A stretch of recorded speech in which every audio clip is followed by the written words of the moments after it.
It was meant to be just one more venture into yet another subterranean labyrinth. Financial necessity drove Eric to take up the role of a common vanguard fighter. In an era dominated by spellcasters, he had squandered his chance, relegating himself to the status of a second-rate blade wielder. Destiny, however, smiled upon him, delivering a legendary artifact known as Odin's Eye directly into his hands. Our protagonist dreamed of liquidating this prize, envisioning a future free from all monetary concerns. Yet a chilling uncertainty now gripped him about his chances of even making it out of this dungeon alive. The genesis of this entire affair, however, was the preceding day, when Eric had a meeting with a representative from a raider agency. Raiders was the moniker adopted by those who specialized in hunting down shadowy beasts, uncovering hidden riches, and safeguarding the populace. Despite the constant peril inherent in their profession, Eric had harbored a deep-seated admiration for them since his youth. Upon joining their ranks, though, he quickly grasped the treacherous path he had chosen. A call bearing a work proposal finally came through, breaking a long spell of unemployment. It wasn't until this moment, however, that the grim reality set in. His designated role was to serve as the team's sacrificial pawn. Acknowledging the bleakness of the situation, Jay, the agency recruiter, urged him to accept that the current demand was for mages, not close-quarters combatants. The common consensus was that swordsmen were less efficient in clearing objectives and far more susceptible to injury. There was little Eric could say in rebuttal. Typically, warriors endured brutal injuries while mages launched attacks from the secure rear lines. A decade prior, the landscape had been entirely different, a fact that now left Eric to quietly mourn his past decision. Back in his high school days, he had, like his peers, successfully undergone the Awakening test, which secured his admission into the Academy for Raiders. His assessment scores revealed an impressive 97% compatibility with magical arts. Ultimately, though, he opted for the path of martial combat. During that period, spellcasters were viewed as among the most ineffective team members, incapable of vanquishing even a single monster by themselves. Today, the tables had completely turned, leaving Eric to ponder what might have been had he embraced magic instead. Jay pointed out that opportunities like this were rare and that several other candidates were already in the running. With his fist tightening, Eric knew that as a low-tier warrior, he was in no position to turn down the offer. Following a few moments of contemplation, he informed the broker of his acceptance. A broad smile spread across Jay's face as he commended the young man for his sensible choice. After they parted, Jay assured Eric he'd see him at the designated location the following morning. Our protagonist told him not to go to the trouble, but Jay responded with a cryptic remark about having other affairs to attend to there.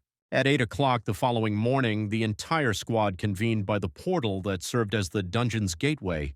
An hour past Jay's expected arrival time, Eric shot an irritated look at his phone's clock. An exuberant voice suddenly shattered his reverie. He recognized the voice as belonging to Alex, a friend from his past. This friend was also struggling with unemployment and viewed this as a chance to make some cash. Alex clearly bore no resentment about their circumstances, staunchly believing the sword was a superior weapon to any form of magic. Choosing to hold his tongue, Eric's spirits sank further. He would have eagerly traded his current abilities for a better income. Giving his friend a wink, Alex proposed they grab a drink once the raid was over. Shortly after, the official stationed at the gate declared the mission's imminent start, instructing everyone to assemble. The news did little to lift the spirits of the frontline warriors, yet none of them possessed the luxury of choice. Before long, the entire party was inside the dungeon, with a phalanx of warriors advancing steadily to shield the mages behind them. Their advance was soon met by an approaching horde of zombies.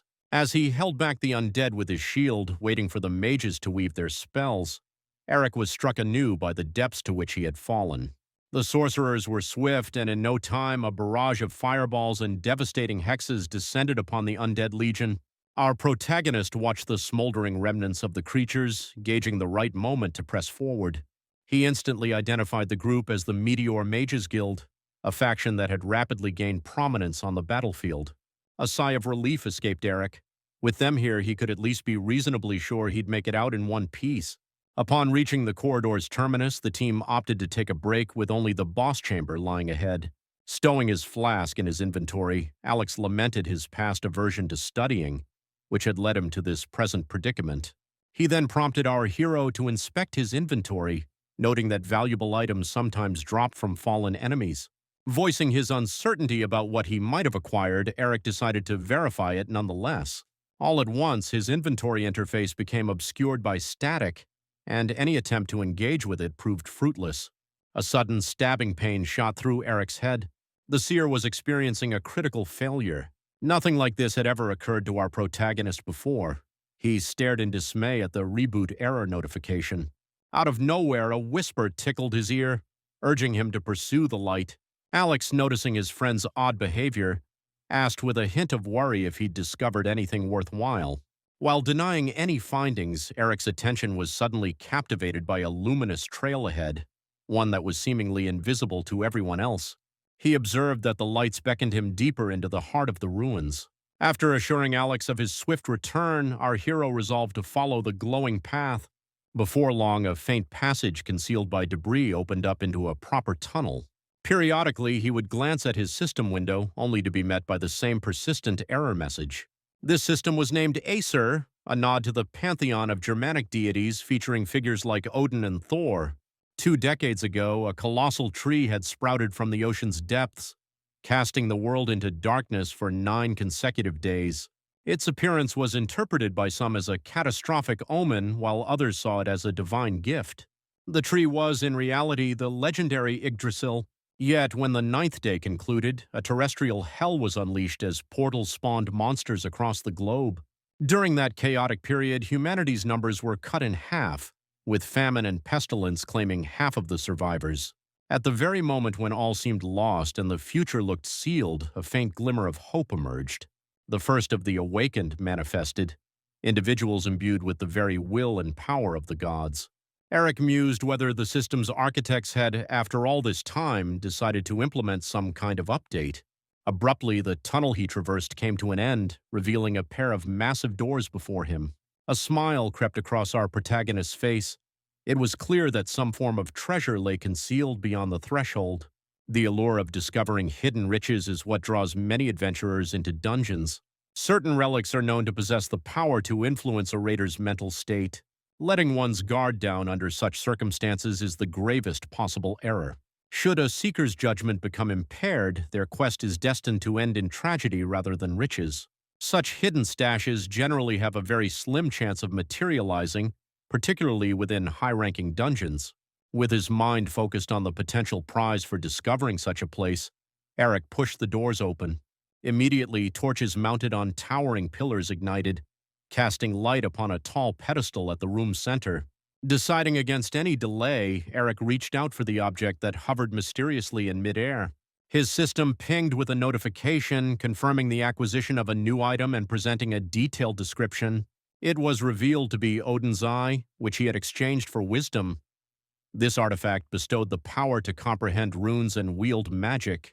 The most valuable artifacts Eric had ever witnessed at auction were merely categorized as very rare, yet here he was, holding a mythical item.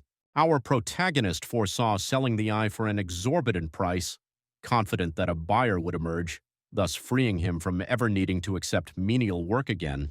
Since the artifact would permanently bind to the first individual who equipped it, he prudently placed it into his inventory without testing it. Back with the group, Alex was busy assuring the squad leader that Eric had only momentarily stepped away and would be back any second. Just at that moment, our hero reappeared in the passage. He discovered that their rest period had concluded and the squad was preparing to advance. Eric found himself having to offer an apology for his actions, vowing that he wouldn't wander off again. To Alex's surprise, our protagonist also declared that the drinks tonight would be on him. Eric rejoined his friend, remaining completely silent about his recent discovery. Dungeons are regarded as lawless zones, governed by the unwritten rule that whatever transpires within them remains within them. Revealing the existence of the treasure would be tantamount to signing his own death warrant, so Eric opted for silence. The team's leader launched into a preparatory speech, stealing everyone for the entry into the boss's chamber. His address, however, was cut short by the sudden collapse of the ceiling above them. Eric executed a desperate leap, narrowly escaping being buried beneath the falling debris. As he lifted his head after the impact, his eyes caught a peculiar smoke spreading low across the ground before billowing upwards. He could see others nearby who had already succumbed to the noxious fumes, their bodies racked with violent coughs. Recognizing the urgent need to escape, Eric clamped a hand over his mouth to filter the smoke and pushed himself to his feet. Alex, having also witnessed the poison's devastating effects, rushed to his side and proposed they rally the others for a retreat. Our hero was just about to call out to the others when the blood-soaked tip of a sword burst through his friend's chest. Powerless, Eric could only look on as Alex collapsed to the unforgiving floor.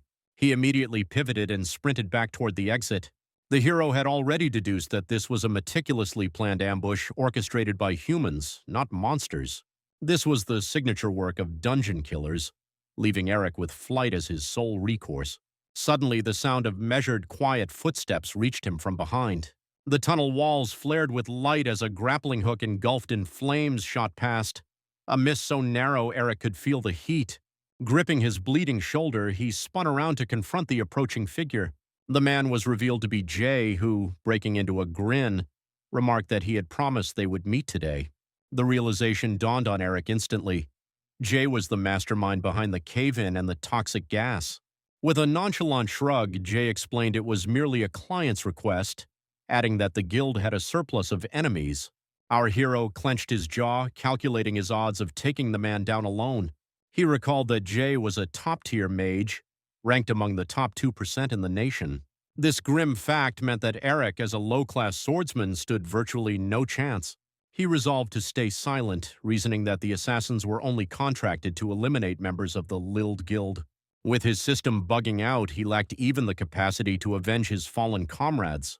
In exchange for his life, Eric offered to forget everything he'd witnessed and everyone he'd seen. Jay just let out an irritated snort, his magic already flaring to life. A desperate dodge allowed Eric to avoid a direct hit, though the attack left a fresh scratch across his cheek. Jay chuckled at the boy's naivety, clarifying that the members of the Meteor Guild were not the only targets of the hunt. Eric understood that the situation was dire and that any hope for negotiation was lost. His only option was to continue evading the onslaught. As he fled deeper into the tunnel, he couldn't help but question why a low-level raider like himself would be on their hit list. Suddenly, a vision of a familiar face and venomous words flashed through his mind. Eric chose to ask point-blank if his own father had been the one to place the contract. The question seemed to genuinely startle Jay. The next moment, however, he erupted in laughter, complimenting Eric on his sharp intellect. Our hero understood then that this wasn't the first time an event like this had occurred. Seeking confirmation, he asked if the man had taken a similar job 5 years ago. Jay confessed he hadn't anticipated Eric would piece it all together, but affirmed his suspicion. He conceded that the request from a man to murder his own wife and child had been somewhat perplexing. The shock of the revelation froze Eric in place, making him oblivious to the attacks narrowly missing him. Jay, preparing a final blow, summoned several hooks from portals and bid Eric farewell. Just then, however, the boy uttered a quiet whisper. For a fleeting instant, the image of Odin's eye materialized from his system window. Jay, wearing the same condescending smile, asked him to speak up, just as a massive surge of energy erupted. Stunned, he stared at Eric, who was now the epicenter of this incredible power release. Realizing his target was growing stronger by the second, the man decided it was time to end things. His smile vanished as he summoned another hook for a decisive strike. The hook closed in on Eric with terrifying speed, yet he made no move to evade it. As the weapon drew perilously close, the torrents of magic swirling around Eric disintegrated it into nothingness. A look of sheer bewilderment twisted Jay's features. In that same moment, the shock subsided, and Eric's own senses returned. 2 system notifications appeared before him, announcing that Odin's eye was now equipped and permanently bound to him. A flicker of disappointment crossed Eric's mind. He wouldn't be able to sell it now. Jay's shriek shattered the silence as he realized, horrified, that his magic had simply vanished. Our hero informed him that he would attempt to make his death as painless as possible. In the next instant, Jay's own grappling hooks manifested, now aimed directly at him. The man stumbled backward, his mind reeling in disbelief. It had taken him 7 years to master that spell, and Eric was just a low-ranking swordsman. A moment later, the grappling hook surged toward Jay to strike. He barely managed to dodge the assault. Even in this baffling predicament, he refused to concede and launched a counterattack at Eric. The system announced the activation of a universal source, derivation. Abruptly, the grappling hook reversed its trajectory and shot back towards Jay. He succeeded in erecting a protective barrier just in the nick of time. Using Odin's Eye, Eric reactivated the universal source once more. This time, instead of merely copying the technique, he caused Jay's own barrier to dissolve. A thunderous explosion followed, its force shaking the very walls of the tunnel. Eric walked toward the grievously wounded Jay, who, spitting blood, begged not to be finished off.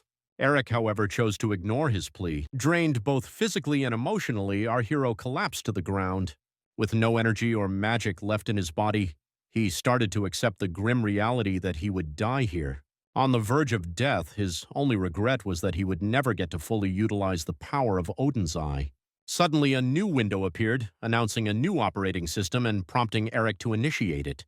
Our hero, unsure if this was for the better but once again without a choice, decided to activate the new system.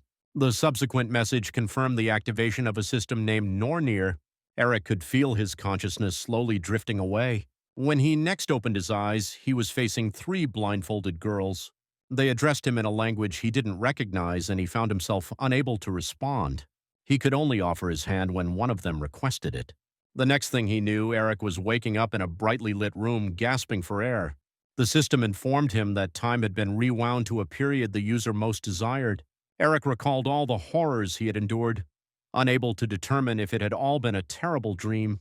Suddenly, the sound of a door opening caught his attention. Scarcely believing his good fortune, he scrambled towards the entrance.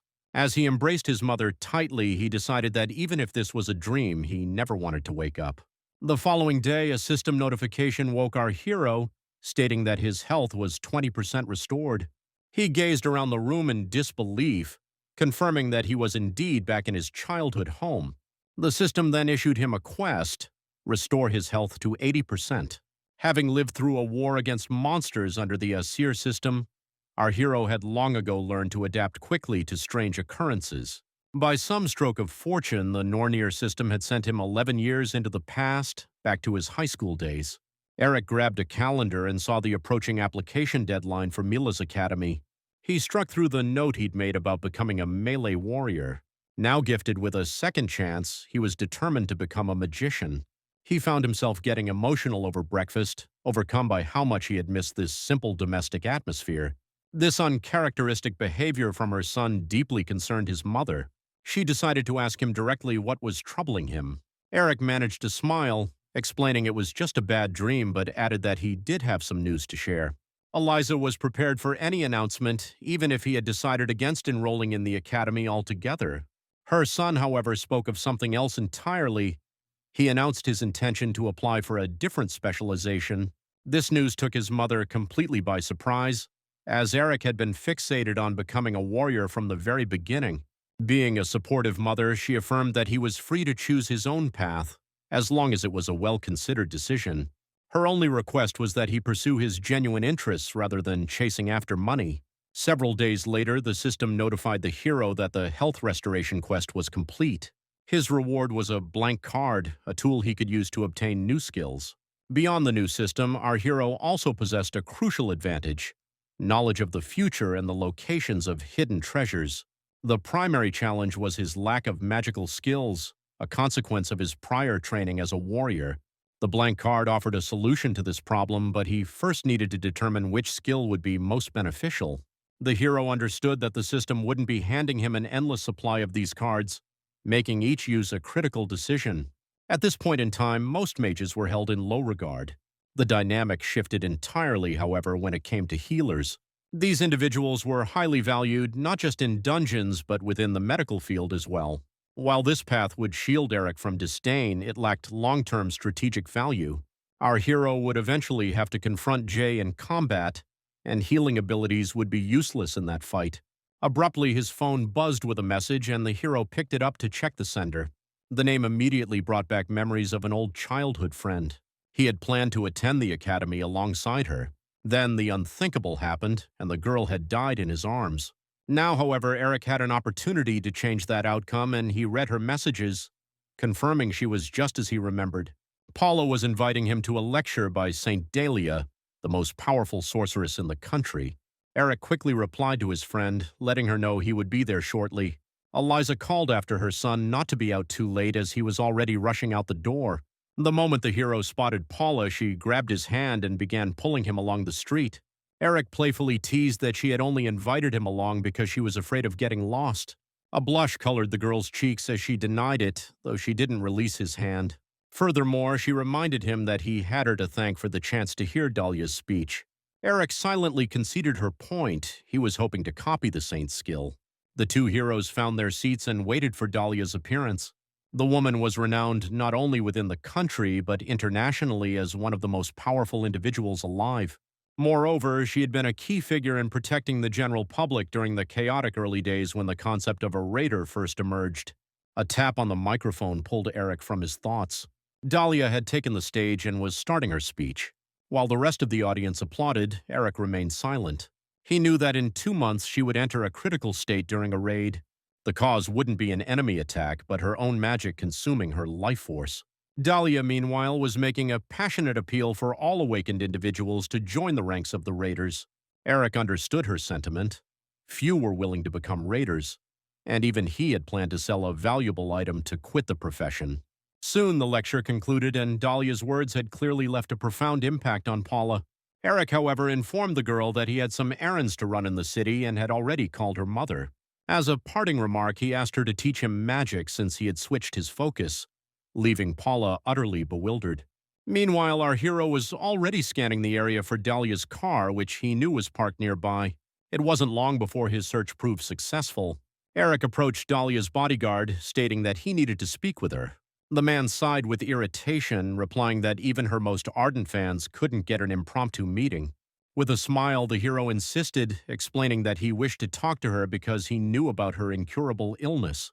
The bodyguard was visibly stunned by this revelation, and Eric added with a grin that he could cure her. In response, the man furiously grabbed the hero by his lapels, demanding to know how he possessed such information. Suddenly, the car window lowered, and Dahlia's voice instructed her guard not to send the boy away just yet.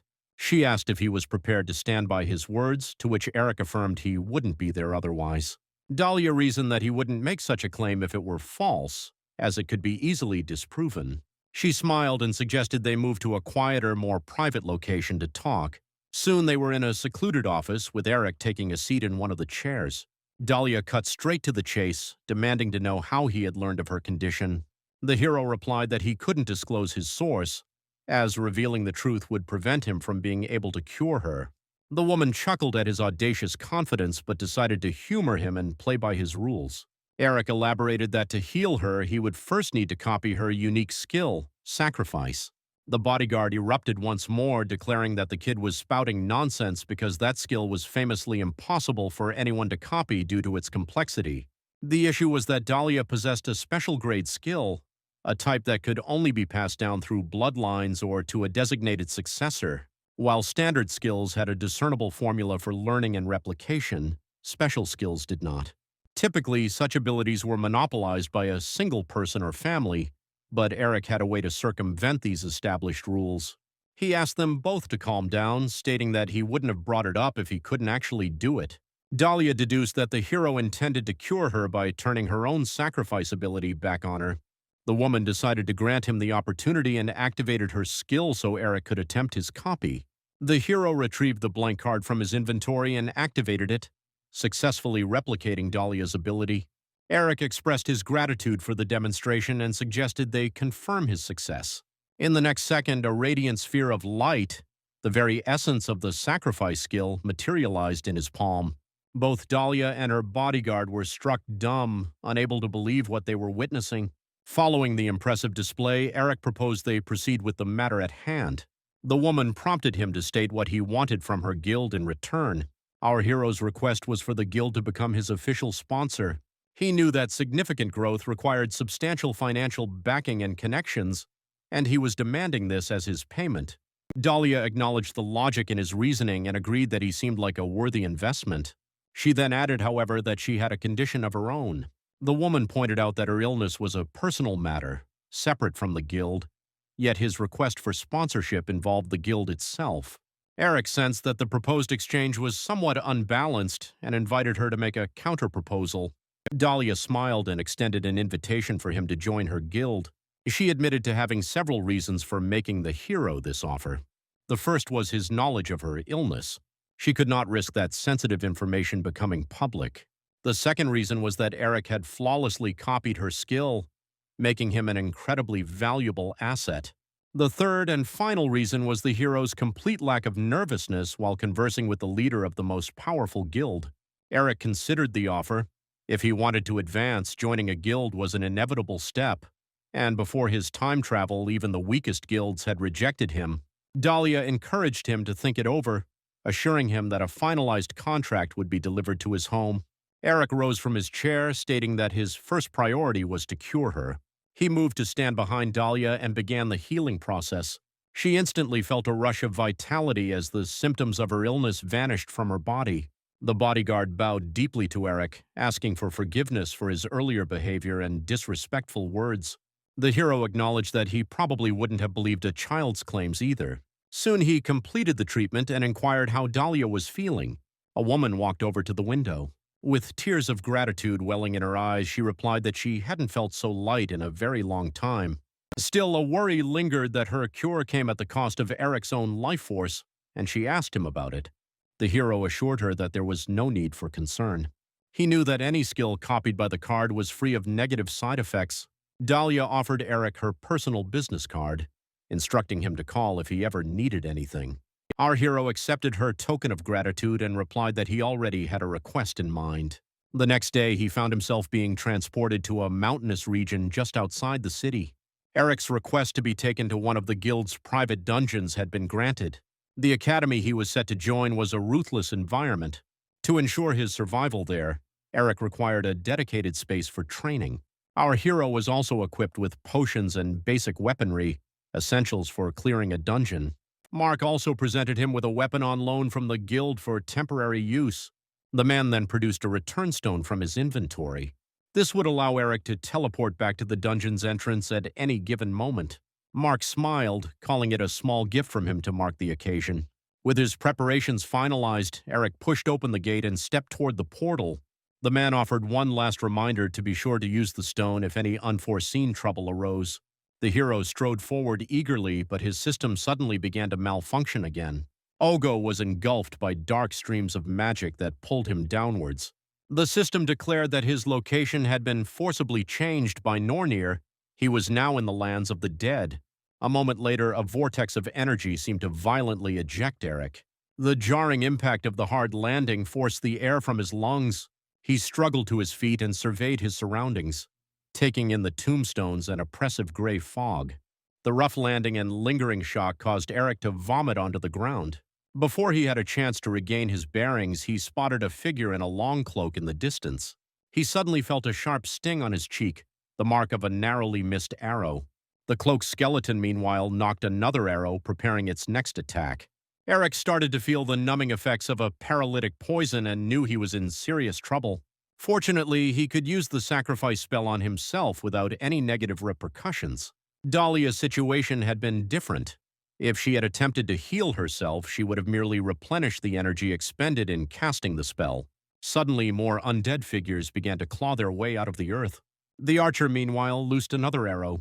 This time, Eric was prepared for the attack. He smirked as he caught it midair and snapped it in his hand, amazed by the absurdity of it all.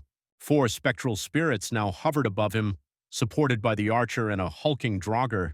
Eric couldn't help but smile. It had been a long time since he'd seen such a well-composed enemy squad. Fighting them would have been a challenge, but luckily he had thought to bring a staff. He channeled magic into his weapon, charging it for an attack. The system had informed him he was in Helheim, and dungeons on this plane were notoriously difficult for novices. This, however, presented the perfect opportunity for Eric to test his newly acquired skill. The secret was that when sacrifice was used on the undead, the spell reversed, becoming a potent attack. Another arrow suddenly flew at the hero, but he managed to deflect it with his staff in time. A Draugr swordsman then charged toward him. Our hero met its attack with his staff, striking the undead creature just beneath its ribs. The force of the blow sent the enemy staggering backward. Next, the ghosts swooped in on Eric, their scythes raised to strike. As a mage, our hero currently lacked any real close combat abilities. He nevertheless activated the grappling hook skill, attacking the ghosts that swarmed him. After dispatching these foes, he leaped forward to assault the archer. He struck it with his staff, but suddenly heard the distinct sound of wood cracking. His face went pale as he looked down at the only weapon he had been given. Meanwhile, the remaining enemies were closing the distance, completely surrounding him. This time, he truly had no other option but to unleash sacrifice. Because his targets were undead, the healing spell transformed into a devastating offensive wave. In the aftermath, a profound silence settled over the battlefield. Having gained a new level, the system automatically replenished Eric's strength. The hero came to a crucial realization. Simply copying a skill didn't grant him mastery in its use. Furthermore, the mystery of why Nornir had transported him to this particular dungeon remained unanswered. Abruptly, a chill traced its way down his spine, raising goosebumps on his skin. He instantly sensed a terrifying presence. Something was approaching. Fear locked his muscles, and a wave of anxiety made it difficult to draw a breath. To break free from his paralysis, Eric jabbed the sharp end of his staff into his own leg. Just as he was about to let out a pained gasp, a powerful instinct warned him to remain silent. Suddenly, his gaze dropped to the ground, where an enormous shadow was rapidly growing before him. He looked up and his eyes met those of the dungeon boss, Night Shadow. The system urgently advised Eric to flee the dungeon immediately, citing an extreme danger level. The hero knew he was no match for such a monster and quickly retrieved the return stone from his inventory. But in the next moment, a powerful blow from the monster sent the stone flying from his grasp. Eric himself was thrown several meters away, and the system warned him of his critical health status. Meanwhile, Night Shadow was closing in on him relentlessly. Eric lowered his head in defeat, knowing he couldn't even muster the strength to dodge. But suddenly, the monster's advance halted, and Eric was shocked to see its paw completely frozen. A mysterious figure approached our hero from the side, a female voice admitting she had brought him here herself.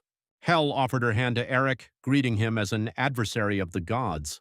She touched Eric's face, expressing disbelief that Loki would choose a mere child for such a monumental task. His current power level, according to Hel, would not be nearly enough to defeat the gods. Eric, meanwhile, was barely clinging to consciousness but knew he could not surrender. Hel confessed that she admired the tenacity she saw in his eyes. But as she let go of his face, she added with regret that he was far too weak, especially with Ragnarok fast approaching. She seized him by the neck, demanding that he become stronger and faster, or she would kill him herself. Hel acknowledged that he was a crucial piece on the board, and was therefore willing to grant him one chance. She tasked the hero with becoming powerful enough to defeat Night Shadow. Abruptly, the system informed Eric that he had received the first objective of the main quest. Hel gave him a 2-month deadline to complete her task, threatening to destroy him personally if he failed. Suddenly, Eric found himself once again enveloped by streams of dark energy. As he was pulled away, Hel wished him good luck and promised to pray for his success. When the hero next opened his eyes, he was greeted by the sight of familiar trees and a bright sun. He instantly surmised that he was back at the entrance to the dungeon. All of his wounds had miraculously vanished as if they had never existed. The system, however, provided confirmation that everything that had transpired was very much real. Eric let out a heavy sigh. The entire situation was bewildering and shrouded in mystery. He was certain of one thing, though. He had to get stronger. Achieving the strength necessary to vanquish Nightshade was clearly going to be an immense challenge, but having a concrete goal was invigorating. His first priority was to master the fundamentals of mage combat, so he took out his phone to contact the guild leader. But just then, Dahlia herself sent him a message, stating they needed to meet to go over the contract. Eric replied that he was available to meet the next day and added that he had a few things to add to their discussion. The following day, our hero walked into the guild hall, taking in the bustling surroundings. He was then guided to one of the training rooms for his meeting with Dahlia. Eric guessed that they had likely reviewed his file, which would have noted his high aptitude for magic. As he entered the room, the guild leader greeted him warmly and thanked him for coming. Dahlia got right to business, suggesting they discuss the contract, and Eric agreed that the terms outlined were exceptionally generous. Such favorable contracts with all conditions weighted on the raider's side were typically reserved for first-class raiders. The hero, however, still had a condition of his own that he wanted to include. Dahlia encouraged him not to be timid and to state his request plainly. Eric explained that less than a month had passed since he abandoned his path as a swordsman to become a mage. Consequently, he asked the guild leader to personally mentor him in the ways of magic. Dahlia surprisingly consented, admitting her own curiosity about Eric's potential. First, however, she insisted on testing his talent. The hero had anticipated this development. Dahlia was not one to invest her personal time in someone with mediocre abilities. The guild leader snapped her fingers and a large monocube materialized behind her. Her entrance exam for him would be to successfully navigate and overcome this cube. Eric was taken aback by this challenge. Only a mere 7% of all mages were capable of conquering the cube. Nevertheless, our hero had no option to decline. Regardless of the outcome, the favorable contract was already his.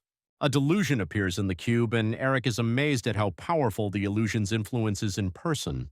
Dahlia offered words of encouragement, shouting that she was anticipating a strong performance from him. Eric took a deep breath and stepped confidently into the cube.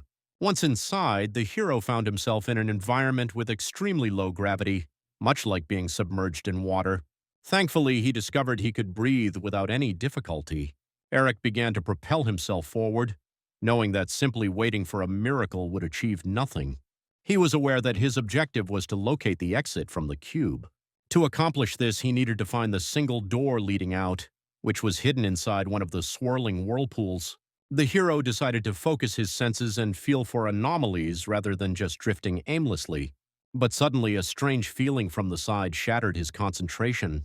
Within one of the swirling vortexes, his eyes land on a peculiar crystal that radiates an immense amount of mana.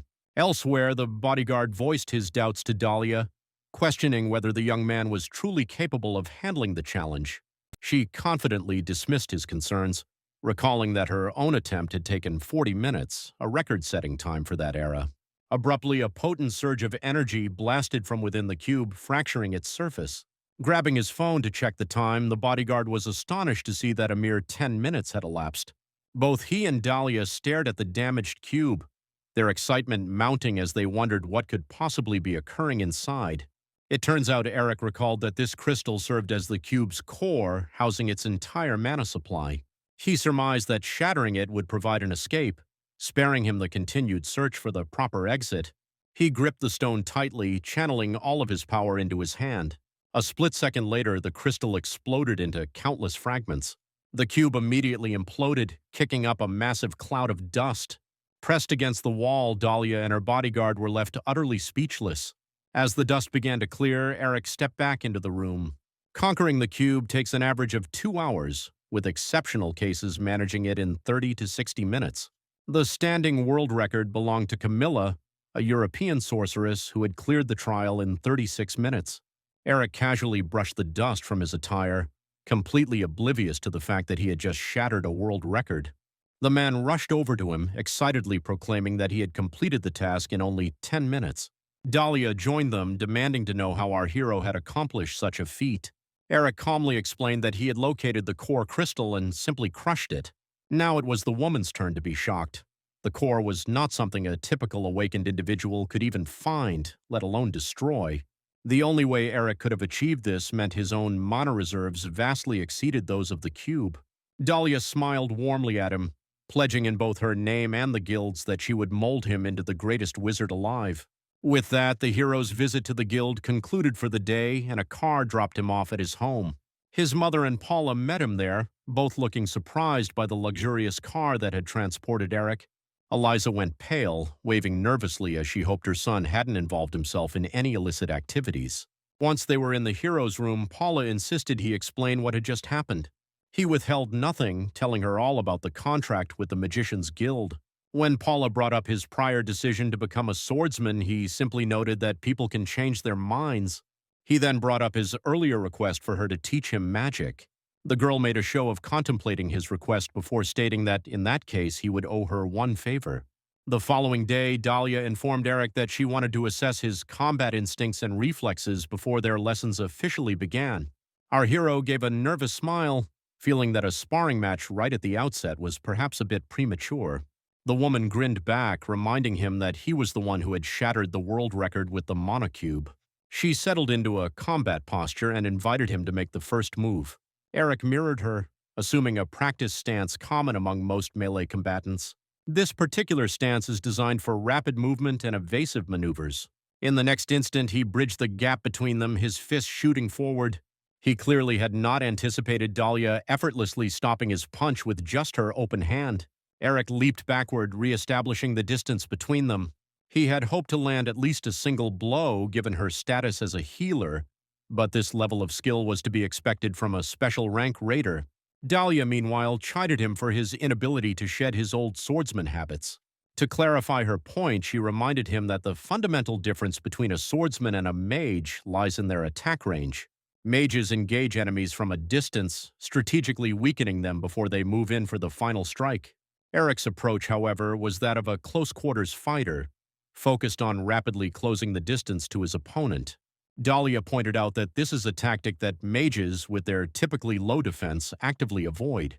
She concluded that she had been too gentle with Eric and resolved to show him what a real mage's attack looked like. The woman promised to heal any injuries he might sustain. A shiver of anticipation for the coming battle ran down Eric's spine. Dahlia was certain that our hero still held some tricks in reserve and urged him to get it right this time. He barely managed to evade the attack as it flew directly at him from the woman. Dahlia, with perfect composure, announced that it was now his turn to attack. Eric chose to activate the chain lightning skill he had copied from Jay. Instantly, several electrified hooks shot towards Dahlia. A massive explosion ensued, throwing plumes of dust into the air. Dahlia had deftly sidestepped the attack and complimented Eric on his use of a first-class skill. A torrent of energy shot towards him. As the dust gradually cleared, the woman was surprised to see the hero still standing. This was astonishing to her, even though she hadn't utilized the full power of her spell. Dahlia proposed raising the difficulty, simultaneously summoning multiple arrows to see how much longer Eric could hold out. In response, the hero called upon Odin's Eye. He activated the universal source, using it to completely nullify Dahlia's spell. The woman was thoroughly impressed by this tactic. He continued to surprise her with every attack. Without warning, a chain lightning bolt materialized right beside Dahlia, aimed directly at her. Exhibiting professional calm, she instantly threw up a protective barrier to deflect the hook. With every passing minute, she found it increasingly difficult to accept that she was facing an untrained child who already wielded such immense power. Eric pressed his advantage, launching another assault. Dahlia raised her shield again, but this time she wondered why he wasn't even incanting any spells. Meanwhile, our hero was struggling to keep his hands from trembling. His mana was running dangerously low, and Dahlia was simply too powerful. To his utter surprise, Eric suddenly found himself flipped upside down. Dahlia conceded that he had surprised her, but in the end, he was still just a child. Eric could only blink in astonishment, completely unable to get back on his feet. The guild leader walked over to him, stating that he shouldn't have realistically expected to defeat her. Dahlia offered him a hand, helping him up from the floor. Eric now possessed a true understanding of the power gap between himself and a special class raider. The woman, meanwhile, confessed that an interesting idea had occurred to her while observing his fighting style. More specifically, it was a concept for a fighting style that could be perfectly suited to Eric's unique abilities. In any case, she instructed him to call her teacher from now on, and congratulated our hero on becoming her very first apprentice. Back at home, Eric was still contemplating his session with Dahlia when Paula's voice pulled him from his thoughts. The girl told him to stop daydreaming while she was explaining the core concepts. She skillfully sketched out the 3 primary branches of magic worthy of study: combat, strengthening, and healing. Eric found himself impressed by her drawing talent. She also expressed her concern over how abruptly her friend had changed his path and was already achieving so much. He was mastering spells in mere days that took others months or even years of recitation. Eric snorted, attributing his rapid progress to his high success rate with magic. He kept to himself the fact that he didn't really have a choice, as his very life was on the line. The girl accepted his explanation but cautioned him against forgetting the skills he had developed while training to be a swordsman. Eric decided to mull over this advice and consider how he might increase his overall effectiveness. All at once, an old interview he'd seen with a scientist resurfaced in his memory. The man wearing glasses had spoken with a smile about his discovery, hoping his invention would benefit all raiders.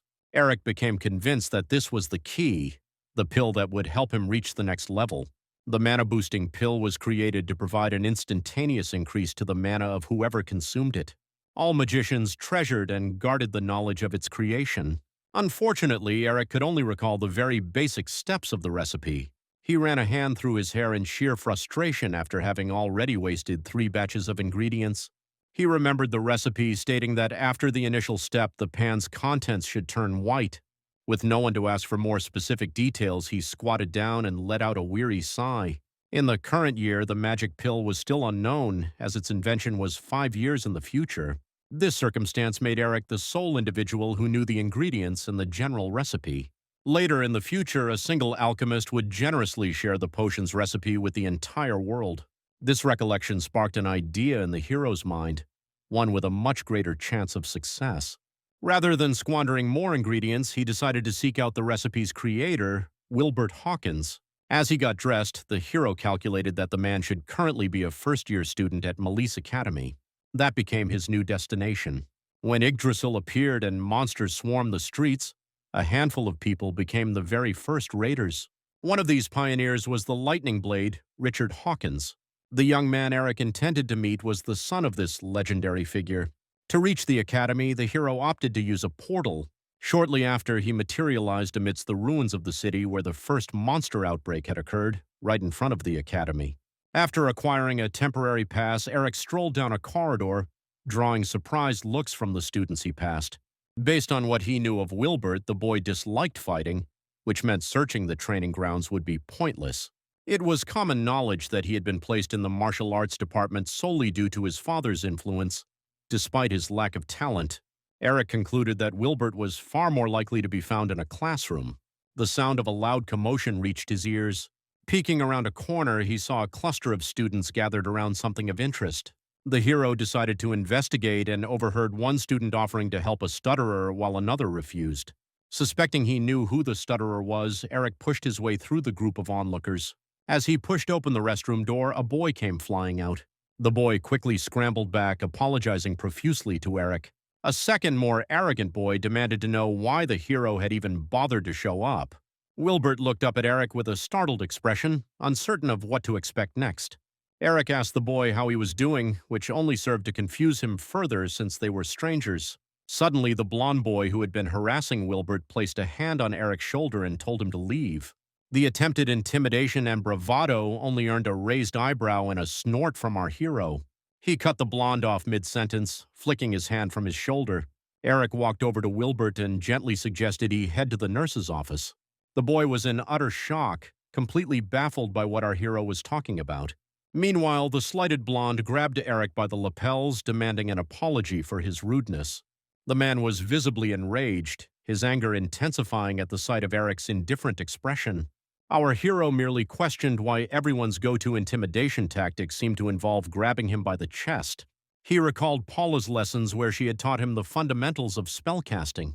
Eric decided to apply her advice, activating an energy arrow aimed at the bully's hand. The boy immediately cried out in pain, screaming at the top of his lungs. Wilbert, meanwhile, had noticed that the hero had cast the attack without speaking the summoning incantation. The blonde vowed that this wasn't over and drew his sword. In the next second, he lunged at Eric. But suddenly, his sword was repelled, never making contact with its target. The hero had timely erected a barrier in front of himself, another skill he had borrowed from Dahlia. Eric seized the blonde's face and stated menacingly that it was time to end this. He activated another energy arrow, knocking out one of the blonde's teeth and rendering him unconscious. With a thud, he collapsed onto the restroom floor. Wilbert racked his brain, trying to identify this stranger who had rescued him and guess his motives. Eric decided he couldn't just leave the boy beaten unconscious on the floor. He produced a bottle of restorative potion, admitting he would have preferred not to use it for this purpose. Nevertheless, he poured the bottle's contents over the blonde's face. Instantly, all the boy's injuries healed, leaving him unharmed but still unconscious on the floor. With the bully taken care of, Eric suggested to Wilbert that they finally proceed to the nurse's office. They soon found themselves in a deserted stairwell where Eric could sense no other presence. Wilbert started to say that the nurse's office wasn't in this wing, but quickly cut himself off. The boy concluded that Eric must have been sent by his father and asked if his assumption was correct. The hero decided to feign ignorance, hoping not to alarm Wilbert further. Unfortunately, his attempt at deception failed to convince the boy in the slightest. Wilbert then asked him directly why he had been summoned here. Eric replied that he wanted to ask him for a favor. But the moment he mentioned the potion, the boy grew anxious and denied having any knowledge of it. Eric then produced an empty potion vial and asked if Wilbert was its creator. The boy went silent, lost in thought, clearly not having anticipated that a seller on the black market could be traced. He was right, of course.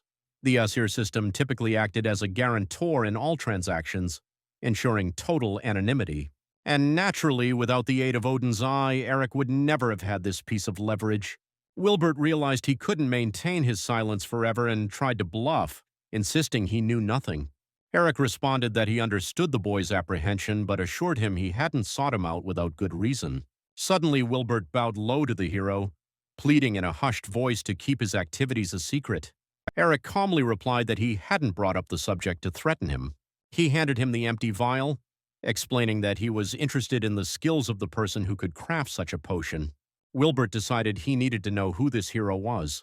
Eric smiled and introduced himself by name, stating that he was a future student of the academy. After this, the boy suggested they go to his room to discuss everything in private. As they sat opposite each other, an uncomfortable silence filled the room. Wilbert was the first to speak, asking for more specifics about the potion Eric required.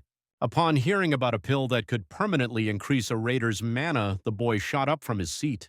Pushing aside thoughts of its impossibility, he immediately began to brainstorm the necessary ingredients. Suddenly, his previous hesitation vanished, and it was as if an older, more confident version of himself stood before Eric, correctly identifying the components. Eric knew then that he had made the right choice in seeking him out.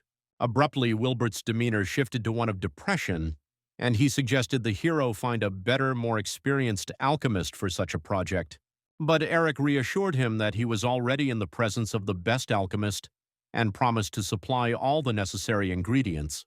It was true that other alchemists might have succeeded given a list of ingredients, but Eric was certain that none of them possessed the same incredible innate talent as Wilbert.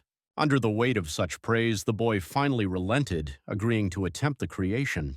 With a crestfallen look, he quickly warned that he couldn't guarantee a successful outcome. In response, Eric assured him that he would accept any result, explaining that in Wilbert's eyes, investments don't always pay off. This was the first time anyone had ever placed so much faith in him. He dedicated himself to the task, and soon Eric was left with only 11 days to complete Hell's mission. Our hero didn't waste a moment of this time, training intensely with Dahlia. He could now generate an attack powerful enough to shatter her protective barrier. They paused their fight for a moment, each gauging the other's condition. It was at this point that the bodyguard stepped in, asking them to end the session for the day. He glanced down at the floor, which was made of a super durable material that was on the verge of being pulverized. The man knew that if he didn't stop them in time, the entire training facility could be brought down. Dahlia decided to ask if Eric was truly set on attempting the dungeon clear again. The hero confirmed his intention, wanting to measure the effectiveness of his training. The guild leader was confident that with his current abilities, a level 5 dungeon would now be child's play for him. Eric went to visit Wilbert and was greeted by a boy with huge dark circles under his eyes and a look of pure exhaustion. He also presented the very pill that the hero had commissioned him to create. Eric felt he couldn't wait a second longer to test it, and Wilbert told him not to hold back. Immediately upon swallowing the pill, the hero's magical statistics surged by 15 points. He beamed happily at the boy, telling him he knew who to ask for help. Wilbert gave a sheepish smile in return, admitting that Eric's trust had played a major role in his success. After that, they parted ways, and Eric, confident in his preparations, made his way to the dungeon. A few hours later, he stood before the dungeon gates.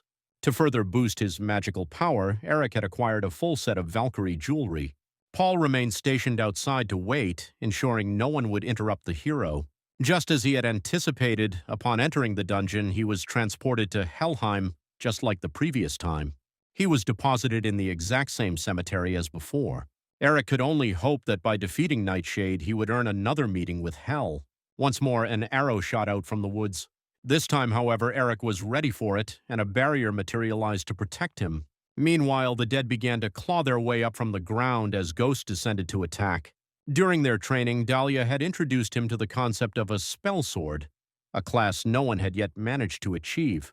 But she was convinced that Eric, with his skills in both disciplines, had a real chance of becoming one.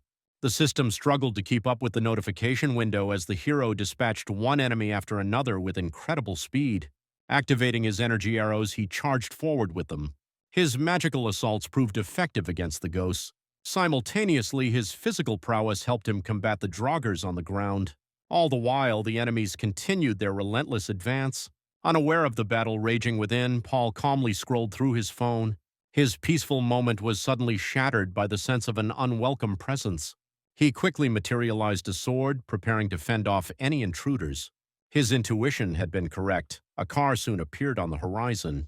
A girl whom Paul clearly recognized stepped out and complained about how difficult he had been to find. Paul responded by asking Kristen what she was doing there. The girl explained that she was on a mission for her guild and saw it as an opportunity to visit him.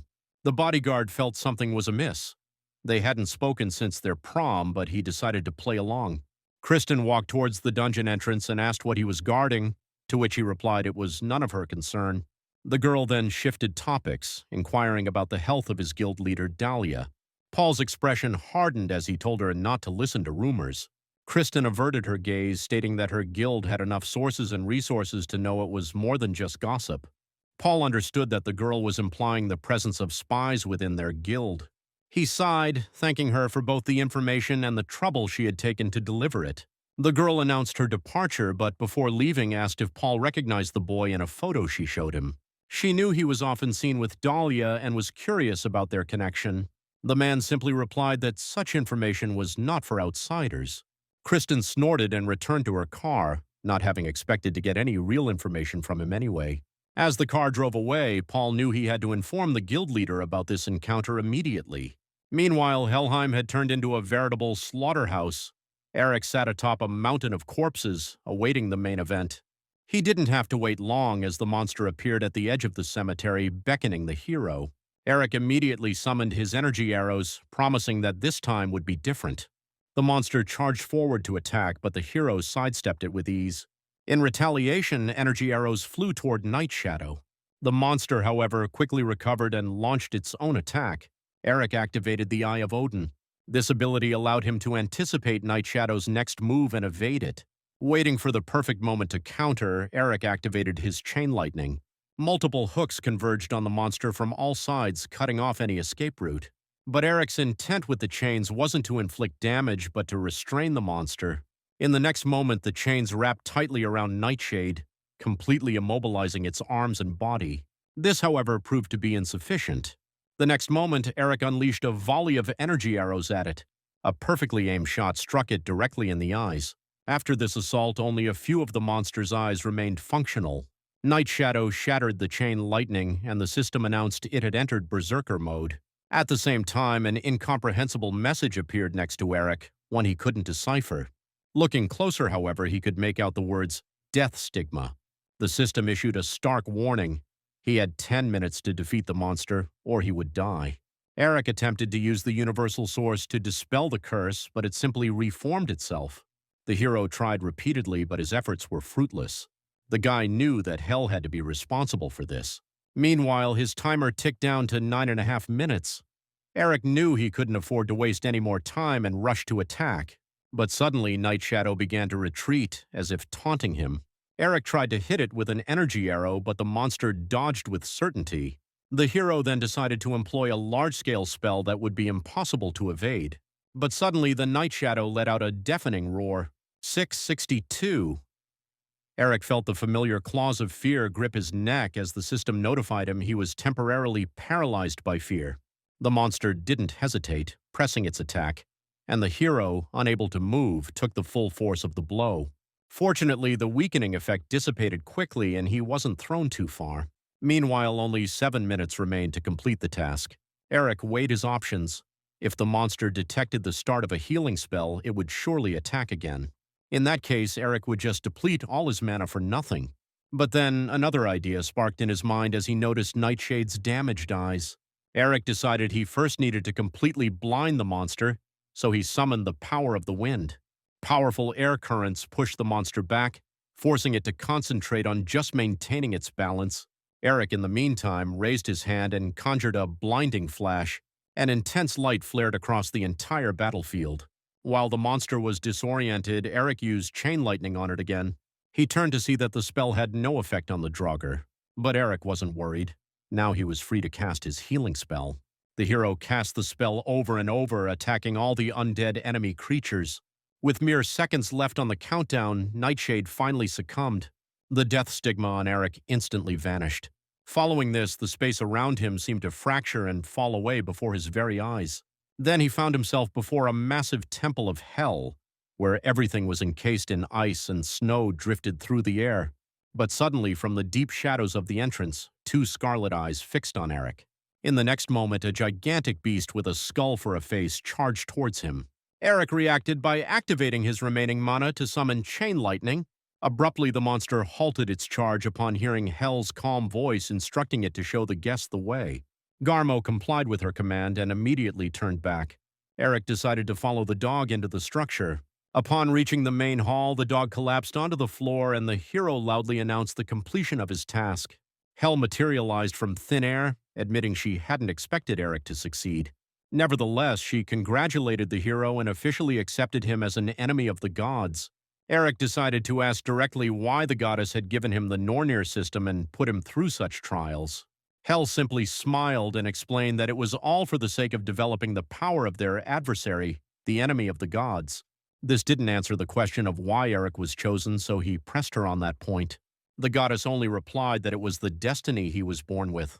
She revealed that she, Loki, and others were all waiting for Eric to be the one to kill the great Odin. Hel acknowledged that the hero might feel deceived and confused by the idea of his destiny being controlled by others. But she urged him to remember that it wasn't the gods who initiated this conflict, but the world itself, which was approaching its end. In the next moment, Eric's body began to be enveloped by the familiar streams of magic that had brought him here. The guy begged her to wait, insisting he still had more questions. The goddess simply asked him to be strong, adding that she looked forward to their next meeting. After that, the magic completely engulfed Eric. The next day, the hero was met at a mall by Serana from the guild. It turned out the guild leader wanted to give Eric a gift, with his admission to the academy fast approaching. They went shopping together for the necessary items. Meanwhile, our hero couldn't shake the events of the dungeon from his mind. Eric now possessed 3 skills of an incredible level: Hell's Blessing, Word of the Gods, and Eye of the God. He had never even heard of such a skill level before receiving them and suspected Nornir was responsible for this expansion. The hero was so lost in thought that he barely noticed when he and Serana entered an armory. A glance at a price tag made him hiccup from the astronomical cost. The hero watched nervously as Serana purchased a blade that appeared unremarkable. She explained that while the academy does provide weapons, their quality is so poor that it's better to have one's own. Eric glanced at her phone as she reviewed her shopping list. The sheer number of items on the list made his head spin. Soon his hands began to ache from carrying so many packages. He had assumed they would just be buying a few elixirs. Serana, meanwhile, suggested they take a look at some armor next, but Eric stopped her, saying he already had his own armor as he transferred the purchases into his inventory. His current armor also granted him a stealth skill. Serana overheard the word stealth and asked if he was interested in an artifact with that property. She admitted that such items were extremely rare, as many raiders coveted them. Eric cut her off, explaining that he was just mumbling to himself and hadn't meant anything by it. Not wanting to change the subject completely, however, he asked if Serana knew anyone who specialized in stealth. The girl replied that there were very few, and the only one she knew was her brother, Paul. The image of Dahlia's bodyguard flashed in Eric's mind, and he was shocked by this new piece of information. Serana, meanwhile, proposed they skip the armor and browse other types of weapons instead. Suddenly, the world around him froze, and Eric received a notification that something or someone was resonating with him. The same particles of light he had encountered in the dungeon before his time travel began to swirl around him. The hero immediately ran to follow them, ignoring Serana's attempts to stop him. In one of the shops, he discovered a strange-looking object. The system informed Eric that his god's eye had been enhanced, granting him access to a detection skill. Peering closely at the mysterious stone, he could see the faint outline of an object within it. The system suggested it was mistletoe, the very branch that had brought about Baldur's demise. Meanwhile, in the same shopping center, Gilbert Wood and his father were also present. The boy expressed concern about their hospital bills with such extravagant spending, but his father quickly silenced him. The man insisted he would handle everything, and that all his son needed to do was concentrate on his training. As he walked through the crowd, Gilbert wondered why he had ever chosen this path for himself. When his powers first manifested, he had been thrilled at the prospect of becoming a raider. His talent could have been the key to lifting his family out of poverty. But his happiness had been short-lived. Crushed by his father's relentless desire to mold his talent into something useful, Eric, meanwhile, completed the purchase of the stone with his own money. Serana rushed up to him, having barely managed to find him on that floor. The hero tucked the stone into his inventory, assuring her that everything was fine now. He also informed the breathless girl that there was no need for them to look at weapons anymore. Suddenly, an alarm blared throughout the shopping center, announcing the opening of a dungeon nearby. Eric immediately sprang into action, rushing to offer his assistance. Panic erupted as mall employees began directing shoppers towards safer locations. Amidst the chaos, Gilbert seemed to be frozen in place. He knew that by the time official raiders arrived, many civilians would likely have become victims of the monsters. The boy bolted, running toward the direction of the dungeon and ignoring his father's calls. He saw this as his chance to prove to himself that he was strong enough to be a true raider. Eric, in the meantime, crashed through a glass window to get outside. Down on the street below, he saw an entire army of goblins. In the next second, the hero activated his energy arrows to attack. With methodical strikes, he began to eliminate the monsters in batches. Gilbert rounded a corner and came face to face with a horde of goblins. It was in that moment that fear paralyzed him. Gilbert could only feel his hands shaking, completely unable to move. Meanwhile, the monsters had caught his scent and began to swarm towards him. Out of nowhere, another boy landed in front of him with enough force to knock Gilbert backward. The stranger immediately recognized him as the genius, Gilbert Wood. Eric stated immediately that he was going to need the boy's help. Gilbert didn't even have time to scream about an approaching goblin before a single well-aimed attack obliterated it. Eric told the boy to get up off the ground and ready his weapon to prevent civilian casualties. Gilbert, assuming he was in the presence of an official raider, felt a surge of confidence and got to his feet. He now boldly took on the task of saving people, feeling supported. Eric knew that Gilbert could use an intimidation skill and asked him to use it to draw the monster's attention. The boy drew his weapon and stepped forward, resolved to give it his all. In the next minute, he unleashed a terrifying roar, a skill that not only attracted the enemy's attention but also weakened them. This ability was a significant step above simple intimidation, which only reinforced Eric's belief that he had a real talent on his side. Tragically, in the future, Gilbert would become just another ordinary second-tier raider. At the time, no one could explain why this happened, and his rapid decline earned him the nickname Unlucky Genius. Eric was confident that if the issue was merely one of character, it could be easily fixed, and such a valuable acquaintance would prove very useful. While Gilbert held the enemy's attention, Eric assaulted them from behind with chain lightning. Working together, they quickly wiped out all the monsters. Suddenly, they were joined by one of the raiders who had been dispatched for the cleanup. He introduced himself as Parker from the Raider Agency and asked if the two of them had really defeated all the goblins. Gilbert shot a worried glance at Eric but decided to tell the truth. Parker immediately recognized the boy from his distinct hair and face, but also realized he was looking at two high school students. He scratched his head, admitting he was at a loss for what to write in his report to his superiors. Eric suggested he simply write that the agency handled everything, as no one would believe the truth anyway. Parker replied that he couldn't falsify such data, but would try to ensure the situation didn't draw unwanted attention. When the topic of the reward came up, Eric said to just transfer all the money to Gilbert. The last thing Eric wanted was to attract his father's attention. He hoped to catch him completely off guard, surprising him with the power that had been hidden from him all this time. Gilbert, meanwhile, had reservations about taking the entire reward for himself. On the other hand, the money would be a tremendous help for his mother, who was currently hospitalized. Eric noticed the boy's hesitation, and it was clear it wasn't due to pride. To nudge him in the right direction, he reminded him that his actions were genuinely deserving of the money. Gilbert conceded to his logic, but still vowed to repay the debt someday. As Eric started to leave, the boy asked for his phone number or at least his name. The hero smiled back, replying that they would meet at the Academy's entrance ceremony, as they would be in the same year. This revelation left Gilbert in shock, as he had assumed he was dealing with a fully fledged raider. Soon enough, the day of admission finally arrived, and Eric attended with Paula by his side. The crowd around them was buzzing with talk about the genius, Gilbert, who was standing nearby.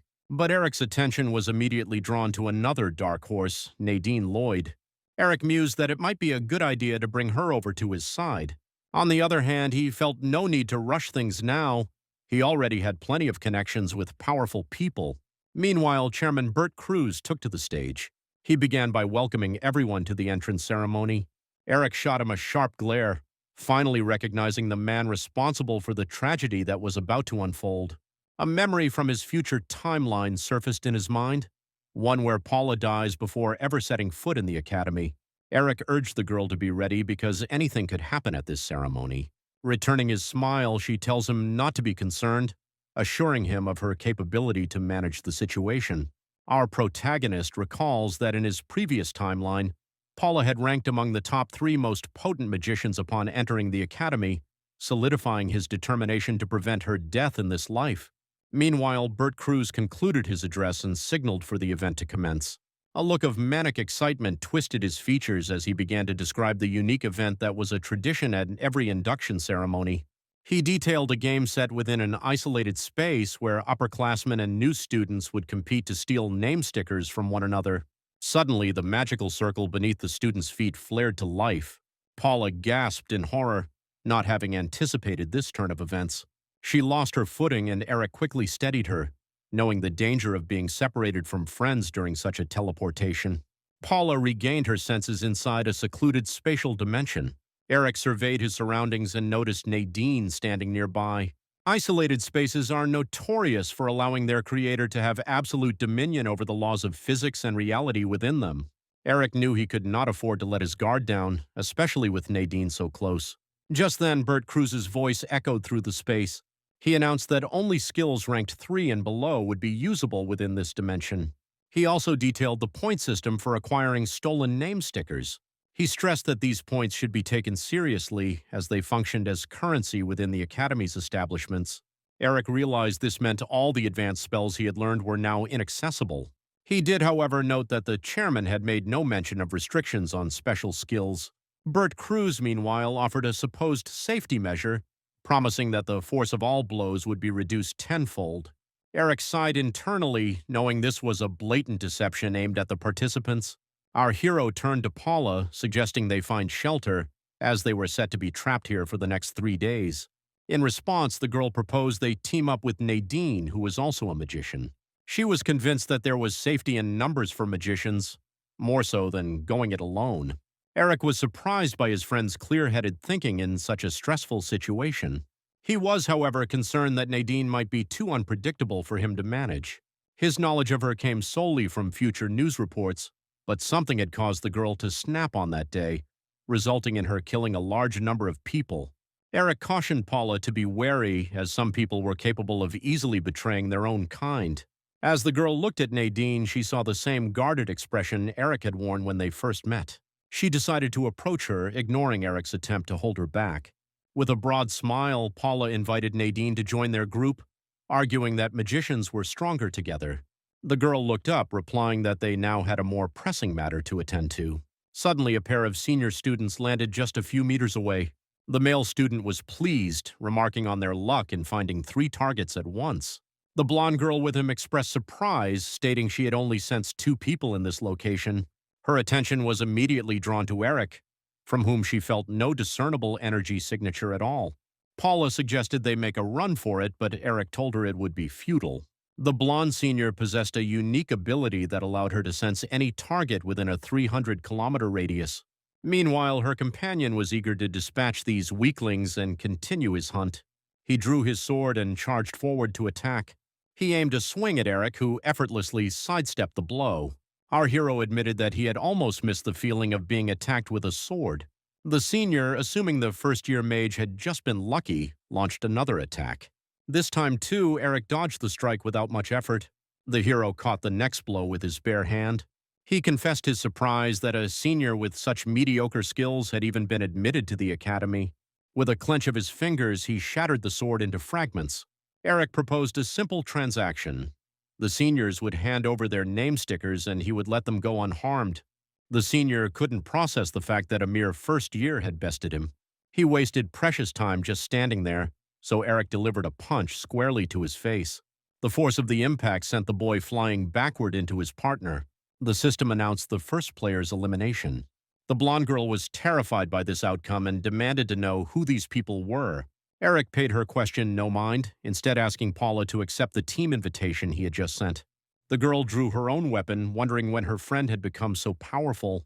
Nadine also produced her magic wand, preparing for a fight. The blonde senior decided she needed to eliminate at least one of the three before attempting an escape. She silently cursed her partner, whose incompetence had made her situation far more complicated. Paula conjured a protective barrier just in time, blocking the blonde's blades from reaching her.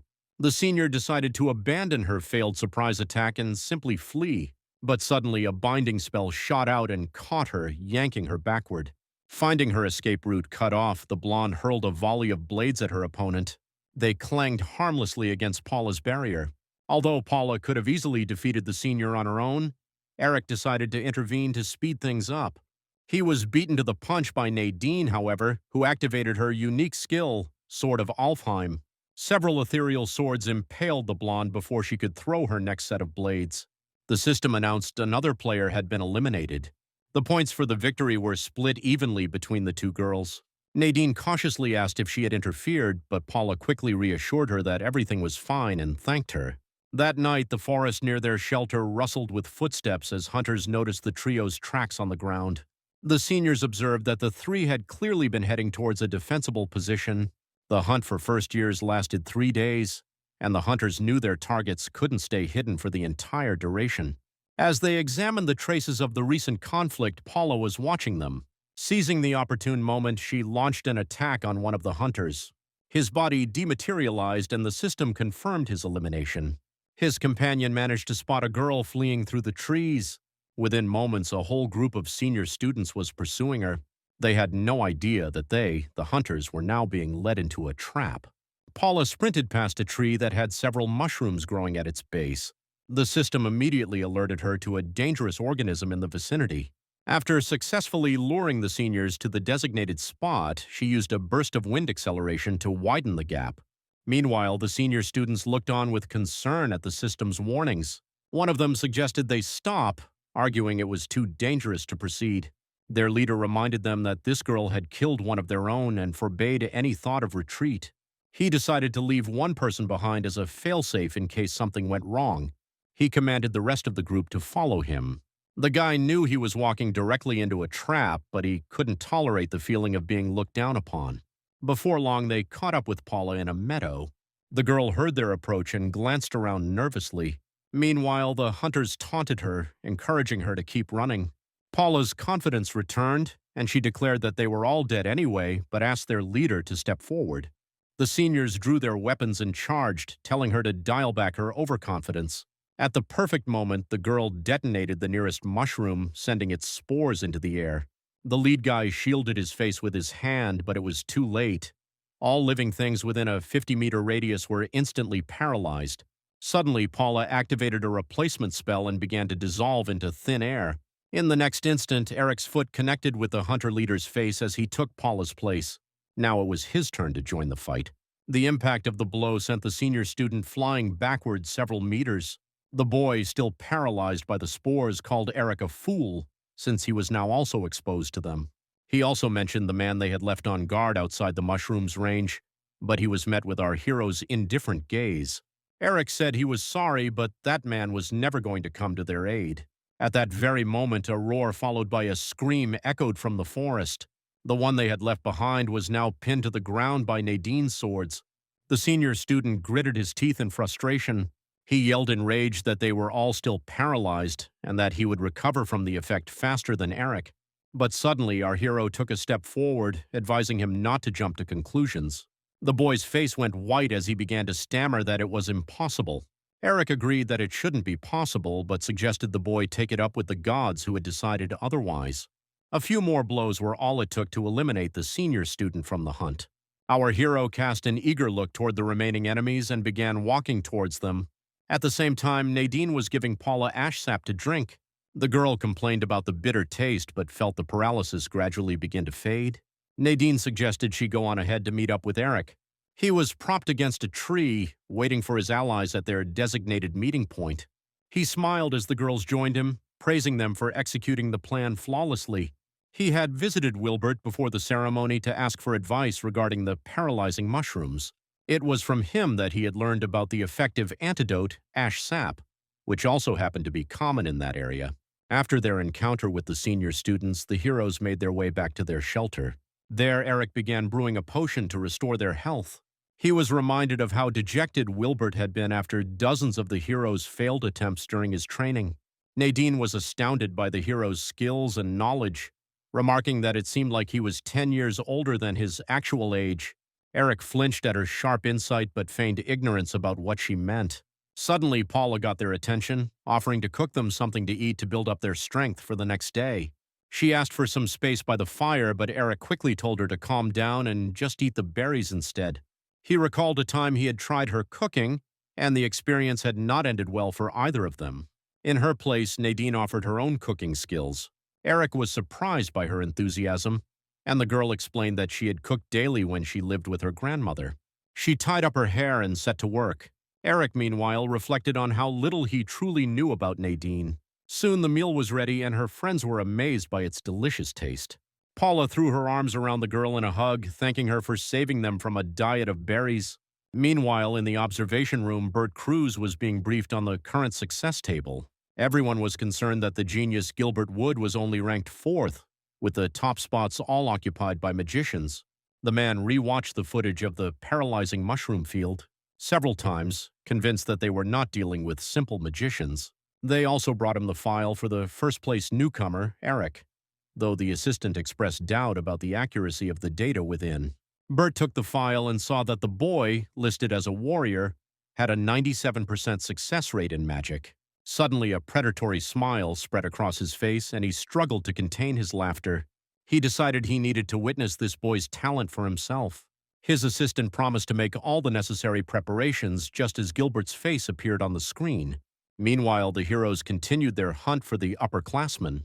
Paula was overjoyed, as her point total had already surpassed 1 million. She also questioned why they needed to keep moving farther away from their shelter. Eric explained that the seniors were now too afraid to venture any closer. Nadine agreed with him, adding that simply sitting still wouldn't give them an advantage in a fight. They were about to move on when a strange flash in the forest caught their attention. Someone was approaching. A burst of energy erupted from behind the trees, tearing through the earth. The heroes managed to leap out of the way just in time, but they knew they couldn't ignore this. Suddenly, the system informed Eric that he was now connected to an isolated space and all restrictions had been lifted. Nadine immediately recognized the source of the attack. The hero looked closer and admitted he hadn't expected their next meeting to be under these circumstances. Gilbert emerged from the forest, but his head was bowed, and he didn't respond to Eric. The boy instantly knew something was wrong with him as Gilbert approached, breathing heavily. Just moments before, he had been hunting other students. He had managed to survive for 2 days, but had only earned enough points for 4th place. He couldn't help but admit, however, that Eric's performance had been amazing. It was no wonder that he, a magician with limited abilities, had managed to secure the top spot. After a short rest, he had decided he couldn't afford to slack off any longer, as there was still time to earn more points. But suddenly, a screen had materialized before him from which Chairman Cruz had addressed him. The man had said he had a small favor to ask of Gilbert, his eyes swirling with magic. Afterward, the boy had suddenly clutched his head, overwhelmed by a sharp pain. The system had warned him of an external influence on his psyche. In the next moment, he had succumbed to that influence and unleashed a wave of force. Nadine warned that he was clearly not in his right mind, as if being controlled by an outside force. Eric realized she was correct, remembering that he had witnessed the consequences of Gilbert's condition in his past life. It had been during the Academy Festival, an event meant to create happy memories for the cadets. Unfortunately, it had all ended in tragedy, caused by Gilbert's indoctrination skill. After his actions were exposed, the boy had created a diversionary tragedy and escaped before he could be arrested. Eric remembered that day vividly, as it was the incident where Paula had sacrificed herself to save him. Eric decided that his first priority was to snap the boy out of his current state. Gilbert, meanwhile, stood before the hero and drew his sword, preparing to attack. In the next moment, a system notification announced the start of a new task. Eric's mission was to rescue a cadet who was under external control, with a blank card as the reward for success. The hero was already calculating the most effective place to strike when Paula rushed to his side. He stopped her, however, telling her and Nadine to leave and try to eliminate a few more hunters on their way. Paula was baffled by his reaction. She reminded him that they were facing a powerful genius whom the hero couldn't possibly defeat. To her surprise, Nadine supported Eric's decision. Finding herself in the minority, Paula reluctantly conceded. She grabbed Nadine and ran into the woods, hoping Eric would be able to join them soon. Eric grinned to himself, certain that it wouldn't take long at all. Martial ascends in ascendance, a first-rank skill. Raising his sword, he charged at Eric. The hero evaded his attacks, noting to himself that the boy had grown significantly stronger in just a couple of days. In the next moment, he kicked off of Gilbert's shield to create some distance. The instant his feet hit the ground, he activated a wind boost. With its aid, he shot past Gilbert. Before the boy could even turn around, he attacked him, but Gilbert instantly dodged. Eric observed that Gilbert's body had reacted to the danger faster than his mind could process it. Eric's innate combat sense was proving to be a serious challenge. He could have, of course, used the universal derivation, but he knew that revealing such an ability on camera would be a foolish and unnecessary risk. Even now, he could picture the wicked grin on Bert Cruz's face as he watched the outcome. Eric decided he couldn't disappoint the audience and prepared to put on a show that would surely shock them. The hero activated his chain lightning skill and attacked Gilbert. Meanwhile, the chairman watched the battle between the strongest players with immense pleasure. Soon the boy collapsed to his knees, completely exhausted. Eric admitted he hadn't intended to push things that far, but knew Gilbert would recover quickly. Instead, he shifted his focus to the cameras surrounding them, keeping the audience in mind. He activated a blinding flash, and every screen in the observation room went black. Bert Cruz frantically tried to find a single working camera, but his efforts were in vain. Forcing a friendly smile onto his face, he asked an instructor to bring the cadet to him after the hunt concluded. Meanwhile, Eric approached Gilbert and used the universal source to break the control over him. The boy looked up, confused about his whereabouts, and Eric asked with a smile how he was feeling. Gilbert was about to say he was fine when the pain from a battle he couldn't remember suddenly hit him. The hero explained that Gilbert had attacked him out of nowhere, leaving him no choice but to defend himself. Gilbert couldn't understand why he would do such a thing, so the hero told him about the mental control. The boy pointed out the restriction on high-ranking skills for players. Eric replied that he wasn't sure, but suggested it might have been a temporary system glitch. Gilbert realized it was unlikely any of the students possessed such a skill. He cautiously asked Eric if he had any idea who might be responsible. Still smiling, Eric claimed to have no clue. He did, however, add as he stood up that the person responsible must be incredibly powerful. Overcome with guilt, Gilbert asked Eric to forgive him for the attack. The hero told him not to worry about it and prepared to leave. But in the next moment, Gilbert handed him his own name badge. Eric reminded him that giving it up would mean he could no longer participate in the hunt. Gilbert insisted that he had lost in a fair fight, making the badge rightfully his. Besides, he was confident he had already earned a sufficient number of points. As he disappeared, he promised that he would definitely win their next encounter. Soon the hunt drew to a close and the students began to return to the academy. Most of them were utterly exhausted and drained after such an ordeal. Eric checked the scoreboard and decided that 1.5 million points was a decent start. Paula was annoyed that he wasn't showing the appropriate level of excitement after setting a new record. Nadine, meanwhile, lamented that they had been just an hour shy of earning another 100 points. Eric decided to inform them that 1 point was equivalent to 10 units of real currency, a revelation that sent Paula into a daze. She grabbed Nadine's hands and began dancing with joy at the realization of how rich they now were. Eric could only cover his face in shame, trying to hide from the judgmental and envious stares of the other players. Suddenly, an adult instructor appeared in the crowd and headed straight for the heroes. The man introduced himself as Instructor Fletcher and asked the heroes to accompany him for a discussion. Eric immediately asked if the invitation was related to the events of the competition. The man simply nodded in response. Eric walked past him, already knowing his destination, the chairman's office. Once in the office, the hero impatiently plopped onto the sofa, not even acknowledging the chairman's presence. Paula and Nadine were unsure what had come over the usually calm Eric, but joined him on the couch. Bert Cruz soon entered, thanking them for their patience. The girls immediately stood and introduced themselves, a courtesy Eric did not extend. The chairman smiled warmly at them, expressing his admiration. Eric cut him off, remarking irritably and without looking at him that it was rude to keep people waiting. Everyone else present shot anxious glances in his direction. Bert, despite his smile, was seething with rage at such impudence. The man apologized again, explaining he needed time to prepare for their meeting. He began by congratulating the students on securing the top spots in the rankings and even breaking the record. Eric, clearly unimpressed by the praise, asked him to get to the point. Bert agreed and announced the Academy's desire to reward such talented students. He offered them free dormitory housing, priority access to facilities, and the chance to retake exams. He was given a contract, which Bert presented as a unique opportunity for collaboration. But without even glancing at the contract, Eric declined the offer. The chairman's face contorted as Eric stated they could earn those same terms within a month. To prove his point and not seem baseless, he decided to read the contract carefully to remind himself of the deal's terms. It turned out that in exchange for these academy privileges, he would be required to forfeit 30% of his earnings. Eric tossed the contract onto the table, declaring that this wasn't a reward but an attempt to exploit them. Bert bowed his head, stating that no one could be forced to sign the contract, and chose not to press the issue. He advised the heroes to think carefully before making their final decision. As expected, Paula and Nadine sided with Eric and also refused the offer.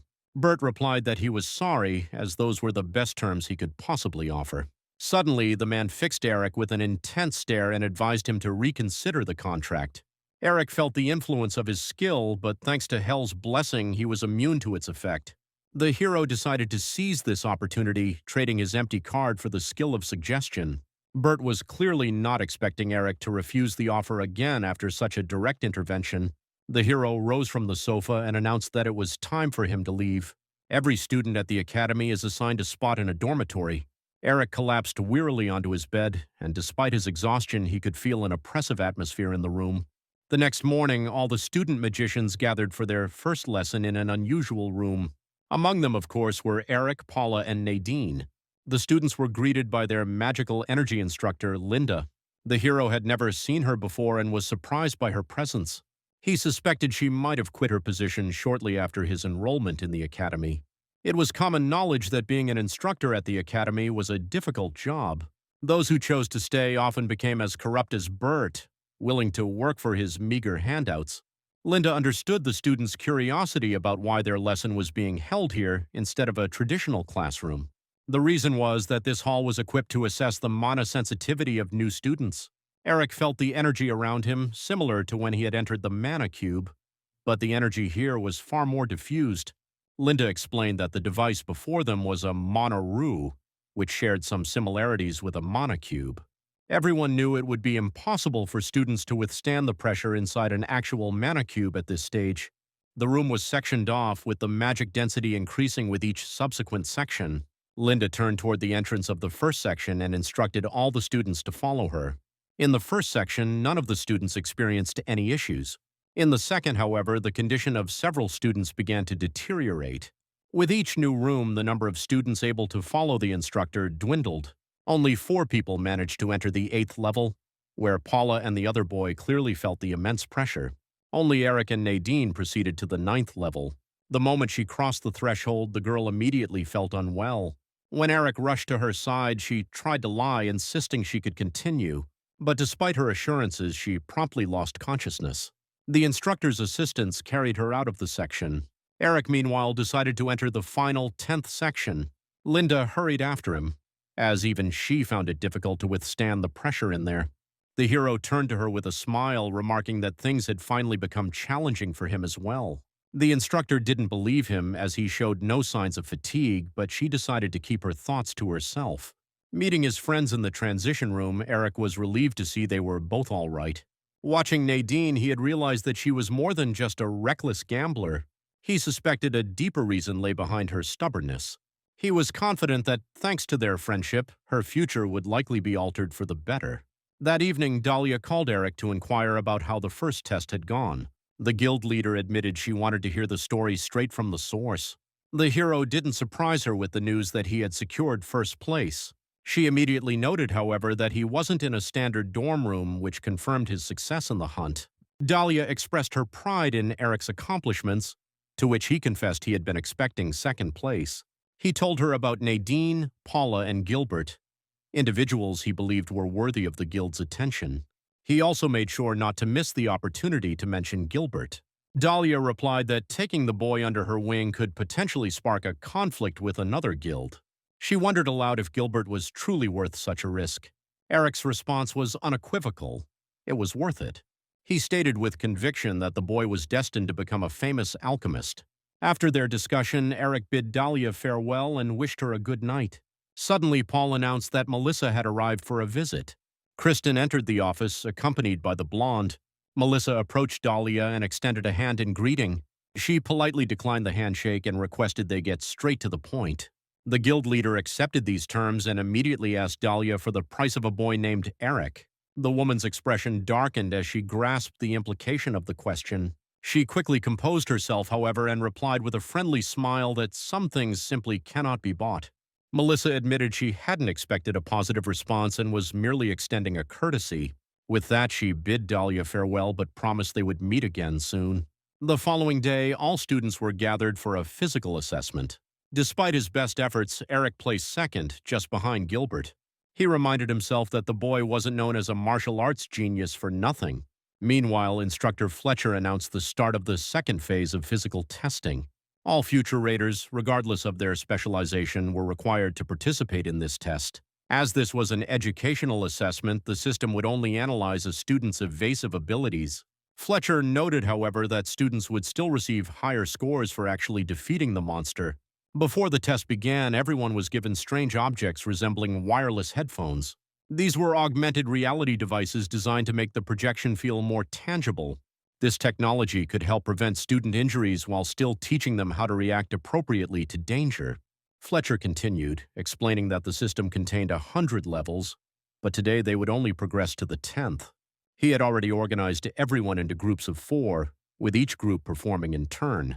Eric found himself in a group with 2 warrior girls and 2 mages.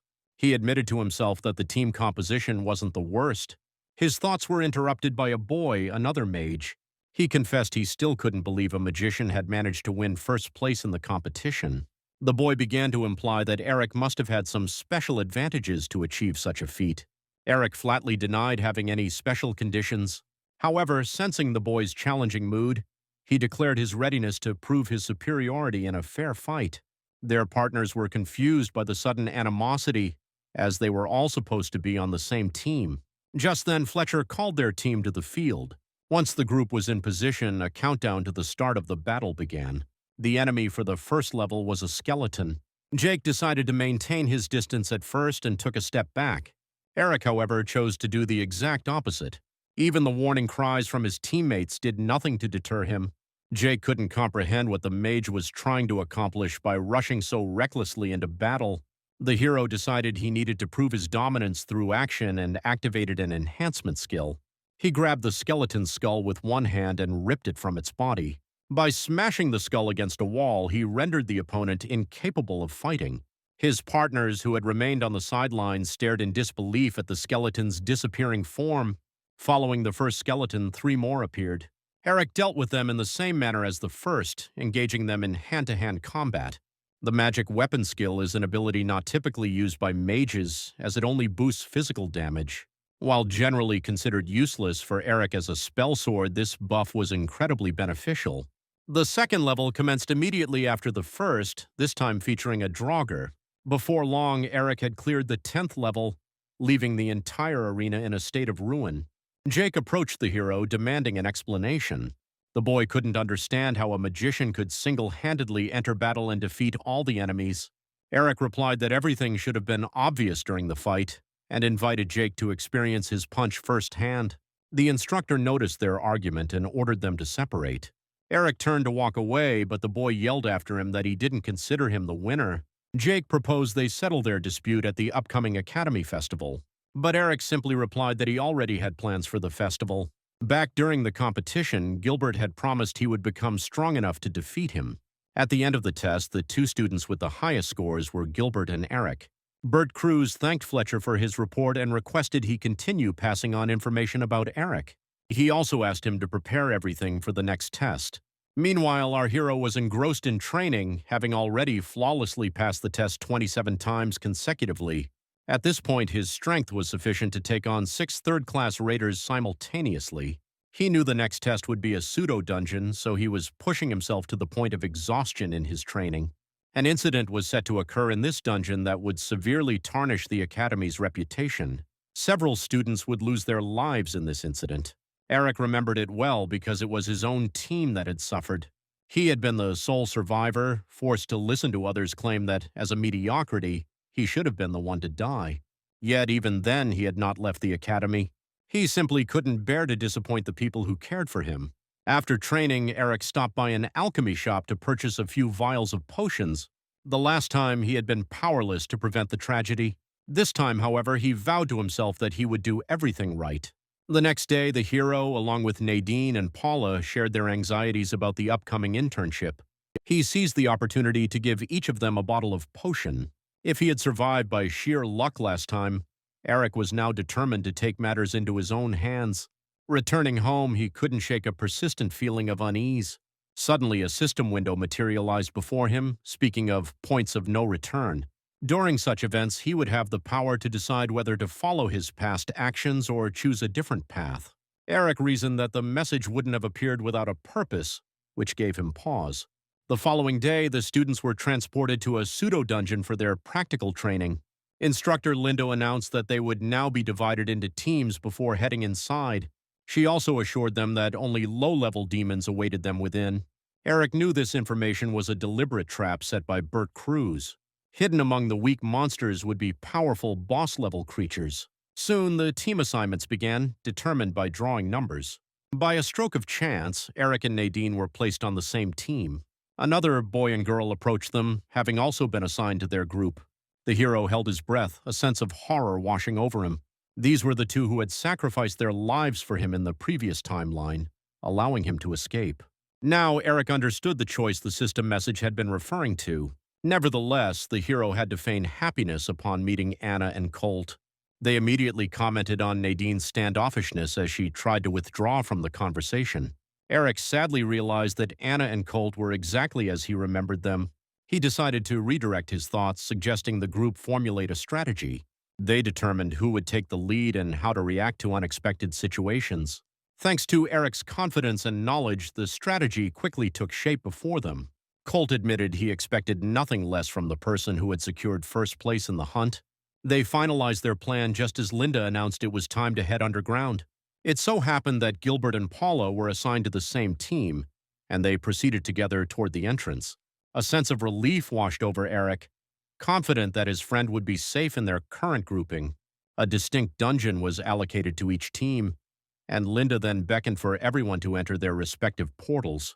Through the constricted tunnel, Gilbert's squad advanced with an air of self-assurance. Paula quickly deduced their location as a mine, leading her to anticipate an encounter with kobolds. Suddenly, Gilbert called for a halt, sensing a dangerous presence rapidly approaching. In no time at all, they were completely encircled by a swarm of kobolds. The boy warned that their numbers made them dangerous and ordered an immediate attack. He was the first one to charge into the fray. Paula initiated her attack from the rear as her spell required some casting time. A moment later, a blinding flash of light disoriented their enemies. Soon all the monsters lay defeated. Gilbert confirmed that the girls were unharmed, though somewhat fatigued. Something entirely different, however, was happening to the other boy in their group, who was desperately gasping for breath. When he collapsed to his knees, genuine fear gripped the others, who suspected some form of poison. But suddenly, Paula sensed another presence approaching. She realized the issue wasn't poison, but the overwhelming energy emanating from the Cobalt boss. Simultaneously, Eric's group was also navigating their own tunnel. They had already faced several groups of kobolds, dispatching them all without any major issues. Abruptly, they emerged into a cavern illuminated by glittering precious crystals. Eric did not recognize this area and knew that Chairman Cruz must have had a hand in its creation. Our hero sensed an enemy's approach and told everyone to prepare themselves. Suddenly, a powerful force shattered the cave wall. As the dust settled, smaller kobolds swarmed out, surrounding a much larger boss kobold. Anna and Colt stared in disbelief, unable to accept this reality after being promised only weak monsters. Witnessing their confusion, Nadine was the first to react. She cast protective barriers on them, which snapped the boy and girl out of their shock. Colt activated his provocation skill, drawing the attention of the smaller kobolds.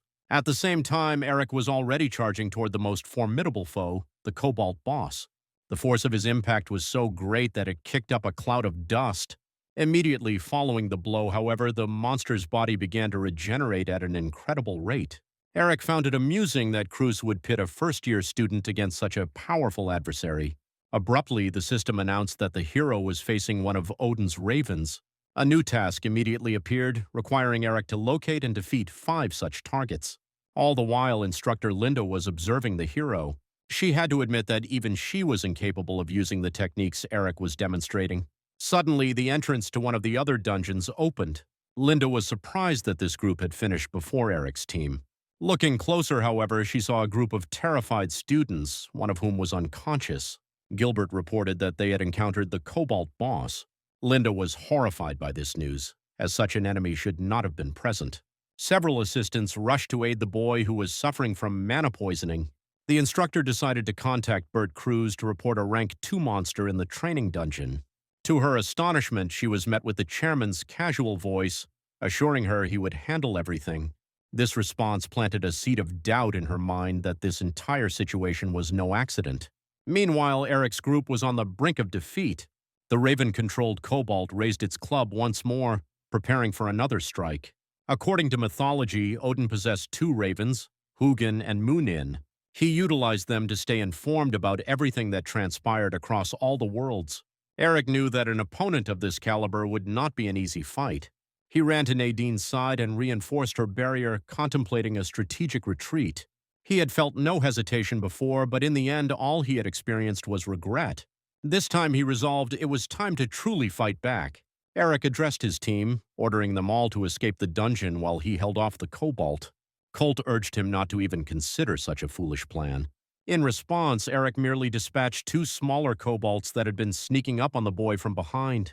Breaking into a shout, he demanded they get out of there immediately. While he was distracted, the Cobalt boss locked onto him as its next target. When our hero turned, he found a magical barrier had materialized, holding back the attack. Thanks to Nadine, he was unharmed. The girl calmly declared her intention to stay with him. This argument was enough to convince Eric.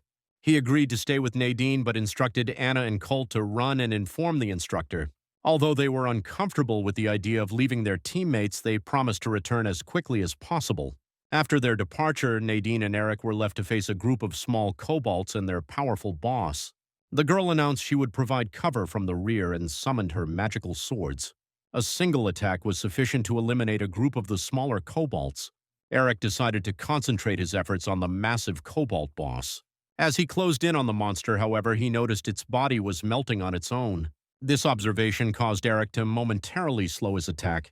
He deduced that the monster's physical form couldn't handle the sheer amount of energy its controller was pouring into it. In response, the hero equipped the branch of mistletoe, an item that allowed him to detect magical power. Now our hero could see the very raven that was fueling the Cobalt. Eric activated his chain lightning, intending to finally sever the connection. Numerous chains shot toward the Cobalt. A single swing of the monster's club, however, was enough to destroy them all. Eric decided to increase the distance between them to prepare for his next move. He landed beside Nadine and asked her to provide cover. The girl looked exhausted but still promised she would try. The hero knew they had only one shot at this. He activated chain lightning once more and attacked. The Cobalt didn't remain idle, launching a counterattack. Shielded by Nadine's barrier, Eric moved freely around the cavern. With each passing moment, however, maintaining the defense became increasingly difficult for the girl. Upon reaching the necessary distance, Eric leaped onto one of his own chains. This clever trick allowed him to evade the monster's attacks. Nadine stared in disbelief, amazed that the hero was using his attack in such an unconventional way. Eric quickly positioned himself directly above the monster. Suddenly, as if manipulated by a puppeteer, the Cobalt's arm twisted at an unnatural angle for an attack. The club rocketed towards Eric with terrifying speed. Using his incredible agility, the boy easily dodged the assault. Having pinpointed the location of the magical connection, he decided to use his sword. With a single fluid motion, he severed the threads of magic that had been controlling the monster. Following this, the massive body of the Cobalt crashed to the ground. Eric approached the opening where the Cobalts had first burst into the cave, from which a bird's cry could now be heard. There, lying in a pool of blood, he discovered a creature with the features of a raven. The hero crushed the raven under his foot, demanding to know what Odin was planning.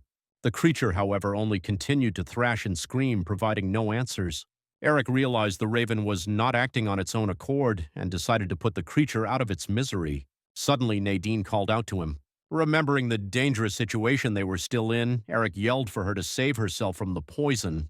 At that same moment, the dark energy emanating from the kobold's body began to seep into them. Thanks to the magic dwelling within him, Eric was able to easily purge the dark energy from his system.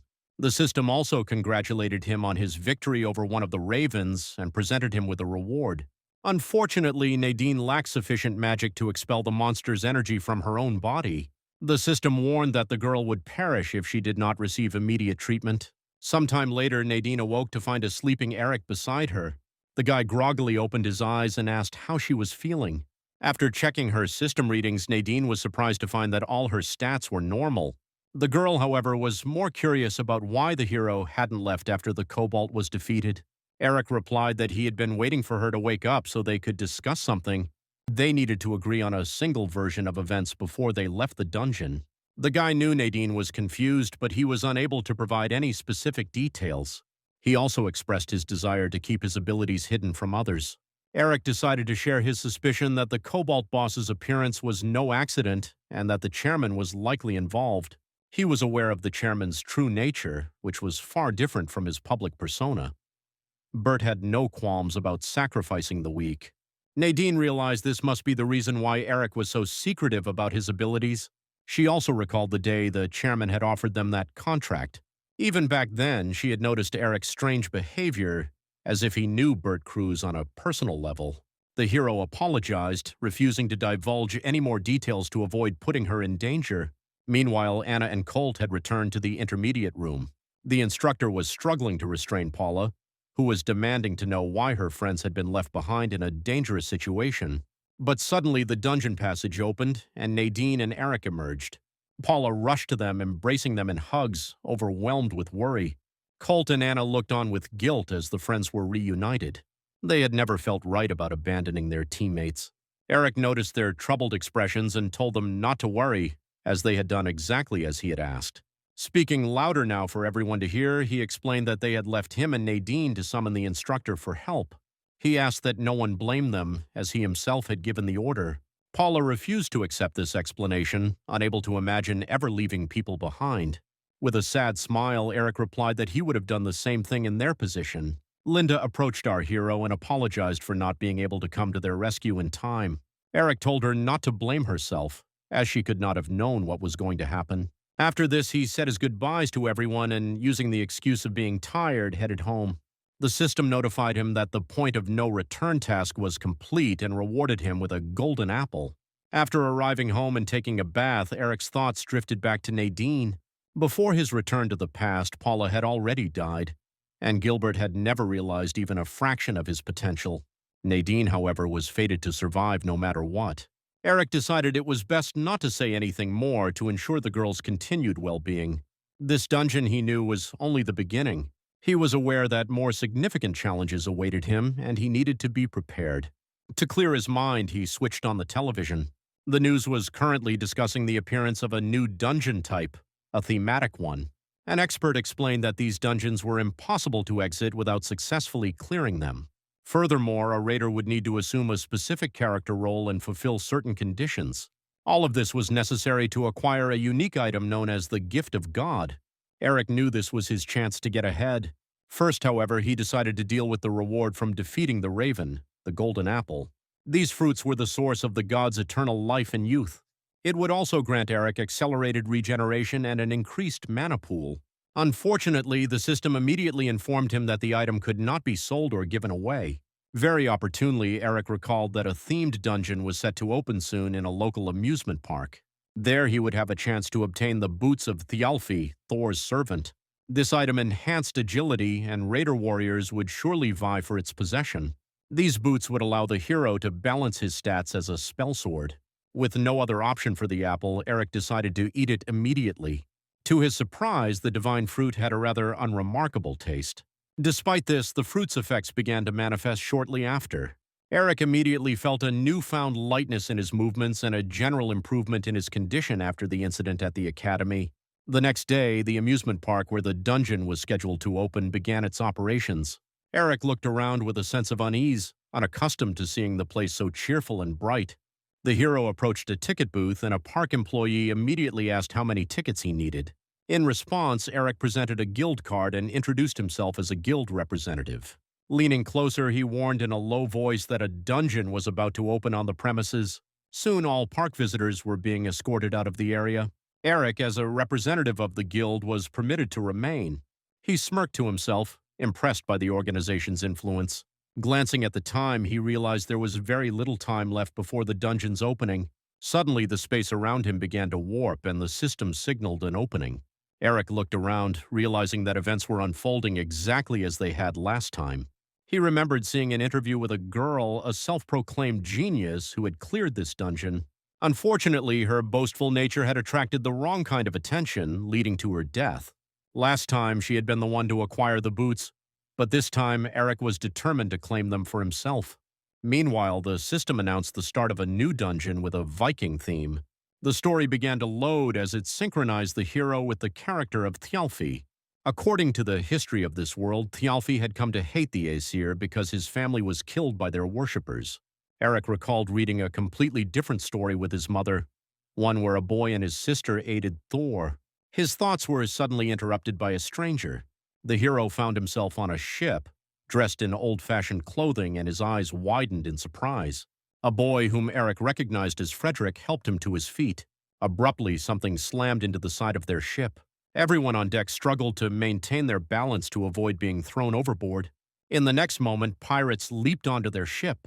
Although Eric wasn't entirely sure what was happening, he remembered his primary objective, to save Roskva. He told Frederick to protect the ship while he ran toward the enemy vessel.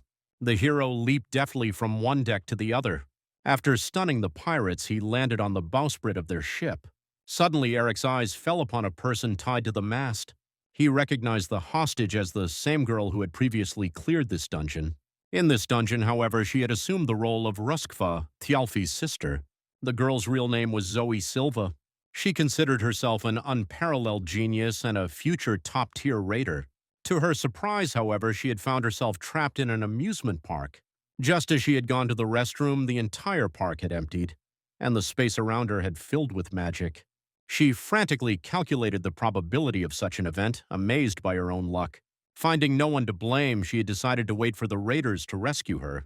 Unexpectedly, she had spotted a guy up ahead who seemed to be heading somewhere. She immediately knew he wasn't part of a raider team, but decided to follow him anyway. Eric sighed in disappointment at the sight of Zoe, as an announcement had been made for everyone to evacuate the park. Meanwhile, the pirates raised their bows to kill the intruder on their ship. Eric effortlessly summoned a protective barrier, shielding himself from the arrows. Concentrating energy into his fist, he unleashed a powerful pulse in response. With a single blow, he eliminated all the archers. Eric decided he needed to calm down. Even a nuisance like Zoe could potentially be useful. The hero leaped down to face the stunned pirates, who, despite not lowering their weapons, dared not approach him.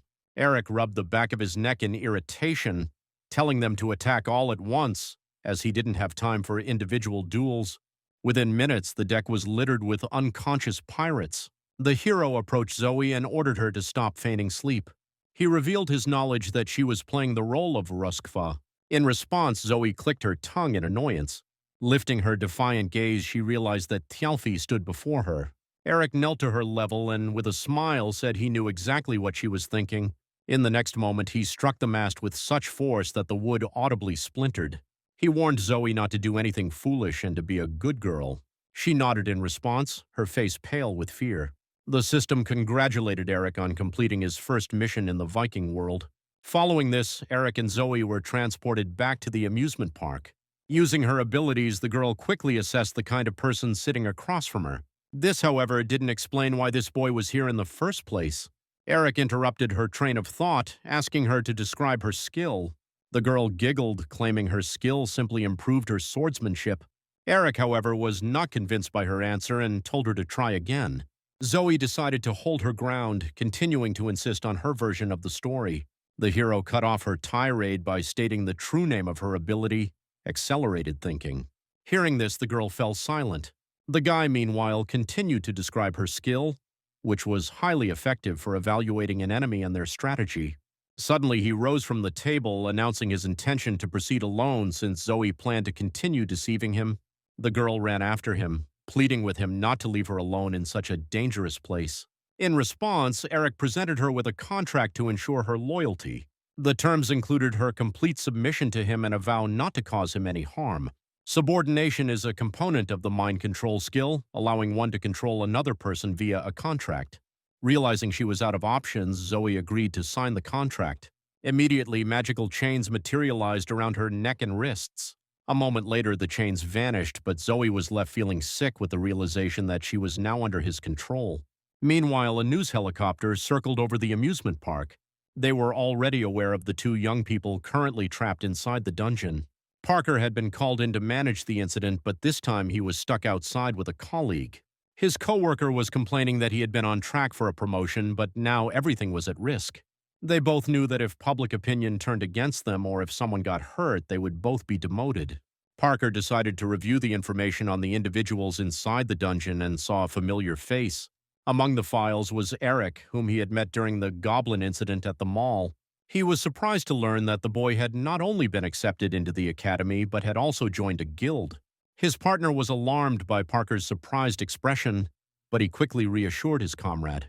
He was now confident that the dungeon would be successfully cleared. Meanwhile, Eric and Zoe embarked on their next mission. The next entry point was a haunted house attraction. The girl was visibly nervous but followed the hero nonetheless. Finding themselves in the second world, they were greeted by the sight of a massive Gothic castle. Zoya found herself holding a video camera. Her role was that of a cameraman, while Eric was the host of a show. The system announced the start of a new mission. They needed to escape the castle by uncovering its secrets. Suddenly, a creepy-looking butler snuck up on the heroes and welcomed them. He introduced himself as Alfred, explaining that the Countess had sent him to greet her guests. The butler opened the castle doors and invited the two inside. The first thing he did was lead them to the dining room so they could rest after their journey. Walking down the corridor, Eric noticed an unusual vase. It contained lilies, and a note attached read, "To the most beautiful and foolish little girl." Zoe, in turn, noticed a striking portrait on the wall. Alfred explained that it depicted the mistress of the castle with her dog. After some time, the heroes arrived at the hall where a fully set table awaited them. Alfred excused himself from the hall, telling the heroes to eat and make themselves comfortable. Zoe knew that touching the food on the table would be a terrible idea in this situation. Instead, the two decided to look around while the butler was gone. Zoe asked for a moment to survey the room before they moved on. She activated her thinking acceleration ability. Instantly, every detail in her surroundings became clear, and she rapidly analyzed the room. After a moment, she announced that she had discovered many new things about the castle.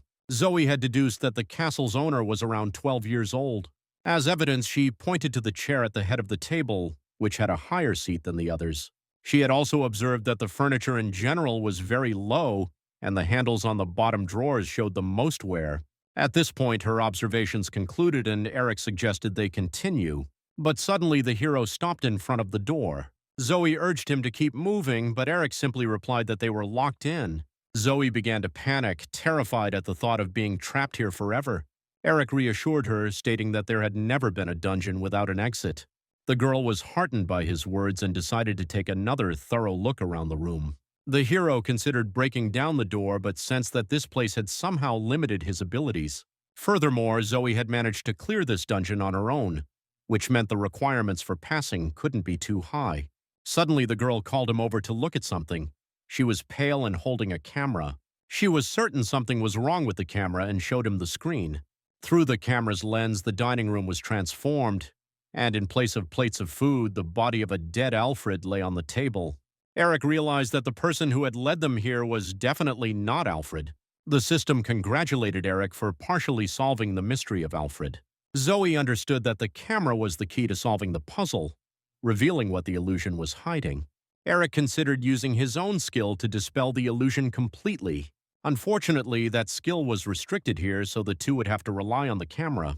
Meanwhile, Zoe was inspecting the carpet beneath the table. She had a feeling that the means to open the door was hidden in this spot.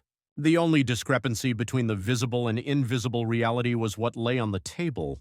Eric realized the girl was right and knew which of his skills could solve this problem. He activated mono-tracking, a skill granted to him by Odin's Eye. Because of this, he could see a strange energy emanating from the pudding at the head of the table. Zoe turned pale. On the camera screen, in place of the pudding, was the butler's severed head. Eric told her not to be afraid, as it was all just an illusion, which only made the girl more determined. She resolutely rolled up her sleeves, ready to prove she wasn't scared. Very quickly, her fingers closed around a key. In this manner, the two escaped the locked room and returned to the corridor. With the aid of the camera, they could now see the castle's true appearance. It was in complete ruin, with bloodstains everywhere. Soon they came to a pair of open doors, which Eric identified as the guest room. Through the lens, they could see a large pool of blood flowing out from the room. Eric, ignoring the protests of a terrified Zoe, decided to enter. He told her to look around the hallway while he checked the room himself. Inside, he was met with a grim atmosphere and encroaching darkness. But suddenly he heard the rustle of clothing behind him. Turning around, he saw a girl in a white dress which was covered in bloodstains. The moonlight illuminated her blonde hair and stitched-shut mouth. Abruptly, a flash of lightning revealed a massive silhouette standing behind Eric. After this, our hero regained consciousness in a dungeon. As Zoe described feeling nothing but dampness and seeing torture devices around them, Eric got to his feet. He figured there must be a key to the basement nearby, but he could also just leave the cell himself. To avoid drawing attention, he activated his silent skill and blew the cell doors off their hinges with a single strike. Together, the heroes cautiously exited the cell. Suddenly, Eric heard a bark as a furry animal crashed into his chest. It turned out to be a puppy with a key clenched in its teeth. Zoe advised him to put the puppy down, but Eric sensed no malicious intent from it. Furthermore, judging by the key, the puppy had been bringing it to the hero's cell to help them escape. The girl insisted it couldn't be that simple and that the puppy must be a trap. In response, the animal bared its teeth at her. The system issued another task. They needed to find the Countess's diary. Eric understood that the diary would help them uncover the castle's secrets, and as a reward, all the locks would open. Soon the trio had left the basement and upon entering a corridor, carefully surveyed their surroundings. They found themselves on the third floor with no idea where to go next. Zoe sighed with regret that the camera had been taken from them. But suddenly her gaze fell upon a ghostly figure at the far end of the corridor. Eric approached the ghost and asked what she was doing there. Zoe tugged on his sleeve, reminding him they didn't have time to chat with ghosts. Our hero simply shook off her grip and repeated his question to the ghost, guessing that she had some regret. In response, the ghost silently shook its head.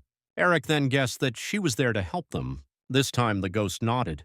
Then Eric decided to ask where to find the Countess's diary. In reply, the ghost pointed to a door at the opposite end of the corridor. Eric thanked the ghost for her assistance and promised to help her in return if he could. Beyond the door, the two were met with darkness and silence. Toys were scattered all over the floor, but Eric was only interested in the diary. Zoe headed straight for the desk, but Eric's hand stopped her. He suggested she use her skill to check their surroundings first, as the desk was too obvious a location. The hero approached the table with the puppy. On its pages, he found the story of a young countess who had lost her parents at a young age and become the mistress of a castle. One day, she had met a strange, nameless girl, given her a name, and they had become friends. But one day, after Alfred had gone into town, the countess no longer recognized her butler upon his return. A few days later, she heard the screams of her governess and cook. Following this, the butler and her friend had begun to pound on her door, and the countess knew they intended to kill her. The countess's diary ended after this dying entry. The system announced that all restrictions on the player's skills had been lifted. The hero realized that some kind of monster had infiltrated the countess's home, killing her, her servants, and her friend. Suddenly, Zoe suggested it might be a doppelganger. Eric turned to see the girl's body beginning to transform. An entire army of butlers materialized behind the monster. The system congratulated Eric for uncovering all the castle's secrets. Now he just had to escape with his life. The doppelganger began to wave its appendages menacingly, preparing to attack. Grabbing the puppy, he leaped to the side. Eric was glad that the monster had finally revealed its true form. He admitted he had grown tired of watching the monster's foolish charade. The doppelganger praised the hero for his intelligence. In the next moment, however, the monster lunged to attack. A moment later, the ceiling of the main hall collapsed and Eric fell through. The monster itself came flying after him. While still in midair, the hero activated his chain lightning and attacked the doppelganger. The monster didn't have time to dodge, but its amorphous body allowed the attacks to pass harmlessly through it. Eric landed softly on the carpet in the hallway. The doppelganger is considered a rank 2 monster because it can perfectly copy a person's appearance and skills. Based on its own abilities alone, however, the monster is considered a rank 3 enemy. The doppelganger once again extended its tendrils toward Eric, asking him to willingly give up his body. But suddenly, the doppelganger found itself caught in the hero's trap as numerous lightning bolts erupted around it. The floor beneath the monster couldn't withstand the combined attacks and its weight, and it collapsed. Eric approached the hole in the floor, looking down at what was left of the monster amidst the rubble. The doppelganger had desired to become human, but its very nature would never have allowed it. The hero smiled at the puppy in his arms, praising it for its bravery. Just as the heroes were about to leave the castle, Eric was once again drawn by a rustling sound behind him. It turned out to be the Countess. The girl waved goodbye to them with a smile on her face. This marked the conclusion of the second trial in the themed dungeon. Following this, the heroes decided to rest and have a snack while Eric reviewed the new skills he had received as a reward. While the command skill wasn't particularly interesting to him, as he wasn't a team player, illusion would certainly be useful.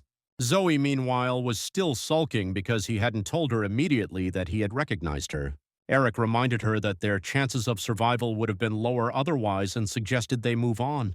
They soon arrived at a strange gathering where the host, Bruin, was calling for everyone's attention. The host invited everyone to join his parade. Fireworks shot into the sky as dancers and musicians circled the stage. Unexpectedly, Bruin greeted Eric and Zoe by name, praising them for their successful completion of the previous 2 quests. It turned out the final task would be a game of tag. He gestured to a nearby portal, explaining that monsters would emerge from it. Eric suspected there was more to this than met the eye. Bruin continued, explaining that in this game, the monster's strength would depend on the number of participants and their skills. The presenter extended a hand toward the heroes, which began to glow as it analyzed them. Clapping his hands with glee, he announced that their opponents would be monsters of a special rank. Eric tried to argue with the presenter, insisting this couldn't be happening. But suddenly, the light of a massive flame illuminated the 2 boys' faces. Sorter, the fire giant, materialized before them. The system offered Eric a choice, either run or defeat the monster to win the competition. Surtur is a giant who existed even before Ymir. His purpose was to burn the entire world to ash. His sword was known to burn at temperatures so high it could melt anything. Eric barely managed to pull Zoe back before they were attacked. The girl cried out in terror, having no idea how they could possibly escape. Meanwhile, the giant was destroying the surrounding buildings with just its sword. Eric knew he stood no chance in a direct confrontation. Suddenly, Zoe shouted that she had found their target. Nailed to one of the posts on the carousel was a sign, which Bruin had marked as the target. Eric activated his haste skill and, holding Zoe's hand tightly, pulled her toward the carousel. The giant, meanwhile, continued its rampage, demanding that whoever had summoned it show themselves. The heroes barely managed to evade its fiery attacks. A realization dawned on Eric that their current predicament was untenable, prompting him to propose that he and Zoe should separate and take alternate paths to reach the carousel. To give her a head start and ensure she moved toward their goal, he propelled the girl forward with a powerful shove. Meanwhile, he deliberately revealed his own position to the massive creature, successfully making himself the center of its focus. With remarkable deftness, Eric evaded the assault that was instantly launched in his direction. He came to a landing atop the chapel roof, a maneuver that successfully diverted the beast's attention from the girl. In a single mighty blow, the giant promptly demolished the tower upon which the hero had been perched. Abruptly, however, his eyes caught sight of Zoe, who had very nearly made it to her objective. He launched a fireball at the carousel, utterly demolishing it. An alert from the system confirmed the target's destruction, indicating that a stealth-based mission was now the sole remaining option. Eric came to terms with the fact that he was left with no recourse but to engage the giant in combat. Surtur hoisted his sword, preparing to resume his attack on the hero. Unseen in a nearby alley, Zoe was watching the scene unfold. The girl grasped that if the situation persisted, they were both doomed to perish there. To devise a strategy that could secure a victory for Eric, she activated her special skill. In a very short time, the whole of the amusement park was ablaze. Eric could already feel fatigue setting in, as his current abilities limited him to merely evading attacks. Zoe managed to get close to him, shouting out instructions on where he needed to jump. Under her direction, the hero dodged the incoming strikes and started heading toward the correct location. A short time before, they had managed to find cover from the monster, which was when Zoe told him about the water tank. Her idea was to bait the monster to that spot and employ water to inflict damage upon it. Eric concluded that her suggestion was a sound one. Such a method would be ineffective against a genuine giant, but defeating a projection in this manner was quite achievable. Once he got to the required location, Eric came to a standstill. Thinking Eric had surrendered to his fate, Surtur looked upon the weakling with a sense of pity. The hero, however, just grinned back and stated that fearing someone weaker than the gods of the Asir was impossible. Surtur's anger began to build in response to this provocation. He unleashed a jet of fire toward Eric, only for it to pass through what was merely an illusion. To his surprise, he saw not Eric before him, but tanks of water that he himself had just ruptured. With the monster somewhat weakened, Eric drew his sword and charged forward to deliver the finishing blow. He sank the blade directly into its heart. In retaliation, the giant warned him against such overconfidence, stating he would be utterly unable to challenge the real Surtur. His form dematerialized, and the system notified Eric of the successful completion of all 3 tasks. Zoe peered out from her hiding spot, accepting that the confrontation was truly finished. The hero promptly decided to equip the boots of Shialvi, which grant the wearer enhanced speed. While he had guessed this item was of great worth, acquiring boots of the first strength class was an incredibly fortunate occurrence. Eric glanced over at Zoe, unsure why she was being so quiet. The girl held her hands clasped behind her, evidently trying to hide something from him. With a disappointed sigh, the hero reminded her about their agreement. Zoe then quickly produced the Seal of Reskva, an item that boosts strength and imparts the skill of courage. This particular skill dispels any fear effects and also elevates the agility and power of the seal's possessor. The next minute, Bruin approached the heroes. Eric mentioned that the contest had been tough, and as a result, he and Zoe were heading home. Bruin unexpectedly leaned in close to Eric and, addressing him as his chosen opponent, wished him a safe trip. In an instant, the protective shield over the amusement park dissipated and the themed dungeon dematerialized. Reporters were already standing by, prepared to meet the survivors. When Eric and Zoe emerged from the gates, they were met with applause by the park guests who had gotten out earlier. One raider pushed his way through the masses to interview the survivors. To everyone's shock, Eric simply vanished before their very eyes, his destination a mystery to all. Zoe was left to handle the inquiries from the reporters. Meanwhile, the hero was already at home, taking a rest. To his relief, the television coverage made no mention of him, focusing instead on an unforeseen incident and a pair of survivors. Eric figured that the guild was likely involved in suppressing the full story. The boots of Chalvi were what enabled him to dodge the reporters and the resulting public focus. The hero mused on just how much faster the boots would become after he mastered their use. On top of that, he had received a bonus reward, the Eternal Flame of Surtur, intended for weapon enhancement. The fight against the giant also served to show him just how powerless he was. He had only been able to overcome Surtur through deception. On his own, he was clearly not powerful enough. His ambition is to grow so formidable and strong that his foes would be too terrified to even get near him. Eric is aware that he has to learn from the blunders of his past, leave that frailty behind, and shield his family and friends. Upon arriving at the academy the next day, the hero found himself having to field his friends' grievances. Paula confessed she had been terribly concerned, as she had been unable to reach him at all. Eric assured her that he had not ignored her on purpose and pleaded with her not to be upset. Nadine also inquired about Eric's well-being after his time in the dungeon. The hero told her he felt wonderful. The time for the lecture to commence was upon them. Isabella Rake, the instructor for magical calculations, greeted them. Assistant instructors moved down the rows, passing out textbooks to the assembled students. The book, according to Isabella, covered both fundamental principles and high-level magical computations. The students were taken aback when they opened the books and discovered they were entirely blank. Eric, for his part, cast a brief glance at the title on the cover. Noticing this, the instructor prompted him to state what was written on the cover. The hero answered that there were runes inscribed there. Isabella's expression grew serious, as an ordinary student typically needs a week just to perceive the symbols within the book. She came to the conclusion that Eric was genuinely gifted, just as the chairman had suggested. Her follow-up question required him to specify the meaning of the runes on the cover. Odin's Eye enabled Eric to decipher the name with no trouble at all.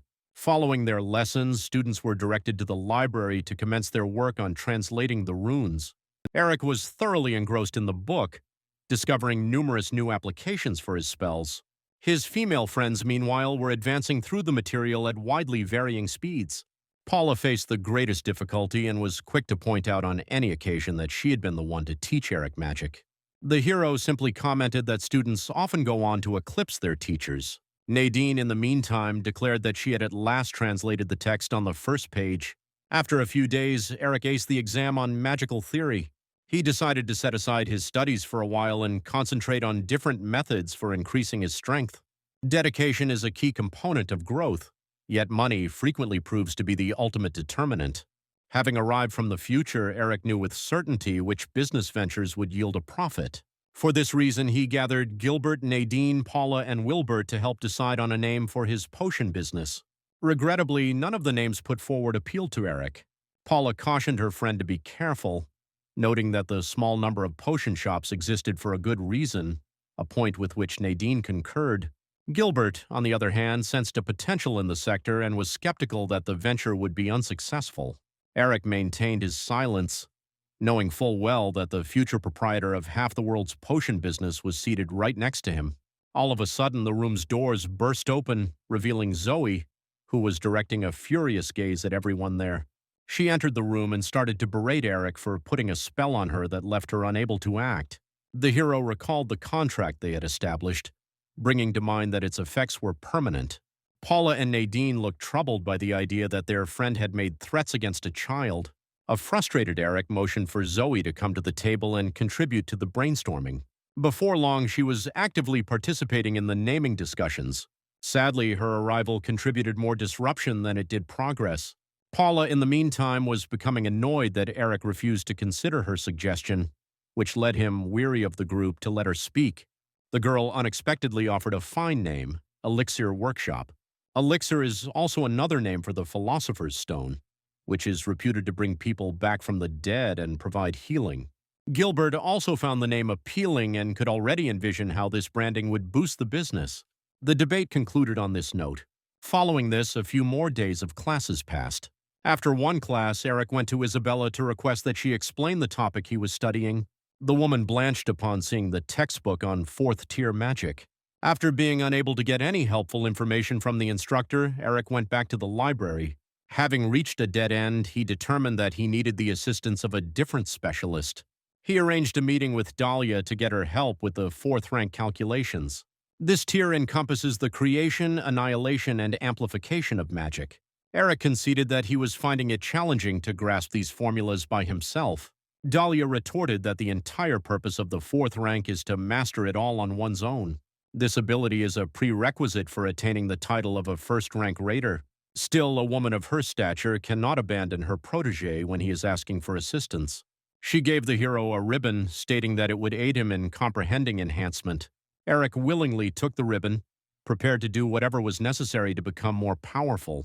The ribbon was revealed to be the very same one that, according to myth, was used to bind Fenrir, and it works by diminishing the wearer's powers. Dahlia, for her part, instructed Eric to use only a single spell throughout his training. This limitation, in her view, would assist him in deconstructing the spell's formula.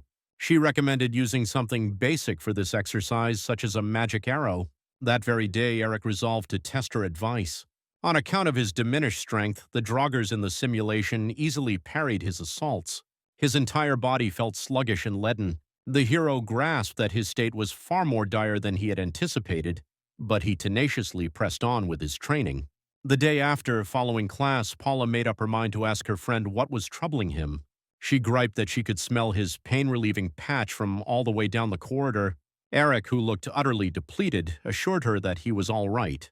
He expressed his gratitude for his friend's concern, but pointed out that they had more significant things to fret about than him.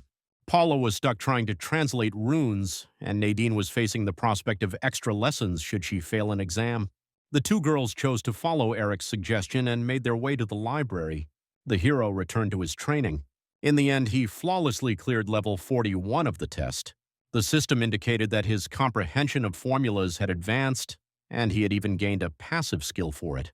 After his training, Eric chose to take a walk. Abruptly, the park he had entered fell silent around him. The hero understood that he was clearly being stalked and suggested that the enemy depart voluntarily. Eric cast a detection spell. By doing so, he located 3 crows hidden in the trees. One of them opted to launch a direct attack on the hero. With the aid of Odin's Eye, Eric skillfully evaded the raven's attacks. Seizing the right opportunity, the young man launched his own strike. At that instant, 2 more crows swooped in to attack. Eric was shocked that they were assaulting him right inside the Theory Academy. Deducing that Bert was surely responsible, he summoned his energy arrows again for an attack. All at once, Eric sensed a 4th individual approaching. Amidst clouds of dark magic, his very own father materialized before him, and the hero took immediate action. He cast Chain Lightning and launched it at him. His father deflected all the bolts with a single sweep of his sword. He then counterattacked Eric, and the hero narrowly managed to leap to safety. Even with his dodge, his side was slightly grazed. He gazed in terror at the mark left on the ground by that attack. The man voiced his surprise that his son had grown so hostile in the time they had been apart. Eric clutched his side and retorted that he had never considered him to be his father. The man drew nearer and questioned whether the adversaries of the Aesir had reached out to Eric. The young man's eyes widened upon hearing this question. That reaction alone provided his father with the answer he sought. Eric barely had time to erect a shield before the man struck him. The protection was unable to endure the power of the blows and shattered. The hero was stunned by such might and concluded that this was the true capability of a first-rank raider. He decided to ask if his father planned to kill him right then, and the man said that he did not.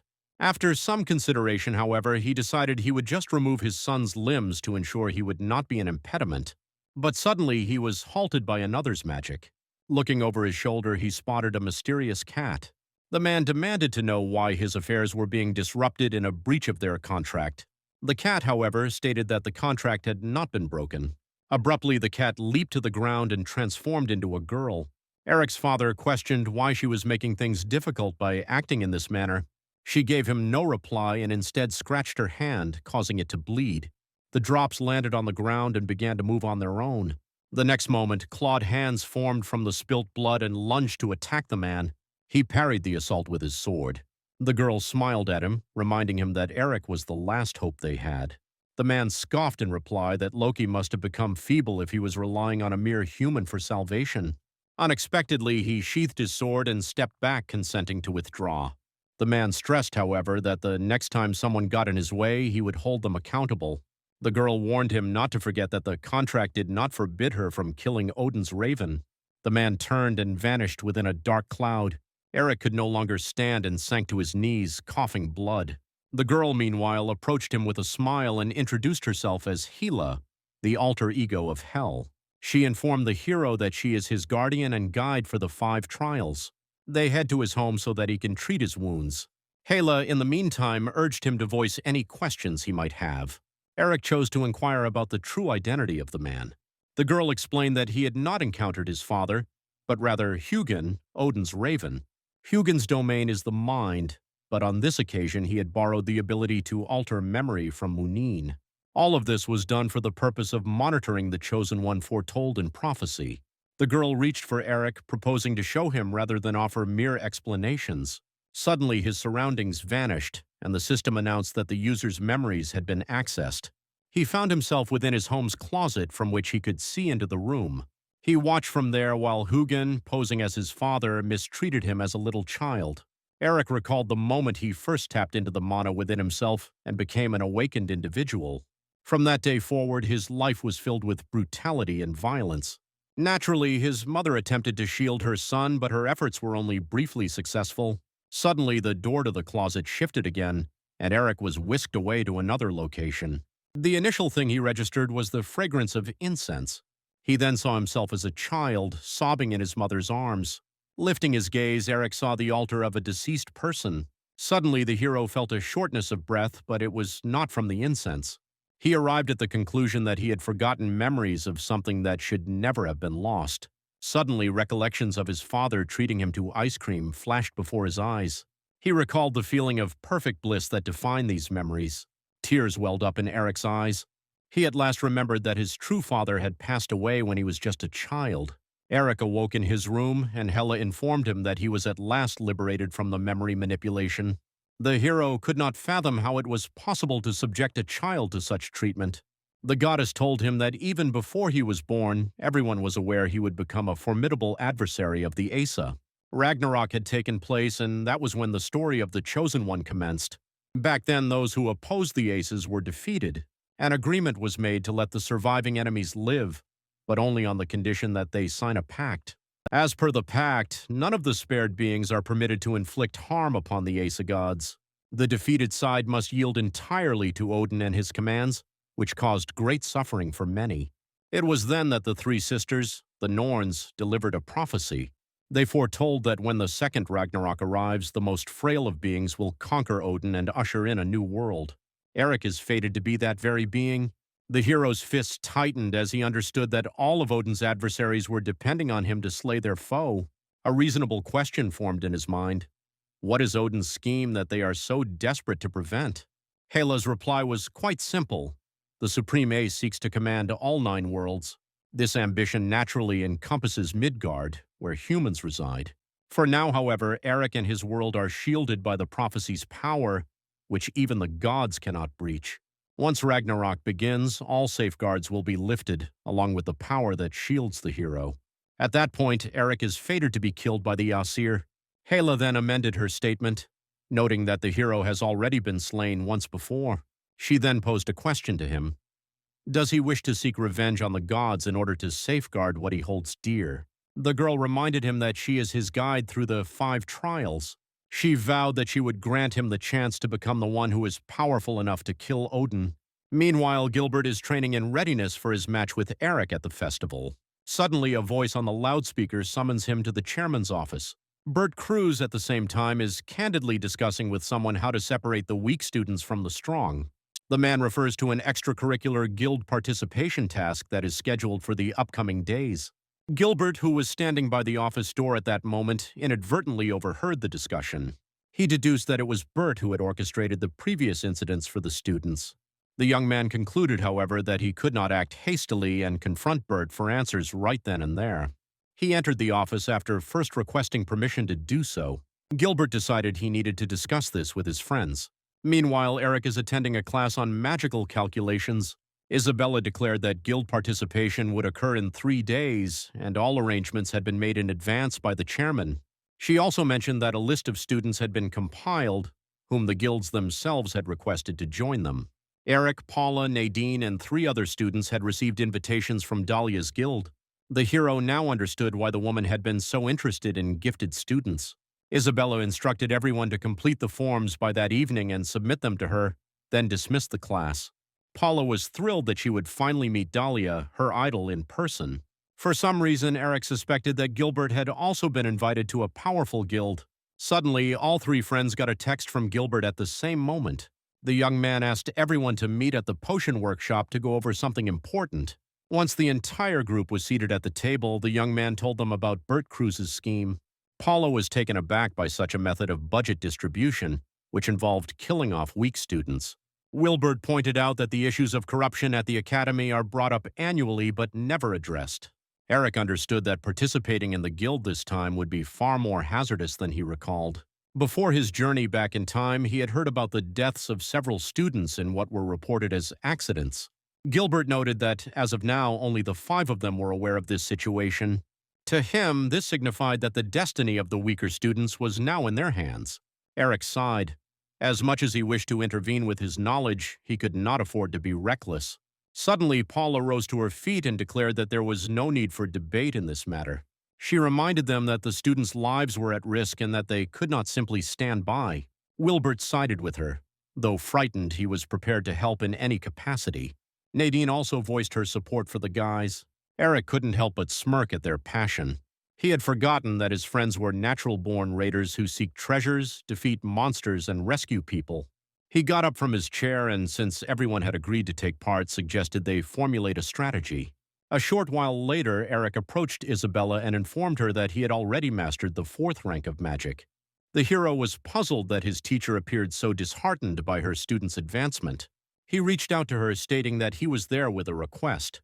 Eric then used his mind control ability on her. As the young man had suspected, he had grown much more powerful than her, and thus he could exert his influence on the girl. In a gentle tone, he instructed the now subdued Isabella to reveal what Bert Cruz was plotting. 3 days later, Eric, Paula, Nadine, and Gilbert stood at the entrance of Dahlia's guild. Paul greeted them and motioned for them to follow him. He guided them through the guild's interior, showing them the museum and training area. At the end of the tour, they were introduced to Dahlia herself. Paula couldn't hold back, and as they sat down for tea, she immediately requested the woman's autograph. Eric had forgotten the extent of his friend's admiration for his mentor. Dahlia was glad that the hero had made so many friends, and he responded that this wasn't all of them. Gilbert was surprised that the two of them were already acquainted. Dahlia replied by disclosing that she is Eric's mentor. Paula sprang from her seat, annoyed that her friend hadn't introduced them earlier. The guild leader confessed that she had invited them all precisely because they were close to Eric. Many are aware of Bert's corruption, but very few can take any action against it. She knew she needed a strategy to safeguard her students and to aid her assessment. Paul generated a map of the local magical energy. The map instantly revealed two powerful sources of magical energy, both located within the territories of two guilds. Paul commented that if a dungeon were to open in the city, it would most likely appear in one of these locations. Dahlia declared her intention to dispatch a few individuals to patrol those zones so they could respond if anything occurred. Eric, however, interjected into their conversation, reminding them that someone like Bert had likely planned for every contingency. Instead of bringing attention to Dahlia's guild, he suggested they save the students themselves. Using a phone, the group pinpointed one of the guilds from which the strange energy was radiating. Paula was the first to comment that the location seemed deserted. Paula is keeping an eye on everything in the vicinity. Telepathically, Eric conveyed his gratitude for the support. The man commended the hero's dedication to his training and wished them success. Meanwhile, Dahlia instructed Serena to provide details about the location where the heroes had gone. As it happened, the guild was a front organization designed for tax evasion. Certain guilds are established as a front and, as a consequence, lack any official records. Serena suspected that Bert himself had set up this establishment for such purposes. Dahlia opted not to stand by and began preparing in case things didn't unfold as planned. At the same time, Eric and his companions were infiltrating the counterfeit guild. Inside, there was an unprecedented concentration of dark mana. Moving with caution, the group proceeded along the dim corridor. Suddenly, energy began to build up around the heroes. Eric yelled for everyone to flee, but it was too late. A magical seal ignited beneath their feet. The system issued a warning about their transport to Svartalfheim, and so the heroes found themselves in the realm of the Dark Elves. Eric recalled that in mythology, Dark Elves are nearly as powerful as gods. Of course, their capabilities here would be a nerfed version, as this was a dungeon. Nevertheless, it was apparent to the hero that the sole aim of this dungeon was to eliminate students. Gilbert, for his part, wondered who Bert could be if he wielded such sophisticated magic. Eric couldn't help but concede that it would be impossible for a regular person, even with connections, to tamper with other worlds. This led to the speculation that someone more powerful might be pulling Bert's strings. As the heroes pondered their next move, the sound of footsteps echoed nearby. Suddenly, Paul appeared before them. The group immediately rushed to him, asking how he got there. The man explained that Eric had contacted him in case something went wrong. He stated with regret that his presence alone had not improved their situation. He identified the surrounding area as Svartalfheim, a place where even first-class raiders struggle to survive. At present, no one had yet determined how to successfully clear such dungeons. Fortunately for them, strategies for navigating this place had been developed in the future. Eric had been lucky enough to view enough walkthroughs to feel confident in his abilities. He urged his friends not to worry and vowed that they would all escape unharmed. He cracked his knuckles and proposed that they first search for survivors. The group pressed forward and soon arrived at a completely dark section of the tunnel. Nadine cast a flare to illuminate the path, but Eric possessed a superior spell. Instead of a single glowing orb, he conjured dozens that began to float around them. In response to his friend's surprised looks, he explained that he had leveled up this skill. Nadine countered by pointing out that skill leveling is typically only available to first-rank raiders. After traveling for a few hours, the group decided to stop for a rest. Eric opted to extinguish the lights that had previously guided them. He clarified that dark elves can navigate effortlessly in darkness, and the group needed to adapt to the lack of light. To recover from the effects of the surrounding mana, the heroes consumed a potion. Gilbert speculated that the survivors must be located somewhere beyond the next fork. Eric utilized a skill he had learned from an older student, using mana to perceive what was ahead. He sensed the dungeon boss awaiting them in a straight path. He didn't have time to assess the other passages, however, because a spear charged with magic flew at Nadine. Everyone immediately drew their weapons, preparing for combat. Dark elves started to close in on the heroes from all sides out of the darkness. Paula acted without hesitation, activating a protective barrier. Nadine also cast a slowing spell. As a result, the Dark Elves began to move much more slowly. Following this, she charged into battle with them. Gilbert rushed to her aid, blocking the elves' attacks with his shield. Paul also joined the fight, lunging at the enemies with 2 daggers. Eric decided to contribute by activating Chain Lightning. Numerous bolts pierced the bodies of the elves. The hero recalled that the elves' weapons and armor were crafted from magic. This knowledge enabled him to disintegrate all the elves' defenses through the universal source, universal derivation. Their weapons and armor started to dematerialize. Eric, in the meantime, directed everyone to use only fire magic. He incinerated an arrow flying at him with a burst of fire and then asked Gilbert to provoke the enemies. The young man shouted back that he had heard and used his provocation skill. Immediately, all of the enemy's attention became focused on him. Eric then requested that Paul attack the provoked elves. The man activated his stealth skill, allowing him to approach the enemies completely unseen. The elves had no idea where they were being attacked from and did not even attempt to dodge. Eric dispatched those who survived Paul's attacks with a fiery strike. Seeing how easily the outsiders dealt with their brethren, the other dark elves froze in indecision. Paula chose to assault them with a fireball. As formidable enemies, they withstood this attack and charged forward. But then Nadine joined the battle, sending fire arrows their way. This attack struck its target, and the elves froze, pierced by the fiery arrows. The final finishing blow, however, came from Gilbert's sword. Following this, Eric suggested they not delay, as they were short on time. He mentioned that he sent several survivors from the group of students who had been lured there. There was no way to rescue the others, so Eric urged everyone to make haste. At this time, a girl, barely able to stay on her feet, was dragging her friend toward the exit. Suddenly, she tripped and realized she lacked the strength to get up. Tears streamed down her cheeks as she cursed her own weakness. But at that moment, a warm and strong hand rested on her shoulder, and the girl turned around cautiously. Eric's group looked back at her, having arrived just in time. The young man commended her for her efforts and promised that they would handle everything. Unable to muster the strength even to reply, the girl collapsed to the ground, unconscious. To help the survivors recover, Paula and Gilbert gave them the same mana resistance potion. Once they regained consciousness, Eric explained that they had all ended up in Svartalfheim. He introduced the survivors to his team and assured them that they would save everyone. But he also decided to inquire about what had happened to the other students. The young man responded that they were captured, and the individual who had brought them there simply vanished. However, he and his girlfriend had managed to stay hidden from the Dark Elves and escape. Unfortunately, they soon began to succumb to an overdose of mana. Eric could perceive how difficult it had been for both of them to abandon their comrades. He reassured them that they were not at fault for what had occurred. Eric asked them to specify where the rest of the students were taken. The girl stated that the Dark Elves have a king, and all the students were taken to him. She pointed to one of the tunnels from which she had escaped with her friend. Eric thanked them for the information, but also requested they tell him who had accompanied them to the guild. The boy's face twisted with anger as he uttered Instructor Fletcher's name. Eric concluded that it was best for his friends to remain there, despite Paul's objections. He resolved to face the dungeon boss alone to quickly rescue the weakening students. His friends attempted to persuade the hero that going alone was dangerous, and that it would be better for them to act as a team. To their surprise, however, Gilbert opted to support Eric's decision. The hero replied that none of them could fight the elves on equal footing, but they were needed to protect the survivors. Paul also decided to go along with the young man's plan, but asked him to return if it became too perilous. Gilbert promised that he would defend his friends and the survivors with all his strength. Eric bid farewell to everyone and promised they would meet again very soon. A few minutes after he departed, Paul heard an odd rustling sound in one of the passages. He turned to the students and asked them to be silent.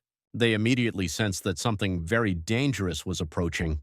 Before the man could draw his weapon, a potent stream of energy severed his hand. A group of dark elves emerged from the cave's darkness toward the team. At this moment, Eric reached the massive gate of the dungeon boss's room. He knew that protecting his friends alone for an extended period was dangerous and decided he needed to resolve this quickly. With one hand, he pushed the gate and it swung open. In the middle of the cave, on a dais with a throne bathed in the brightest light, sat the king of the elves. He smiled at his guest, stating that he had prepared something intriguing. Suddenly, the earring in Eric's ear began to act strangely. He understands his connection to Paul is gone, which can only mean that something has befallen the man. Dahlia was the one who had given him this particular item. It served as a signal for her to know if the situation spiraled out of control and required her intervention. The doors to the chamber slammed shut with a resounding boom. Eric now has just one path to escape, enduring whatever ordeal is coming for him. The hero conjures a potent fiery spell that envelops his entire body. With a crazed look in his eyes, he vows a swift demise for everyone within this cavern. Encircled by licks of fire, he advances toward his adversary. He suddenly spots blood on the faces of the elves, a substance that is clearly not their own.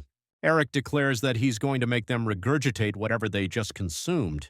In the meantime, his companions are locked in a vicious struggle with an elven contingent. Paula summons a defensive shield, fully aware she can't sustain it for an extended period. Gilbert skillfully dodges and launches an attack against his foe. The young man also observes that this group of elves is more powerful than the ones they previously encountered. He chooses to investigate the reason for this and demands the enemy leader's name. The elf responds that his name is Kel, and he holds the rank of a highborn elf and captain of the royal guard. Paula tightens her grip on her staff, knowing that an opponent of this caliber would be well above the first rank in strength. Gilbert's hand also clenches around the hilt of his sword. He has no intention of dying here, no matter the danger. The young man is still looking forward to the duel that Eric had promised him. To improve his agility, he makes the choice to discard his shield. Paula attempts to halt him as he moves beyond the protective shield, but her efforts are futile. Standing directly before his foe, Gilbert unleashes the entirety of his inner energy. The sheer force of this release compels even Kel to step back. He can't comprehend how a simple human could possess such power. This action, however, takes a significant toll on Gilbert. His face grows pale and his lips become stained with blood. As the young man coughs, the system issues a warning that the skill is too strenuous for his body to handle. Sensing an opportunity in his weakness, Kel commands his soldiers to charge. Gilbert focuses his will and repels them with powerful blasts of energy. Immediately after, he initiates his own assault against Kel. The young man is aware that he can't possibly defeat such a formidable being. His only hope is to stall for enough time until reinforcements can arrive. Nearly taking a hit from the elf, Gilbert manages to leap away with great skill. Choosing to return the favor, he launches his own attack against the enemy. Kel manages to block the strike, though it's clear he does so with considerable effort. Ultimately, he succeeds in pushing Gilbert away from him. All at once, the system alerts the young man that the skill's after effects are causing his body to break down. Naturally, the elf offers him no respite, as Kel attacks again with incredible speed. Gilbert parries the blows from his sword, the power of the impacts even slamming his back against the wall. The young man realizes his body can't endure this for much longer and resolves to play his final card. He uses his sword to direct a massive surge of energy at the elf. When the dust clears, however, it's revealed that the shrewd Kel used one of his own as a shield. In the next instant, the elf's sword pierces through Gilbert's chest. At the same time, Eric is battling the elven army using his chain lightning spell. In a distant corner, he's already seen something that makes the fight worthwhile. A group of half-dead students is slumped against the wall, trapped inside a cage. The king of the dark elves finds great amusement in the battle unfolding before his eyes. He's convinced Eric is a complete idiot if he believes he can win against such a massive force. The hero retorts that he was frequently called a weakling in his past. A moment later, the surrounding area fills with a dense mana that causes the elves to choke. As the source of this energy, Eric proclaims that he will never again give anyone cause to see him as weak. The king, angered by his soldiers' fearful inaction, commands them to attack the hero. Shaken from their stupor, the alphas surge forward to attack. In return, he casts the hellish chains, the chains of Inferno. This ability enables him to strike numerous foes simultaneously. The fallen, however, are instantly replaced by their comrades. Eric feels a sense of gratitude for the chance to test out his new skill. At that moment, the last of the elves are consumed by fire. letting out terrifying screams as the attack hits them. The Elven King gulps nervously, having suddenly found himself outnumbered. He shrieks that Eric will now most certainly not leave this place alive. The hero fearlessly walks toward him, stepping over the corpses of his soldiers. Despite his earlier threat, the king doesn't dare to even budge from his position. He finds it unbelievable that a simple human could be so powerful. The next instant, Eric's fist connects with his face. Meanwhile, Gilbert collapses to the ground, bleeding profusely. Nadine's face turns white, horrified by her own inability to help in this situation. She remembers that this isn't the first time her weakness has led to someone's death. At that moment, the elf shifts his focus to her, deciding to eliminate the rest of the opposition. With his hand around her neck, he contemplates whether to kill her instantly or savor the moment. Suddenly, however, a brilliant light illuminates the cavern. Dahlia, clad in armor, makes her way toward the heroes. She sees Paul and Gilbert lying motionless in pools of their own blood. The other students are barely able to stand on their own. She activates a sacrificial spell to aid her people. Healing multiple individuals at once drains her life force, but it does nothing to quell her thirst for revenge. After this, Dahlia makes her way toward Kel. With a single wave of her hand, she directs a blast of concentrated mana at the elf. This assault does more than just hit. It completely incinerates a portion of the elf's body. Following this, Dahlia turns her attention to the grave injuries of Paul and Gilbert. By channeling her healing abilities, she successfully reattaches the man's arm to his body. Gilbert's condition is more severe, and she's forced to spend a longer time healing him. Even after her efforts, the system indicates that the young man will require a significant amount of time to recuperate. After several dozen minutes, the young man's condition finally stabilizes. Dahlia announces with a smile that Gilbert will be asleep for a few days, but he's out of danger. Paula and Nadine let out a collective sigh of relief. Once the woman has dealt with the immediate crises, she realizes that Eric is missing. The students respond by averting their gazes, reluctant to answer. The surviving young man finally musters the courage to admit they allowed the hero to enter the boss's chamber alone. To everyone's surprise, Dahlia just smiles and reassures them that he will be perfectly fine.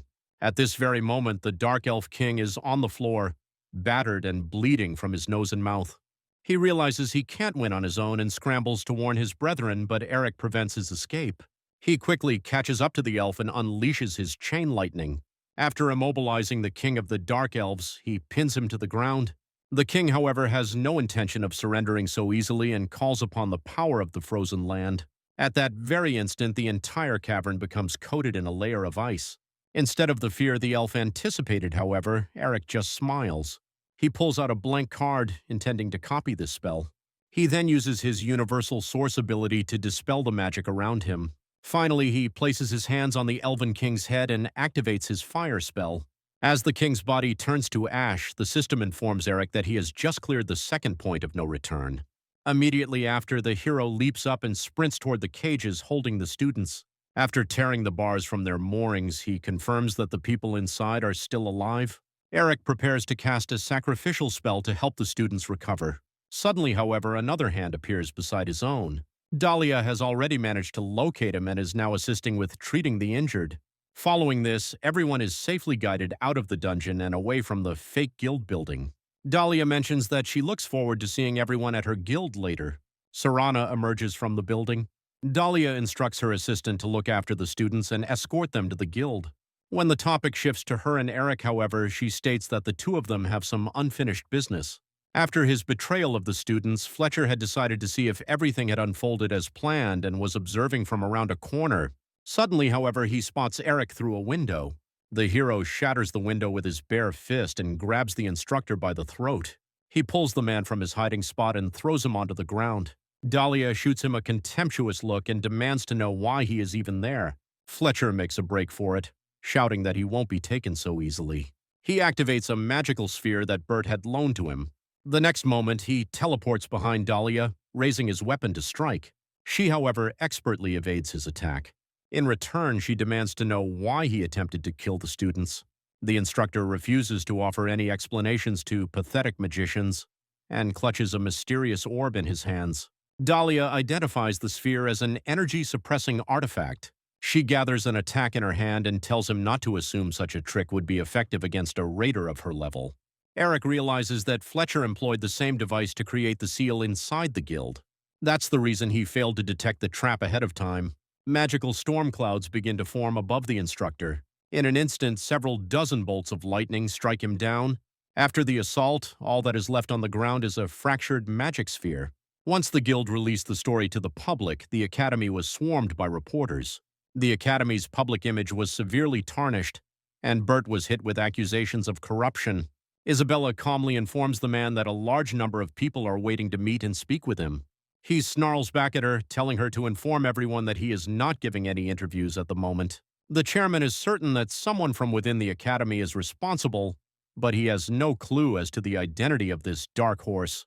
Ultimately, he resolves to take decisive action and deliver a fitting response to the traitor. A couple of days later, Gilbert regains consciousness and goes back to his studies. Eric chooses to encourage his friend's journey of self-discovery, advising him to keep following his heart. The hero himself, upon returning home, inspects the rewards he received for beating the dungeon boss. In addition to the usual ingredients and treasures, he has also acquired a new skill.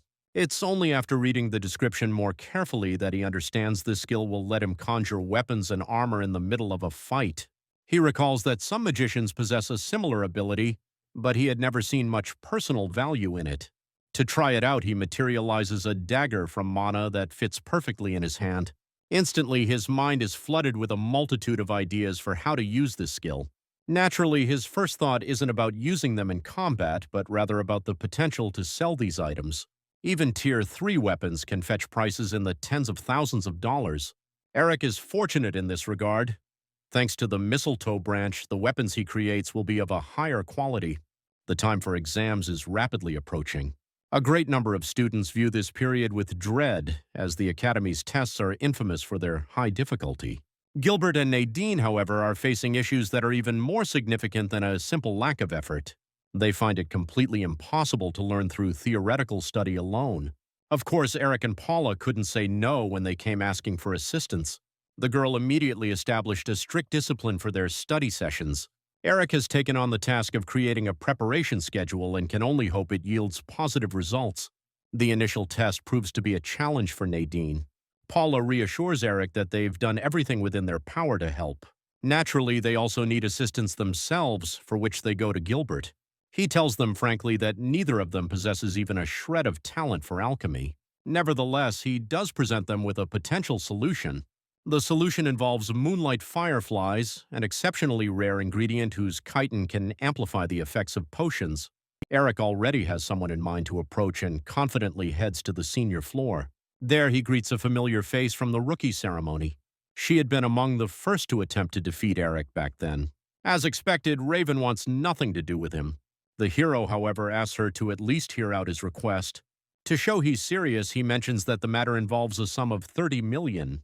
When such a large amount of money is involved, Raven is prepared to listen to what he has to say. Eric lays out his plan for the girl, explaining why he requires her detection abilities. He also informs her that a skilled alchemist will be accompanying them to assist. The four of them, along with Wilbert and Paula, set out into the mountains. Before long, they find themselves in a part of the forest with diminished sunlight. There, the alchemist discovers traces of a moon firefly on a tree. After this discovery, it's Raven's turn to demonstrate her skills. Using her ability, she picks up a trail that leads toward their objective. Trusting her senses, she instructs everyone to follow her lead. A few hours later, her skill guides the heroes to a lake surrounded by hundreds of glowing insects in flight.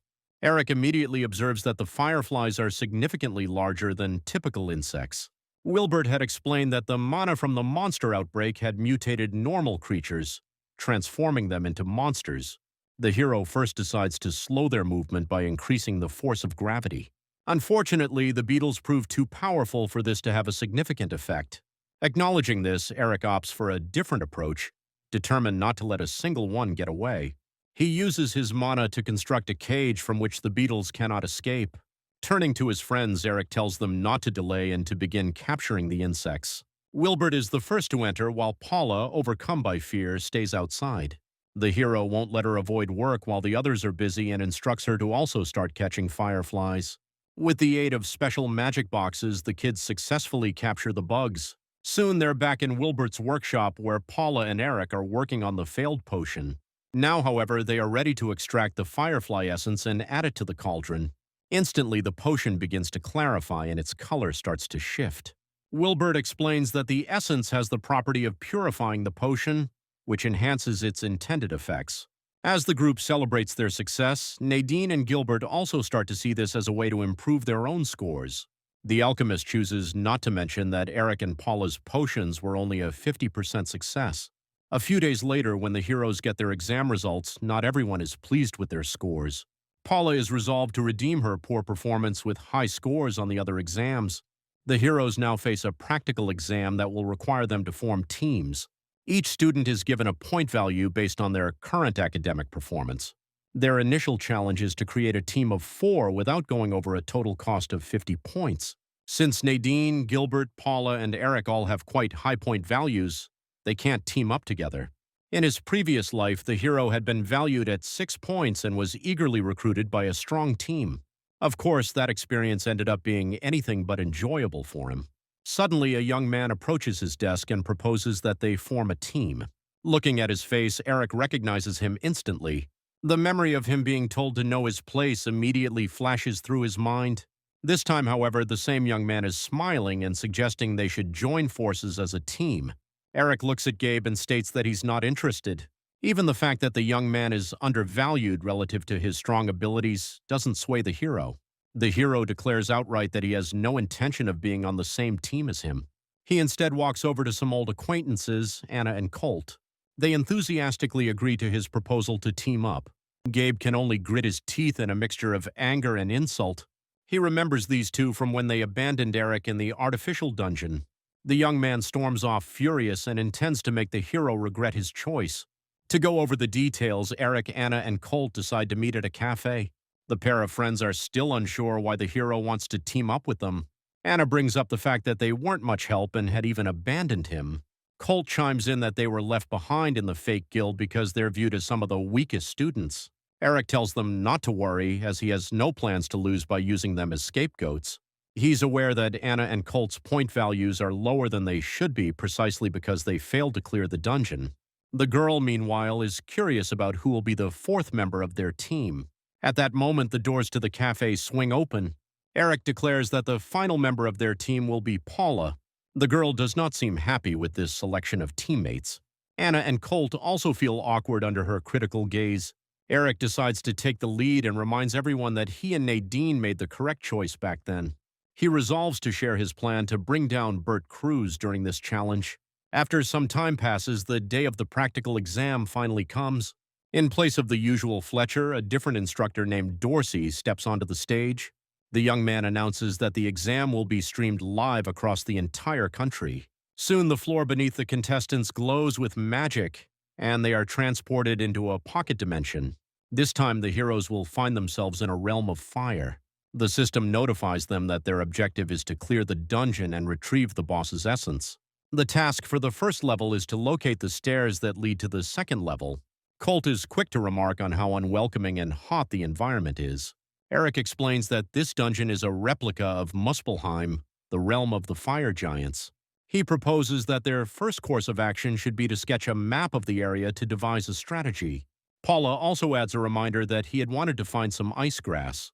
They're aware that the longer they stay here, the more difficult it will become, and the grass is the solution to this issue. Eric, in the meantime, casts a mana research spell to determine what and who is in the vicinity. He soon discovers the location where they should search for the ice grass. Upon reaching the spot, Anna stares in amazement at a plant she has never seen before. Eric advises her to stuff her pockets with it and to always have some in her inventory. Since Colt has the most skill in alchemy, the hero assigns the task of potion making to him. A moment later, he catches a glimpse of movement in the air out of the corner of his eye. A drone equipped with a camera is hovering above them, and Eric realizes the broadcast has begun and they are live.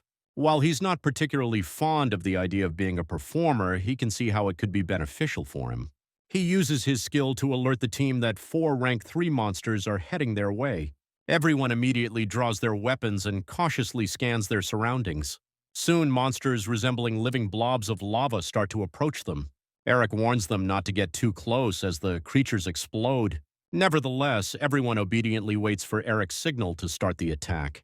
Only when the system announces that spectators have started to tune in does the hero declare it's time to attack. Paula decides to initiate the attack with a water arrow. Anna hurls her sword at one of the monsters. Eric, in turn, opts to use an ice rain spell as a warm-up. In his strategy, the audience will be the very weapon that brings down Bert Cruz. Before long, the battle with the fire slugs is over. The group notices that the temperature is steadily rising. In response, Eric suggests they find a place of shelter where they can brew a potion to resist the heat. Colt has already identified an area from which no energy is emanating, and everyone agrees to take refuge there. At the same time, Nadine and Gilbert's team is also engaged in a fight with the slugs. While the girl dispatches them with magic, the young man battles them with his sword. Nadine can't help but observe that the enemies here are considerably weaker than those in the artificial dungeon. Gilbert concurs with her, while their teammates are in awe of the monsters they've teamed up with. The young man guesses that Eric has likely already dealt with his slugs and suggests they should hurry. Meanwhile, the hero's team is setting up a tent in the designated spot. Inside, they set up a cauldron and begin brewing a potion of coolness. Colt advises that it will take approximately an hour to prepare. Eric decides to use this time to review their plan. Although Paula isn't convinced it will all work out, she chooses to go along with it and heads outside with the hero. Several broadcast drones are already waiting for them there. The hero starts casting spells using runes to tamper with the system. This action removes the restriction on audio transmission. Eric can now see messages from the viewers, and no one will be able to silence his critical commentary. The hero confidently speaks to the audience through the camera, explaining that he has made a slight adjustment to the space's code. At the same time, Bert is also watching him, his fists clenched in fury. Dorsey nervously approaches his superior and suggests they should intervene. He simply responds that everything is under control. In reality, though, he is terrified, as this pocket space was crafted by dozens of first-class mages.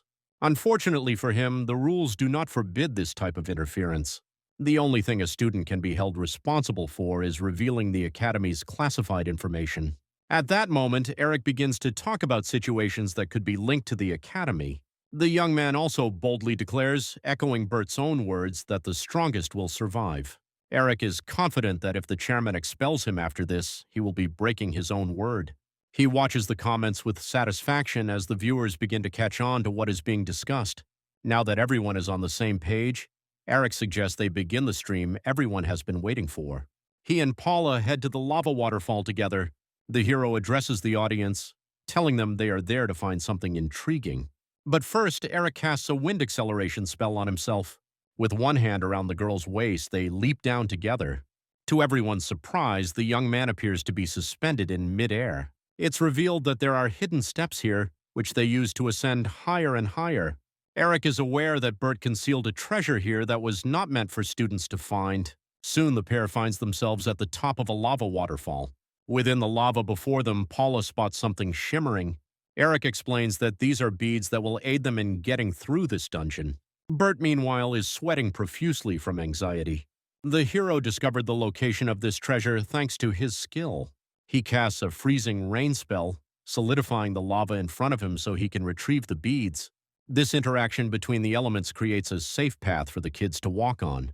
A moment later, Eric is holding the artifact in his palm. He clarifies to the audience that he has just acquired the essence of fire. These beads grant the holder a temporary resistance to fire. After this, Paula and Eric make their way back to the tent. The girl is clearly unimpressed by the flavor of the potion Colt has brewed.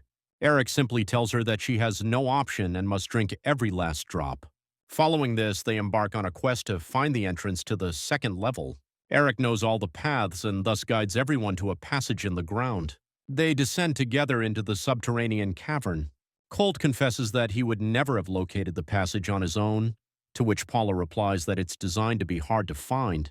This, of course, prompts the question of how her friend, another newcomer, knew about this passage. Eric, in the meantime, snatches one of the insects that are crawling on the cave walls. He then pulls out the fire essence and informs the group that they need to get ready before they proceed to the second level. Following this, Eric informs the audience that they will soon be facing the boss of the second level. Before that, however, he and his companions will set out to find another treasure. To achieve this, they will soon have to battle the salamander. Eric is aware that these monsters, much like crows, frequently hoard shiny objects. There he anticipates finding the second concealed treasure, Balmung. According to legend, this weapon was once owned by Siegfried and was created for the purpose of slaying dragons. Paula informs everyone that the salamander has a single weak point, its stomach. The usual strategy is to flip them over and attack with some form of ice spell. Eric validates her statement and suggests they prepare before they encounter the monster. They emerge onto the surface together and walk for several minutes past some unremarkable mountains. Soon, however, they arrive at a clearing that is littered with weapons. Eric activates his Eye of Odin to make it easier to locate what he needs. Before long, he notices that one of the swords is radiating an immense amount of energy. Of course, this replica will only be effective if specific conditions are met. The hero himself, however, is hopeful that he can take this item with him from this place. After this, they go back to the cave where the salamander resides. Eric suggests they wait to confirm the lizard has eaten, as it will be more docile then. Paula issues a warning that salamanders possess an exceptionally keen sense of smell. In response to this, Eric pulls out a centipede he had prepared earlier. Paula recoils at the sight of the insect, hoping to keep her distance from it. Eric, however, suddenly grabs her hand, insisting that the girl is a crucial part of the plan. He clarifies that one of the insect's defense mechanisms is to release a foul-smelling substance. According to his plan, this stench will help conceal the group from the salamander. Anna and Colt stay in their hiding spot. At the same time, Paula, mustering all her courage, takes a step forward. She only agreed to this because of Eric's promise to give her something that would please Dahlia. The girl is an air mage, and using air currents, she directs the insects forward. Before long, the foul odor reaches the salamander, masking Eric's team from the monster's senses. It's now the hero's turn to join the fight, and he readies an ice spear. With a precise throw, he strikes the lizard on its back. Enraged, the salamander starts to gather fire in its mouth. In response, Eric prepares the rusty sword he had found earlier. After waiting for the monster to open its mouth to attack, he throws the sword into it. The salamander thrashes about, attempting to swallow the sword lodged in its throat. Eventually, it just regurgitates it in a torrent of flames. And so, in place of the old sword, the legendary Balmung now rests in Eric's hands. He explains to the viewers that the salamander's flame has the power to purify objects. This property, however, only exists while the lizard is alive, which is why he had to get creative. Following this, it was time to finish the monster off. With a single accurate strike, he severs the salamander's front leg. As he lands, he uses ice spikes to throw the monster off balance. This maneuver forces the salamander to reveal its underbelly. Eric moves in to deliver the final blow. Meanwhile, Zoe is waging a battle on the information front. She releases an article about Eric that details all the incidents he has been a part of. Dahlia is also impressed by what her student is accomplishing. She turns to Paul and instructs him to assemble the reporters. As a reward for defeating the salamander, Eric is given a ring of magic. Although he didn't receive it in its complete form, it's missing a stone. It still possesses useful properties. The hero offers it to one of the group to keep, but they decline as they didn't contribute to the fight. In the end, the ring stays with the hero. Following this, they are transported to the third level of the dungeon. They materialize in a cave, directly in front of a magical barrier. Paula taps on the shield, which sounds like glass, but she doesn't understand its purpose. The answer to her question comes from the other side of the barrier. Standing behind it is a colossal fire golem. Anna and Colt immediately ask Eric if he has a strategy, but he simply says they won't need one. His plan is for him to battle the golem by himself. A minute after the team's arrival, the monster shatters the barrier and the fight begins. At the same moment, Eric springs into action and rushes to attack. The initial strike knocks the golem off balance. It doesn't hesitate, however, to return the favor to Eric, who manages to erect a shield just in time. He casts a magical binding spell and chains wrap around the monster's body. After this, Eric unleashes a freezing rain spell. Large shards of ice get lodged in the creature's joints, hampering its movement. This serves as the hero's cue to use water magic. This is all that's needed to extinguish the fire golem and vanquish the third-level boss. Both the audience and the team are stunned that it all concluded so effortlessly. To their even greater astonishment, however, Eric declines to exit the pocket space. He proposes that the audience watch another, more thrilling battle. This time, his objective will be the secret enemy of this level, the dragon. A few minutes later, the heroes arrive at an underground river of lava that is crossed by a stone bridge. Eric keeps the audience captivated by talking about a strong, energetic presence. He reassures his comrades that they are still safe from death here due to the system's protections. When they proceed a little further, the system declares the opening of a hidden passage. Regular students would never discover this layer, and most wouldn't even make it to the third level. Suddenly, Paul spots something of interest up ahead. Eric lets out a sigh of relief, glad that he doesn't have to invent a reason for being led in the correct direction. There, in the center of a flat, open area, is a peculiar structure with a hole in its middle. The hero takes out the golem core they got as a reward and suggests they give it a try. Suddenly, the entire cave floor lights up beneath the hero's feet, indicating they've clearly triggered something. Eric tells his friends to stand back. The next moment, a fiery form starts to materialize where the pedestal was. Soon, this form takes on the physical shape of a dragon. Commentators are enraged that such a perilous monster was housed in a student testing area. Eric chooses to stir them up even more by tampering with the system connection. The system issues a warning that the dragon is entering a state of rage. Bert, who is watching the heroes, dismisses this as a mere system glitch and sees no significant issue. A sudden scream, however, shatters his confidence. On the screen, Eric is pressing his hand to a wound on Paula's stomach. Colt and Anna rush to her side, wondering aloud how such a life-threatening situation is possible within this space. The commentators are consumed by anger and outrage. Eric can barely suppress a triumphant grin, having decided to use speculation and manipulation against Bert. In reality, there is no wound on Paula's stomach. She is simply casting an illusion spell. Now it's time to take on the dragon. Eric draws his sword, Balmung, to give the audience a truly spectacular show. He infuses it with extra energy to amplify its damage. Because the battle is against a dragon, the system announces that all sword strikes will be enhanced. With a few swings of his sword, he launches several attacks at the dragon. While the monster is disoriented, Eric leaps over it and attacks from behind. It's time for the final assault, Iceland. Everything in the surrounding cave becomes encased in ice. The dragon is ensnared, frozen within a flow of ice. The system declares victory over the level's secret boss. At this point, all of Bert's allies sever their ties with him, and he realizes he's been trapped. The man is in disbelief that a simple student could orchestrate all of this. At the same time, he is served with a collective letter from the guilds. A brief scan reveals accusations of numerous crimes. By this time, law enforcement officers are already closing in on his office. He is taken into custody for multiple violations of the law and for endangering the lives of students. At the same time, Eric and his team emerge from the dungeon where reporters are already waiting.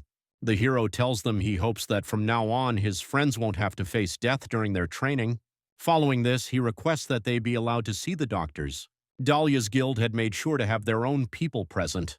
Otherwise, the whole charade of Paula's injury would have been instantly revealed. A few minutes later, Bert Cruz is escorted out of the academy building in handcuffs. Protesters pelt him with eggs, and cries of shame echo from all sides.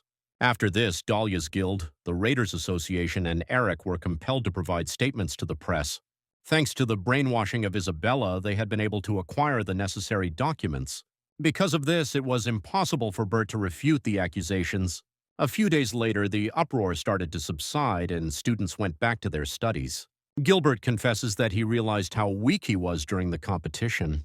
Nadine concurs with his sentiment. Despite his own level, Eric also agrees with them. A confrontation with the aces is in his future. Meanwhile, all the students are gathered in the announcement hall. To everyone's surprise, instructor Linda steps up to the podium. Eric is not shocked that this instructor has been named head of the department in place of Bert Cruz. It was revealed that she had been a spy from the Raiders Association. Eric suspects that if the guild had taken charge, it could have led to a scandal. An independent figure from a government body, however, should not provoke any questions. Linda, in the meantime, welcomes the students and states that she will be acting as the interim manager. A few days later, the students go back to their families for a rest. Eric proudly presents his mother with his paychecks.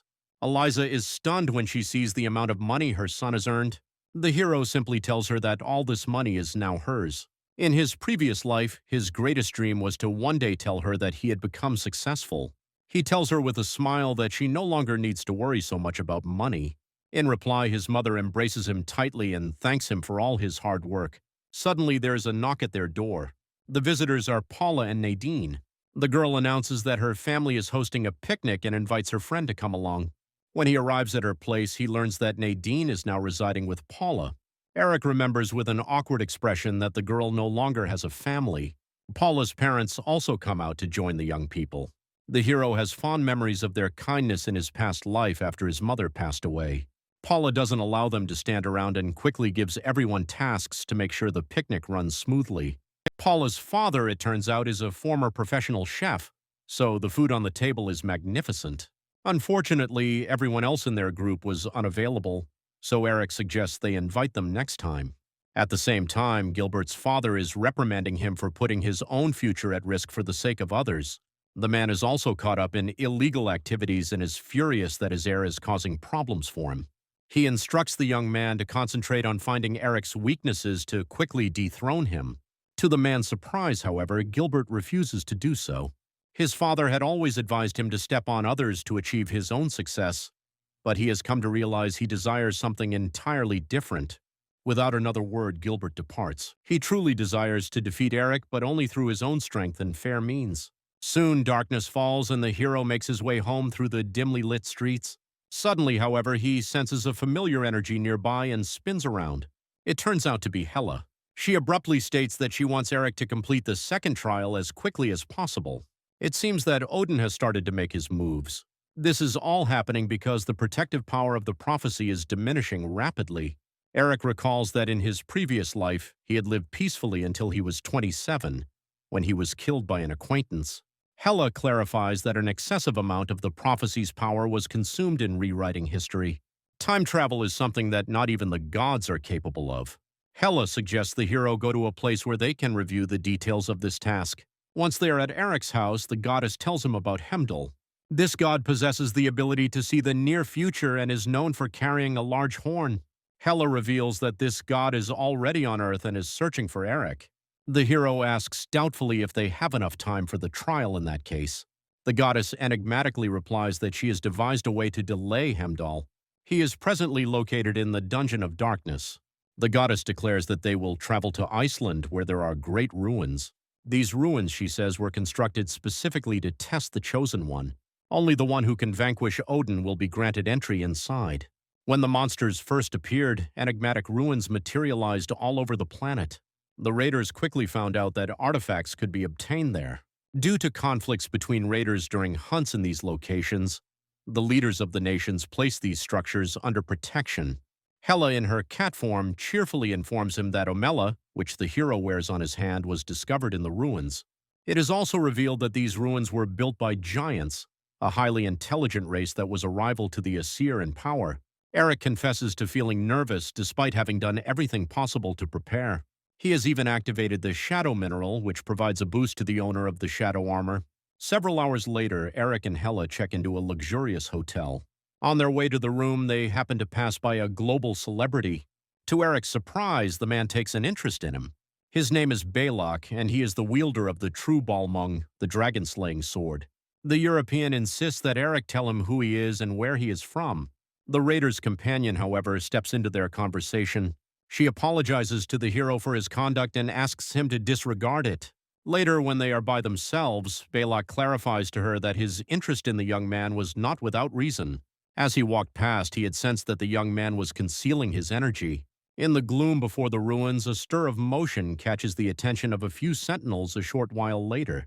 The approaching figure pays no heed to their shouted admonitions, continuing its advance undeterred. Upon closing the distance, he employs a form of mental suggestion, effectively silencing any inconvenient inquiries from their minds. Eric removes his headgear and confesses a sense of villainy, a strange feeling given that the ancient structure was constructed on his behalf. Before their journey to Iceland commenced, Hela had articulated a pair of prerequisites for gaining access to the ruins. A level of strength commensurate with the special rank of a raider constitutes one of those requirements. Eric concedes that his own power has not yet ascended to that particular tier. His memory then turns to a prize he acquired from within the themed dungeon. An object that seemed inconsequential, Loki's key, possesses the extraordinary ability to bypass any lock. Arriving at the threshold of the ruins, Eric uses the key and finds the doors swing open with remarkable ease. A lengthy, torch-illuminated corridor greets them upon their entry. They discover a colossal figure seated upon a throne at the corridor's terminus.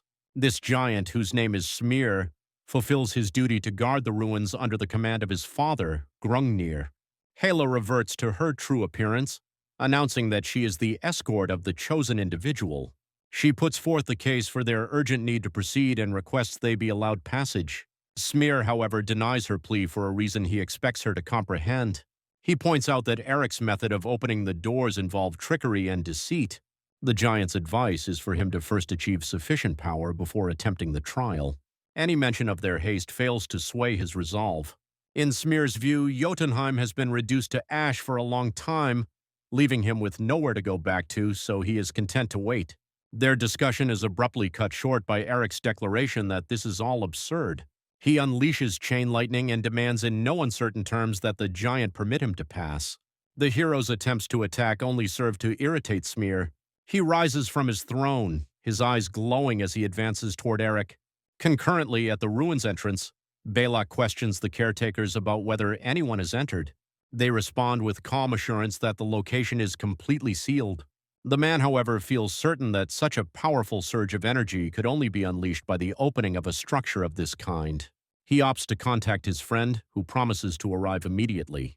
The giant, in the meantime, bellows for respect, his voice powerful enough to nearly fell Eric and Hela. The hero foresees a similar outcome from this encounter as from the retreat, the fight with Heimdall, and the clash with Smear. This realization prompts his decision to remain and see it through. The giant proclaims that his welcome has now officially expired.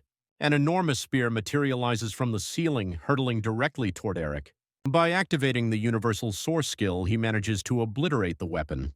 He then harnesses the wind to accelerate, charging forward to assault the giant. Smear perceives that Eric's target is his heart and knows he must prevent the blow from landing. The giant swings a massive arm, intending to swat him away. In that instant, Eric experiences the same pressure he felt during his fight against Hugin. It is the distinct sensation of hopelessness that comes when facing an insurmountable foe. Yet, even this feeling is not enough to make the hero consider surrender. His subsequent attack involves the activation of Icy Lands, a clandestine skill of the Dark Elves. Smear shoots an annoyed look at the jagged ice spikes that have materialized before him. Countering with his own ability, he conjures stone spikes that rival the appearance of Eric's creation. The hero responds with a fiery volley and currents of air to shatter the icy projectiles flying his way. The collision of these elements results in a blast that forces the giant to shield his face with his hand. Eric capitalizes on the resulting chaos, activating his stealth skill and vanishing from plain sight. With surprise, Smear scans the chamber, searching for the young man but finding no trace of him. A moment later, the hero leaps from hiding to launch an attack. While airborne, he materializes a weapon for a close-quarters strike. To his shock, the blade shatters the instant it makes contact with the giant's skin. Eric tumbles to the ground, having failed to inflict even a minor wound on his adversary. This tactic surprises the giant, who declares that all the hero's current efforts are futile. In rebuttal, he states that he is the one who imbues his own life and actions with purpose. Eric concludes that making an attempt, even if it fails, is preferable to regretting inaction. A tremendous force suddenly bears down on him, crushing him against the floor. Smear looms over his pinned form, demanding to know if his words were spoken with conviction. The pressure on the hero vanishes as quickly as it had appeared. The giant puts forth a proposition, deciding to offer Eric an opportunity to prove his worth. The hero boldly declares he will endure one of the giant's most powerful strikes to demonstrate his right to proceed. Hela rushes from her hiding spot, pleading with them to avoid such a reckless act. Smear, however, agrees to Eric's proposed condition. He forms a spear from stone, readying himself to gauge the strength behind the hero's words. With a powerful motion, he launches the spear directly at the young man. Once the dust from the impact clears, a massive crater is visible on the far wall. But then, as if emerging from the gloom, Eric materializes unharmed. His activation of unity with the shadow had guaranteed he would evade the attack. This demonstration, however, seems to have pleased the giant. A new passage opens in the wall behind him, revealing a path deeper into the ruins. Hela stares in astonishment at the hero, who somehow found a way to circumvent the restriction. Advancing through the tunnel, the heroes come upon the Norns, who are the sentinels of the inaugural test of wisdom. Hela gives the hero a warning that she can no longer intervene in the proceedings from this point onward. The Guardians present the hero with a classic conundrum involving one who invariably lies and another who always speaks the truth. Two passages lie behind them. one leading to safety, the other to the domain of the dead. Eric is permitted only a single question directed at one of the two guardians.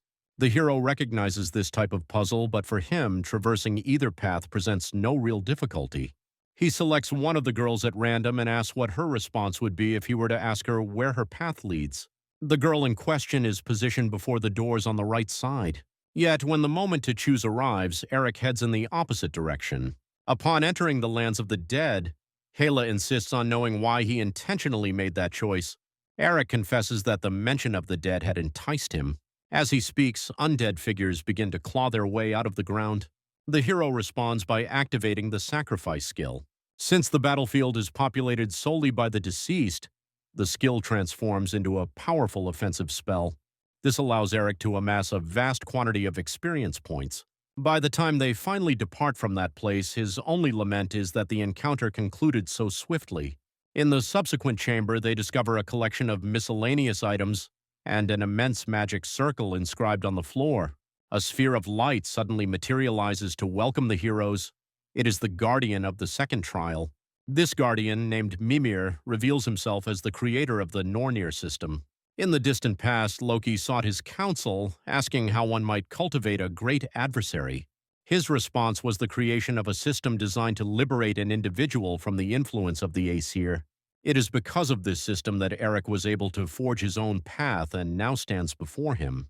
Mimir states that while he cannot clarify many things, he will grant one question as a reward. The challenge that follows requires placing a single item from the chamber upon an altar. Eric receives a caution that intelligence is paramount and he will be afforded only a single attempt. Mimir offers a clue, mentioning the trial occurs on a Wednesday. He also reveals that Eric already possesses the wisdom that can be acquired from this very altar. Mimir adds as an afterthought that death will be the penalty for an incorrect choice. An hourglass manifests in the air, giving the hero 1 hour to decipher the puzzle. Eric wastes no time in activating a skill that grants him knowledge about all the surrounding objects. This proves unhelpful, as the items scattered about are all perfectly ordinary. The minutes tick by as he is lost in contemplation.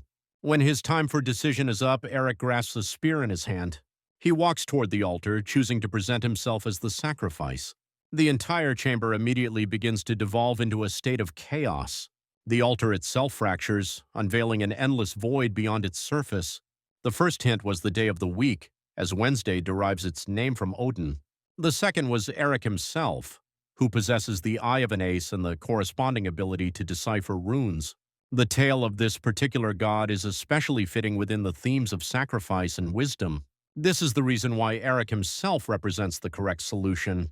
Mimir commends the young man for his remarkable intuition, but then questions if the hero truly grasps the implications of his choice. Eric brings to mind the story of Odin hanging for 9 days from a branch of Yggdrasil, pierced by a spear. The underlying answer to this test is that every gain in this world comes at a price. The hero reverses the spear, pointing the tip toward his own body, and impales his stomach. He abruptly finds himself standing once more in an undamaged room. Mimir declares that the trial has been successfully completed. It is now time for him to honor his end of the bargain.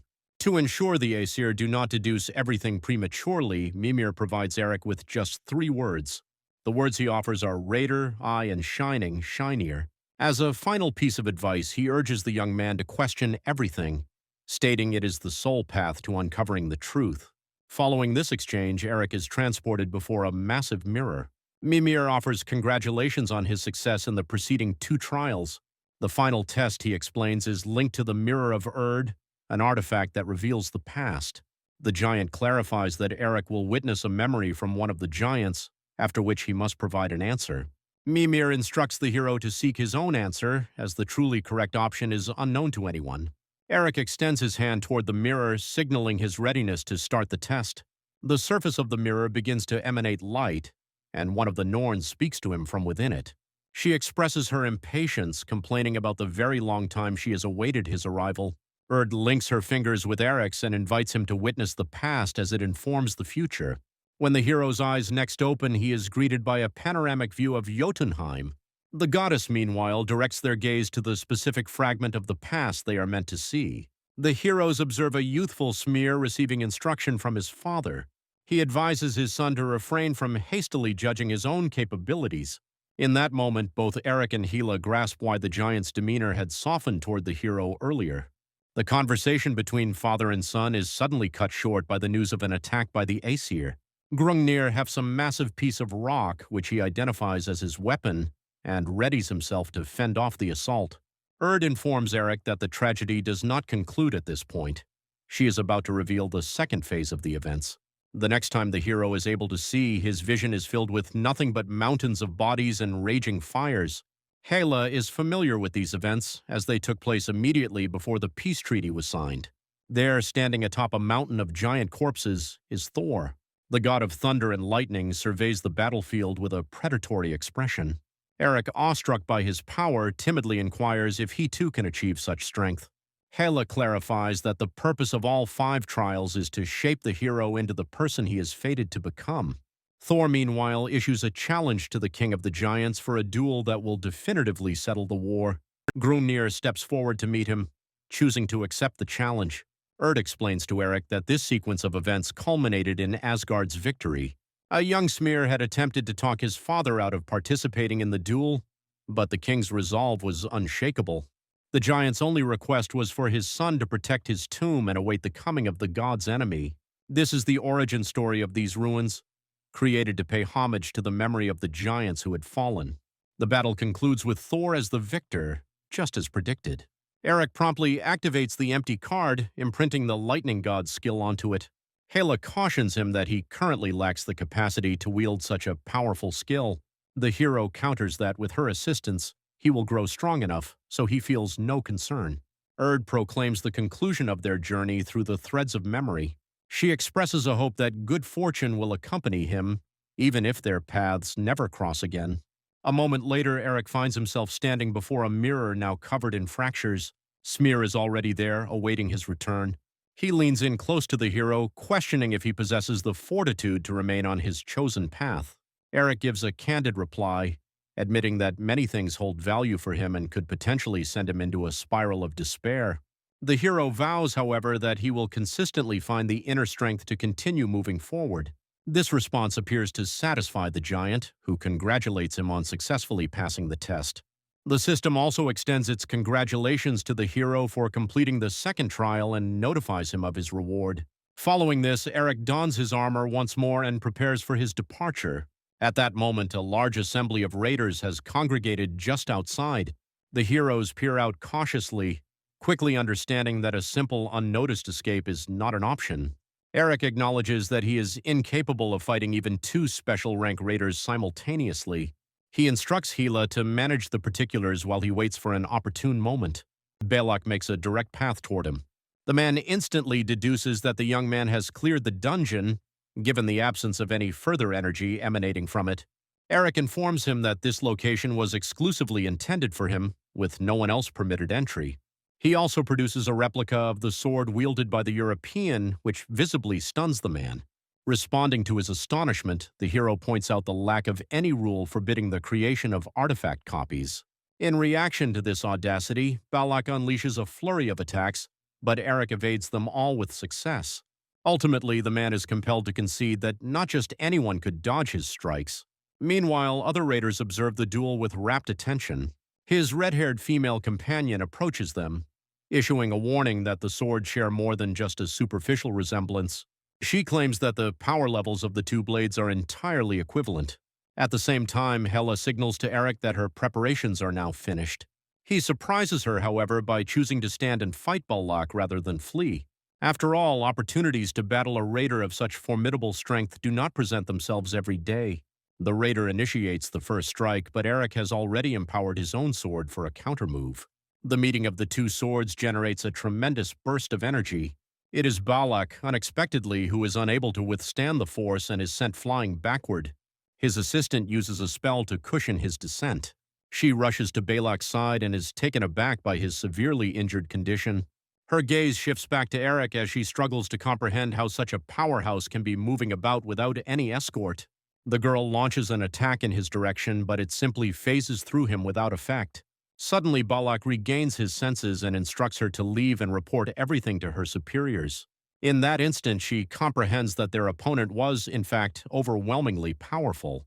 Meanwhile, Hela had transported Eric back to the safety of their hotel room. The following day, with all his affairs in Iceland concluded, the hero heads back home. His phone suddenly rings. A known voice on the other end asks if he has decided on a club yet. A circle serves as a club for raiders, typically established by students in their second year. These organizations enable students to accept commissions and generate income. Naturally, positive outcomes are only likely if one manages to join a reputable circle. Eric is reminded of his time before the transfer, when he was effectively treated as an indentured servant. He merely promises to give it some thought, despite his friends and their entreaties to join their collective. Upon arriving home, the hero collapses wearily onto the couch. Hela explains with understanding that he has accomplished a great deal over the past few days, but then an abrupt sensation causes all the hair on her body to stand on end. At that very moment, the sky ruptures above the city where the initial monster breach took place. A man plummets from the fissure toward the ground below. Upon landing, Heimdall grinds his teeth, annoyed that the goddess's clone managed to delay him. Hela, nonetheless, is perplexed as to why the god would choose to manifest near the devastated city. Eric comes to the realization that this is the precise location where students will soon be assembling. The goddess speculates that Heimdall must have foreseen his immediate future, leading him to this decision. The hero concludes that he must make thorough preparations to meet his enemy properly. As a prize for passing the trial, Gungnir had gifted him with the blood of a giant. This substance allows Eric to boost his strength and wisdom by 30 points each. He notes with some disappointment that consumption of the blood is restricted until he achieves a special rank. However, Eric also acquired a second boon, the ability known as the Giant's Fury. This power will double all damage dealt to the gods of Asgard and the Valkyries. He and Hela venture into the woods to begin training. Eric faces difficulties because the skill he acquired from Thor is of a legendary rank. The goddess cautions that if the hero's level doesn't increase rapidly enough, his physical body will not be able to handle the strain. After his training session, Eric shifts his focus to the crow hunting mission. He can certainly recover his strength, but doing so won't address the fundamental cause of his weakness. A vehicle abruptly pulls up beside him. From it emerges Melissa, the leader of another guild, who approaches him with an invitation to talk. It becomes clear that the woman's interest lies in recruiting the hero for her guild. She presents him with Nidhogg's Fang as an incentive for joining. This particular blade is renowned for being the second priciest item ever sold at auction, surpassed only by Balak's sword. Eric has to concede that not many would gamble so heavily on a 17-year-old boy. He requests that she reveal what other motivations are concealed behind such a lavish proposal. Melissa finally breaks, admitting that what Eric and his associates have managed to achieve is of equal value to the blade. A predatory smile crosses the hero's face as he asks to appraise the deal by holding the weapon just once. Unwittingly, the woman agrees to his request. As Eric takes the weapon in hand, he immediately senses the incredible reservoir of energy it contains. Melissa is surprised when he simply returns the item to its place. He offers a polite smile, expresses his gratitude for the offer, and then walks away. Her reaction is one of fury, as she cannot comprehend why anyone of sound mind would turn down such a gift. Once Eric is back home, he activates his weapon understanding skill and forges a perfect replica of the Fang. The hero is acutely aware that the time has come to plan every move and exploit every chance he gets. He finds it difficult to fathom the sheer power of the god he is destined to confront. He suddenly gets a phone call from Nadine. The girl extends an invitation to visit the Raider Festival in a few days. The hero sees this as an excellent chance to discover even more avenues for increasing his strength. The day of the festival unfolds with a sense of peace and tranquility. The friends explore various attractions at the festival, which provides the hero a welcome distraction from his troubles. As the day concludes and the group prepares to head home, a nearby explosion shatters the peace. Sirens immediately begin to blare, signaling the emergence of a dungeon in the vicinity. The awakened individuals commence a mass evacuation of the non-powered population. Eric grows tense, sensing the immense power radiating from the dungeon and the distinct smell of blood in the air. Nadine proposes a swift retreat, suggesting they entrust the situation to the professional raiders. But Eric is already certain that fleeing would be pointless. He detects a corrupted energy emanating from one of the raiders, confirming his involvement in the incident. The red-haired man turns toward them with a grin and offers a greeting to the great adversary of the Aesir. In that very instant, Eric urgently tells Nadine to flee. The red-haired man suddenly materializes directly in her path and raises his arm for a strike. Fortunately, the hero reacts faster, intercepting the fist and demanding an explanation. The raider confesses his expectation of someone far stronger, given such a grand title. He reveals himself to be one of Odin's ravens, one who has not yet been assigned a name. Eric realizes that Nadine has no chance of escaping now, so he instructs her to stay behind him. The hero draws his sword and informs the raven to ready himself for defeat. In a synchronized movement, they launch themselves from their positions, charging at each other to attack. The raven wields a chain as his weapon, which he uses to successfully parry a sword strike. His entire demeanor abruptly shifts to that of a plague doctor as he offers to enlighten Eric about Hugin. The raven's description of him is unexpectedly that of an honorable man, whose strength was nearly on par with the gods. The hero finds it impossible to believe that an individual with such virtues would attempt to murder someone like him. The raven explains that prophecy was the cause of everything. Its power is something even the gods cannot overcome. Eric triggers his icy ground skill and commands his opponent to cease spouting such nonsense. In retaliation, the raven surges toward him, initiating an attack. Nadine concludes that she can no longer afford to be a passive observer. She calls out to Eric and lobs an energy sphere in his direction. The hero is taken aback by this unexpected boon. The stone enables one person to channel their energy to another. Nadine begins the transfer process at once, hoping to bolster Eric's power. Empowered by his friend's support, the young man decides to concentrate on identifying his foe's vulnerabilities. He unleashes chain lightning in an assault on the raven. His adversary manages to block the strike successfully and maintains his forward momentum. Using his chain as a diversion, he pulls out a dagger and lunges at Eric. Eric manages to successfully deflect the attack with his sword. The raven lands and acknowledges that Heimdall's assessment of the boy's strength was accurate. The hero accepts the compliment and advances with his sword at the ready. He is certain the raven cannot kill him due to the protective influence of the prophecy. The raven prepares to block with his chain as the hero moves to attack. Eric, however, employs a feint and lands a punch with his other fist on the raven's mask. The impact's force cracks the lens on the mask, and the raven finally grasps the formidable nature of his opponent. Infuriated by this insult, he launches himself into a fierce counterattack. Eric dodges with agility while sheathing his sword. In its place, he brandishes Nidhogg's fang. The raven halts in his tracks, astonished that his opponent is now wielding a blade. His confusion is so profound that he fails to notice the chain lightning snaking around his hand. With his opponent now restrained, Eric goes in for the strike. In the meantime, the raven struggles to break free from his bonds as the system announces he has been poisoned by the fang. The hero, however, demonstrates superior speed, striking the raven once more with his blade. At this point, the chain that the raven had been using as a weapon is torn to shreds by the chain lightning. Eric observes that the poison is causing his enemy's movements to become more labored. The raven, however, is not one to concede defeat so readily. Instead of launching another assault on Eric, he darts past him, making a beeline for Nadine. The girl swiftly erects a protective shield in front of herself. Unfortunately, the raven shatters it with frightening ease. In a final desperate move, the hero hurls his blade at the raven, yelling for Nadine to get down. A powerful explosion follows, throwing thick clouds of dust into the air. The system congratulates the hero on the successful elimination of 2 of the 3 ravens. Eric, having expended too much of his energy, is barely caught by Nadine as he collapses. She presses her lips together in a gesture of regret. She feels that, much like the last time, she was ultimately unable to offer Eric any meaningful help.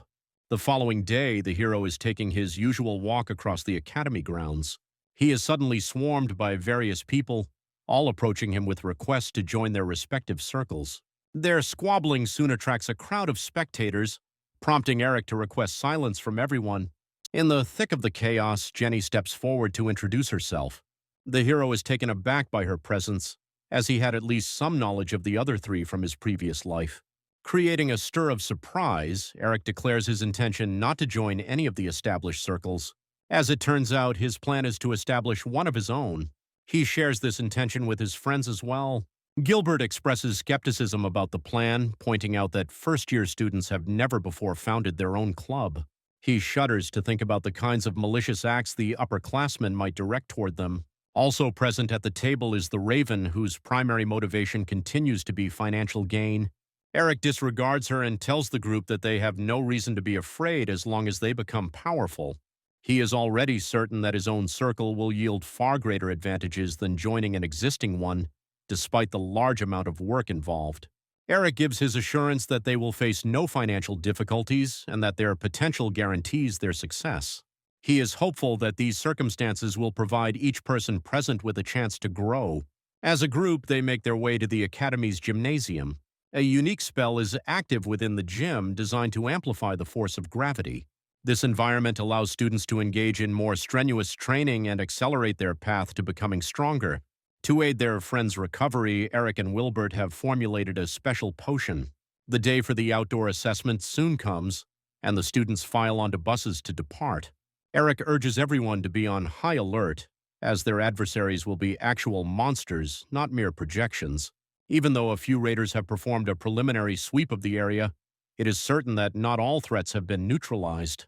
As they reach their destination, Eric makes a personal vow to do everything in his power this time to prevent his friends from coming to harm.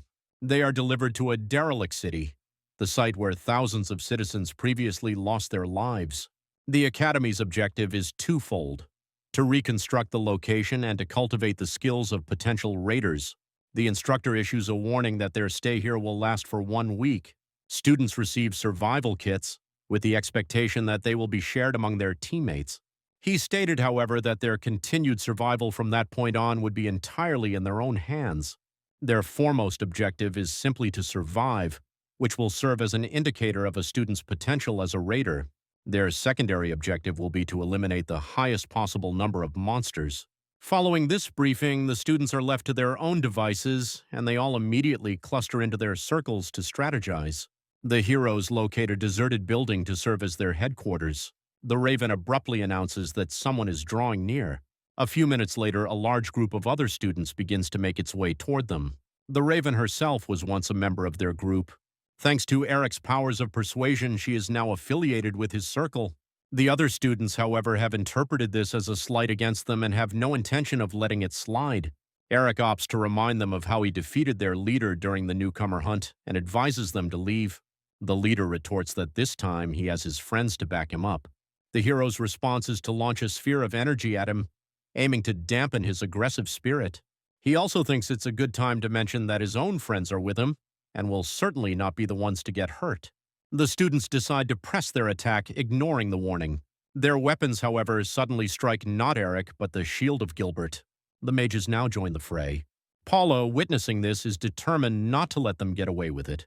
She conjures a protective dome capable of defending against attacks of both a physical and magical nature. In the meantime, Nadine advances to the front. She calls upon the skill known as the Blade of Alfheim. This powerful assault sends the opposing forces into a retreat. Their leader suddenly stumbles, and Eric is upon him in an instant. The rest of his circle members don't even consider halting. They abandon him to his fate. The hero steps aside for the Raven, who derives a special kind of satisfaction from getting retribution against her former leader. She has not forgotten his insult, calling her a useless tracker, and she has no intention of forgiving it. Following these events, the heroes escort the instructor to the scene of the conflict. He expresses his astonishment that such a compact group could defeat a much larger team of Storsky students. The man glances nervously toward the exit and states that he will handle the situation. Eric redirects his focus to Curtis, who had rushed to the scene to provide assistance. The young man himself is unsure why he felt the sudden impulse to aid the upstart Eric. He turns to depart, but the hero cautions him about the risks of traveling alone. With a blush, Curtis makes the decision to stay close to Eric's circle. Naturally, the hero playfully warns him not to cause any trouble for the team members. As dusk settles, monstrous creatures start to emerge onto the streets of the dilapidated city. The heroes decide to embark on a hunt to accumulate points. They soon stumble upon a peculiar portal located in the middle of a street. Nadine points out that the mana concentration here is significantly higher than in the surrounding environment. It is typical for monsters to appear more frequently in areas with such energy, and they are usually much more powerful. Eric instructs everyone to maintain high alert, as anything could emerge at any moment. The group immediately complies, drawing their weapons in readiness. The Raven, thanks to her heightened senses, knows where the hero is leading them and grows wary. Her only request is that she be permitted to flee the battle before she meets her end. Eric simply offers her a smile in reply. After a demanding night, the group decides to take a break and pitches a tent. Gilbert and Paula are tasked with staying inside to protect the alchemist, Trey Cambiato in The Alchemist. As Eric and the Raven prepare to scout the vicinity, they are suddenly ambushed by harpies. The hero makes short work of them by using his chain lightning skill. Afterward, he and the Raven set out on their hunt. Upon reaching a rooftop, the system alerts the hero to his proximity to the area's boss. The next instant, the Harpy Queen descends upon them. Eric, anticipating valuable artifacts from the monster, eagerly draws Neheg's fang. The Harpy does not hesitate and immediately swoops in to attack. The Raven narrowly avoids the monster's feathers as they tear through the concrete rooftop. The hero decides to go on the offensive as well, skillfully dodging the Harpy's feather projectiles. As he closes the distance, he finds himself forced to evade the monster's subsequent attacks immediately. In the end, he falls back on a tactic that has proven consistently effective, activating his chain lightning. Once the Harpy is paralyzed, he dispatches it with a single skillful strike. As a prize for his triumph, Eric is awarded a pair of wings. He dons the new artifact with a sense of contentment. It grants him an ability similar to flight. His attention is suddenly captured by a look of surprise on the Raven's face. Lying on the rooftop is a pair of gloves, completely unremarkable in their appearance. The system reveals that these gloves once belonged to Rupert, the very first person to awaken.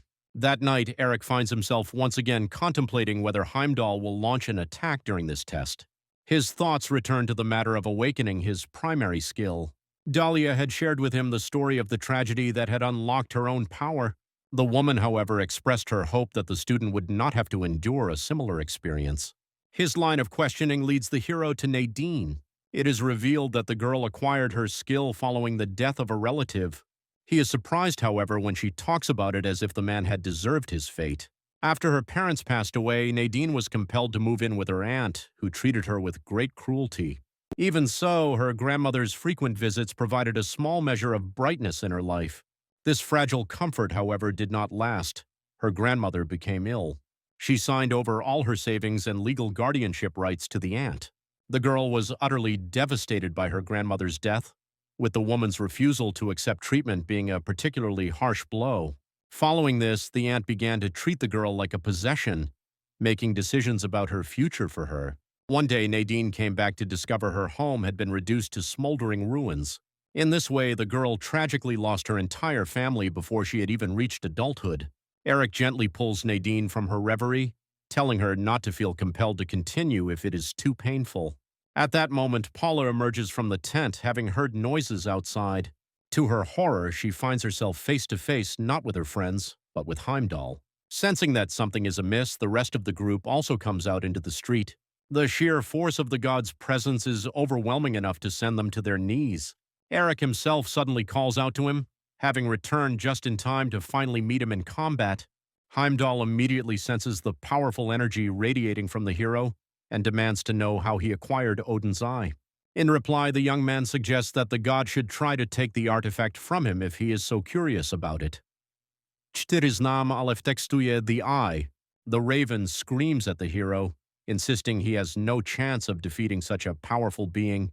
Eric's response is to command his friends to make their escape immediately. At that precise moment, Heimdall commences his assault. A single strike from him is enough to cause the entire nearby building to tremble. The hero activates a storm wind. He uses this skill to transport his friends away from the area of immediate danger. Nadine persuades the others that their best course of action is to summon powerful instructors for aid. Paula concurs, and as she retreats, she yells for Eric to hold out until they can get back. Meanwhile, the hero calls upon the power of the icy ground. Heimdall appears impressed, but is aware that the skill requires time to mature to its full power. Without hesitation, the god charges forward to attack. Eric retaliates by drawing Balmung to intercept his blow. He knows he must prevent the damage from spreading, so he anchors himself in place with chain lightning. As the oncoming shockwave bears down on him, he prepares to block it with his sword. The chains strain, barely managing to keep the hero anchored. Heimdall is enraged that a simple mortal would dare to stand against him. Eric, meanwhile, teleports to a position behind him, intending to land a strike of his own.